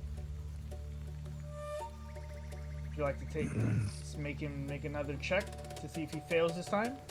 If that's okay with you guys, I'm trying to save the the hostage. Yeah. Yeah. That was the. That's a 4. Ooh. All right.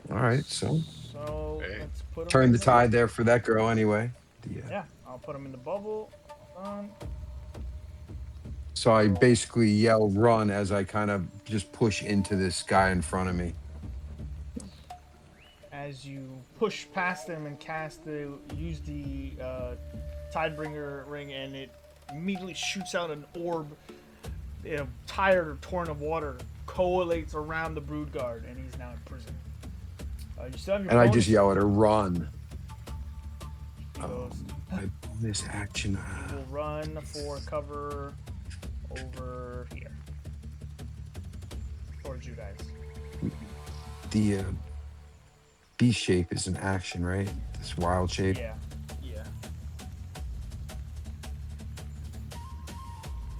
That's all I can think. Let me just check something. Hold on. Sorry, guys. That's cool. I'm enjoying the control that you've already had on the battlefield. You got firewall over here. You got a water prison. He's cast Call Lightning. Bonus action. I'm going to use, I guess, Hex against the guy in front of me. This 3 times my witchcraft, right? Yep. It's a bonus action, so I'll Hex him. And you can use your malediction again because you're casting another hex. So that's 1d1. So now he can take another. You can put another malediction on him. You can give him another damage or reduce. Oh, his yeah, speed. same. Double the damage. Okay. All right. So that'd be 2d10 if I can get a hit on the guy. Yeah. All right. All right. That's it. Kroven. That's what I got. Kroven, you're up. All right. I'm here. How high up is this Yuan-ti? Not that high. About 5 feet. Okay, perfect. Because I have enough movement that I'm gonna run all the way to them. Can I clothesline them with the fist that I have the chain on to knock them prone? If you want to knock him prone, you can certainly try. Make an athletics check versus his dexterity. Okay. Well, I was gonna like clothesline him, but see if I do well enough, like he'll basically either fall back or not. But it's alright. I was basically gonna do like a unarmed strike on him. You can do an unarmed strike, but to sort of give them a condition like prone or Okay. move. I got it. You're more like trying to overcome them. Oh, nah. Let's unarmed strike, clothesline them. Okay. 24 to hit. Okay.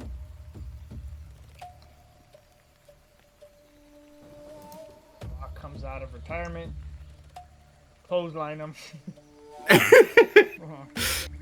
He has no idea who you are. Okay. And that's 6 damage. Okay. And you have a second attack? Yes, I am. I'm actually going to bite him, which I forgot to make the thing for. But Oh yeah. let's see. Shit, I forgot. Did you give me inspiration, bardic inspiration? That, that blue die. I did, yeah. Okay. You have it. I forgot about that. All right. That's gonna miss. It's gonna miss. Nah. Oh, okay. That'll be like 9 plus 3 is 12. To make it reckless. You know, yeah. Let's make it reckless. Let's swing again. All right. 17 to hit. Oh, that's a hit. Perfect. And then the damage, I believe, is 1d8 Plus your strength. plus my strength. So 1d8, which is 3, which is also plus 4. So 9. Okay, shit. So you first you jump up and clothesline him, and he almost falls to the ground. And it's literally just a cinematic, the ancient feud between the Drop-Kai and the Yuan-ti. And as he brings his scimitar forward, as you bite onto his shoulder, and if you want to, you can drag him in the water. Oh yeah, let's do that. Yeah. Get over here. Into the deep end. As you bite him and then splash into the water, starting to drown him. Now you've got him grappled while he's bitten, so it's changed like that. All right. You know what? No, I'm gonna do it for the giggles. Action surge, Okay. death roll him right in the water. Nice. Absolutely. Dishonor on you. Dishonor on you. Dishonor on your mom. I'm turning like a windmill in the river. We won't roll for that. You want me to do another unarmed strike basically for that one? It's go ahead and roll 2d8 plus your strength. We kind of like a death roll. 2d8. All right, so 10 more damage. Or whatever. Well, no, plus my d8, which because his strength is 18, so plus 5, so 15. All right, so 15 more damage. All right, you got him locked in. The Um, critical across face. The critical across. I can do it. Technically, I can do it one more time because that was a attack damage. Unless you rule that as no. I mean, we'll say one for now. Okay. But next time we'll get him. All right. And that's my turn. All right, you're taking him to the deep end already. Mm-hmm. All right. It's the Malison's turn, and he's going to try to stab you off of him. That's It's fine. a 7. Roll again. Advantage gets reckless. Where he's also being strangled in the water by a freaking crocodile, a 6'8" crocodile dude. So I think it's fine. As he's just trying to stab behind him. Yeah, that will be the Yuan-ti's turn. It is Belvedere's turn. I'm gonna fireball him again. Jesus Christ. Yeah, you know, why not? He just killed my Oh, boy. nuke. Dropping nukes. I was trying to save that guy. DC Yeah. 17. As you slowly start to cast Fireball again, you see Drogon go, pick up one, like do the Doctor Strange one finger, like he's a half orc. He's he's saying, "I got one hit point left. I got one hit point left. Don't do me like this." Oh. Oh, I thought he was dead. Well, Is he dead? I mean, I thought he was killed. From you slashed his throat open. orcish resilience. You may know a I thing or would- two about that. I would like Yeah, to, that's true. Well, I didn't even to think take about back. it. Really. I would like to take back what I just said. Yeah. As you're Can I about to cast cast Fireball, you see him just bring up the Doctor Strange one finger. like, Okay, Like- I will. You still Walk. breathing? Then I will move. I can move 40 feet here. And what is the how far? Oh no, not that. so Fireball. Wow. I don't give a Fireball. damn. On me. 45 feet. Okay, I'm gonna use Ray of Frost. Doom? Doom. What do you mean, Doom? 22 hits.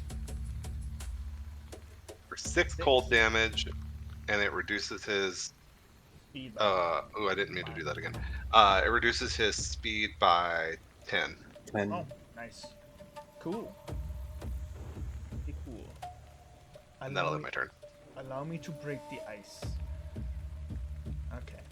With that, it is Octavio's turn. What can I see? All right, Velveteer, you have that one over there? I trust. No. Good job. Bardic Inspiration. Bam. Take it. I'm gonna go over here, look at this Yuan-ti over here, and I'm gonna pull out my lute and just strum a few chords and say, dance. I'm gonna command him to dance. Oh, this one? Yeah, Okay. That's a what save? it's gonna be a Wisdom 17 save. Ooh, 6. Beautiful. Start dancing. The creature starts You saved me. unconventionally doing like the creep back and forth. I'll move 5 more feet, and then that'll be my turn. All right, it's the Broodguard's turn. What can he do? Dance or die.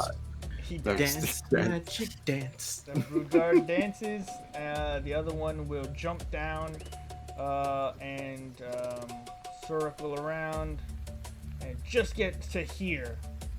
As he just like runs as fast as he can towards Belvedere and then stops. No. Aelfer, you're up. I'm Help! going to attack the guy in front of me. Oh, am I muted? No, I hear you. Am I muted? No. There you go. Making me crazy here. All right. If I attack with the scimitar, does it still trigger the? Yes. Okay. Then I'm just going to try to attack with the scimitar. I think it's right in front of me. I don't Do it. maybe poison spray. I don't know. We'll do the scimitar. Your choice. Do I have an advantage or anything? Just a normal roll? No, but you Yeah, have just Bardic normal. Inspiration. Yep. I'm gonna. Well, That's a hit. that's a hit. 19. Okay, great. So let's do some damage here. Aelfer is just cooking today. To think you weren't gonna play. Look at this. So That's not 7. damage. Just can't be 19. No, the damage That's not was fun. for the roll first. So you're 7 damage slashing, and then you are gonna roll 2d10 on top of that. Mm. Damn. They all can't be winners. Okay. Still good. Yep. All right. Take what I can get. And bonus action hex. Did that do anything? No, when you. Oh, actually, yeah, you get an extra d8 or d6. Sorry, an extra d6 of damage. Forgot about that. At least I remembered. Hex and evil That's eye. good. 2. Sign it up. Take it. All right. Nickel and diamond. Nickel and dime. All right, Kroven, you're up. Yeah, so I'm gonna swim deeper into the river as I'm dragging him. I'm dragging him in the in the water, and then I'm gonna death roll him again. Let's go. All right, go for it. 2d8, right? 2d8. So that's 17 damage. 17 damage. He takes extra damage every time he's damaged while in your thing. So, what's your strength again? 5. So 5. All right. As you're just like the river is running red with Yuan-ti blood, as you think back to your ancestors and the stories of the deep marsh Drofkai. Mm-hmm. Never let go. Okay, you got another one. Oh yeah, let me do it again. Oops, let me roll again. And then Max. Boom. Yeah, he's dead. Yeah, he's dead. How do you want to do this? So basically, like the last time I spin, you just sort of see his like shoulder and arm sort of just rip as he sort of just rips in half, like slightly, just not all the way. Oh, Because yeah, hey, turbulence is spinning in water, bro. When you get death rolled by a crocodile, something's getting ripped off. Yeah. All right. As you're death rolling, keeping them in there, the water starts to turn bright red. All right, then I'll start moving at least 20 feet because I think I would have dragged him like 10 feet underneath the water, and start moving away to try to help this guy out. Yeah. And hard on the that would be my turn. All right, Belvedere, you're up. So Belvedere would see Homie running at him, and he would cast Blight. Okay. Constitution save.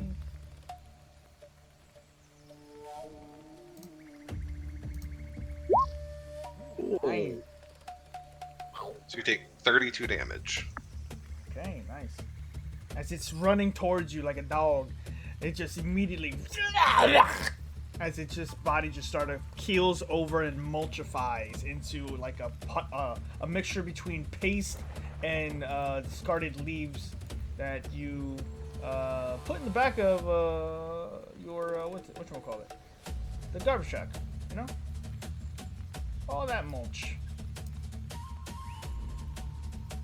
And then I will, I guess, run over here and end my turn. This firewall you took down, right, Aelfer? Yeah, you can take it down. Unfortunately, the light will go down, but that's it. I think we're okay. No problem.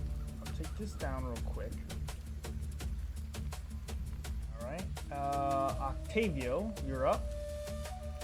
Octavio is gonna whip open his coat, and as an action, I'm gonna bring forth my owl familiar, Pandora, and I'm gonna have her, on her movement, on her turn, fly over to Alifir and the Yuan-ti Broodguard, and I'm gonna try to get him to have advantage on his attack next turn. Okay. So she'll kind of do like a flyby, kind of like distraction. That was a pigeon. That was not an owl. I can't do owl. I'll give you points. Alright. There's an owl among us. Woo. Alright. And So very nice. bonus action. Man, I'm just. Did you use my bardic last time or no? No. Alifir. Can't use it yet. I didn't Oh, need you to. got it. Okay. So then I'll run over here then. There. Okay. And see her, and yeah. That'll be my turn. Perfect. Yeah, call it. Rugar's turn. Can he do nothing but dance? Oh no, he's done. That was just for the one turn. He's With that effect down, he's going to attempt to flee. Aelfor, you have an attack of opportunity. Yeah. I guess I'll try to go with the scimitar. Does he have advantage yet because of my familiar? I can also Yes. use my bardic. You have advantage, Yeah, Oh, you so I get the, and you have Yep. bardic inspiration.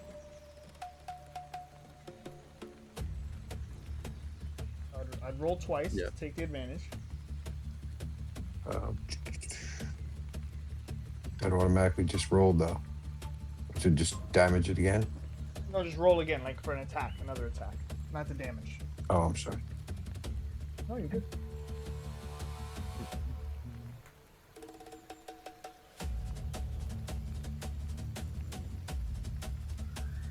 It's not rolling. Oh. Click your an attack on the scimitar again. Like Oh, there it goes. Yeah, no, it was frozen. It's been lagging right now. That's a hit. So go ahead and roll your damage now. Yeah, totally. All right, there he goes. Damn, that's a lot of damage. Yeah, there's a whole. I don't know what's going on. It's not seeming to be rolling. No, it's lagging. We'll take the 7 damage. Oh, now. okay. Okay. Yeah. And then... I might have rolled it like 5 times, dude, because I kept clicking. I'm like, what the fuck is? Nope. Sorry. Okay. Yeah, it's just whatever the first one was. I guess. That's fine. You strike the creature. It doesn't kill it outright. It does continue to flee though, towards the other.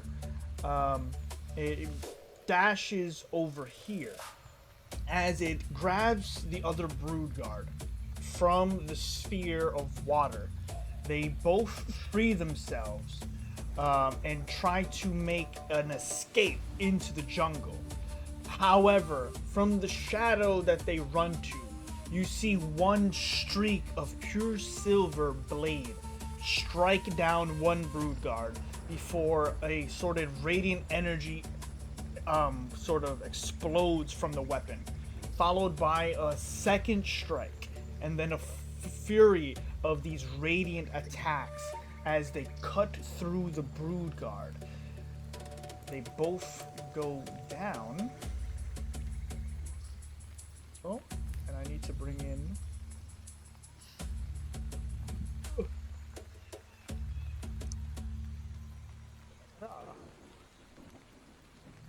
As a new form enters the fray, you see what looks to be a humanoid, blue-skinned, white-eyed, with horns on his head, adorned in plate armor, wielding what looks to be a mixture between a long sword, but it is glowing with radiant energy.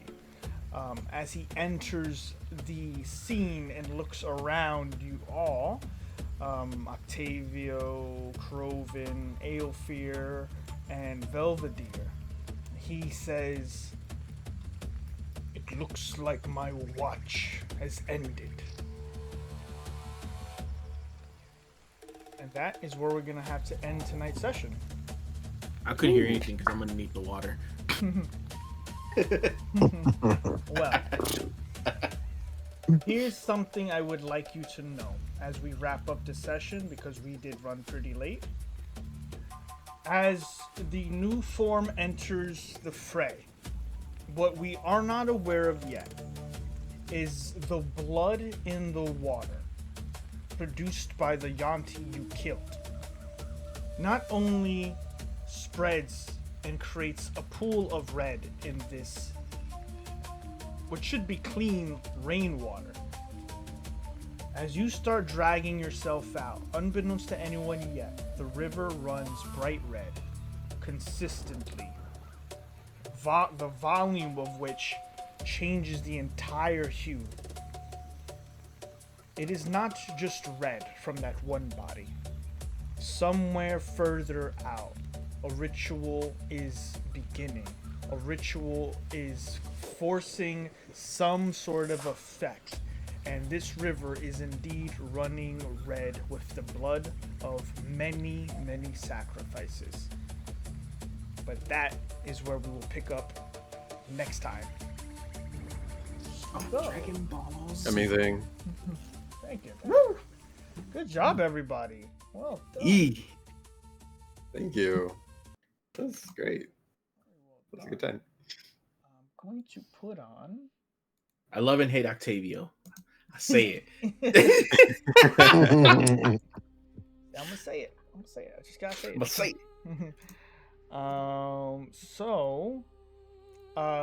Thank you to the players. Thank you for the people watching the stream. Thank you for using the channel points to give them some help, some support. It was helpful, and I hope you guys feel comfortable interacting more in the future. Thank you to literally all the players here: Croven, Velvedier, Aelfor, Octavio.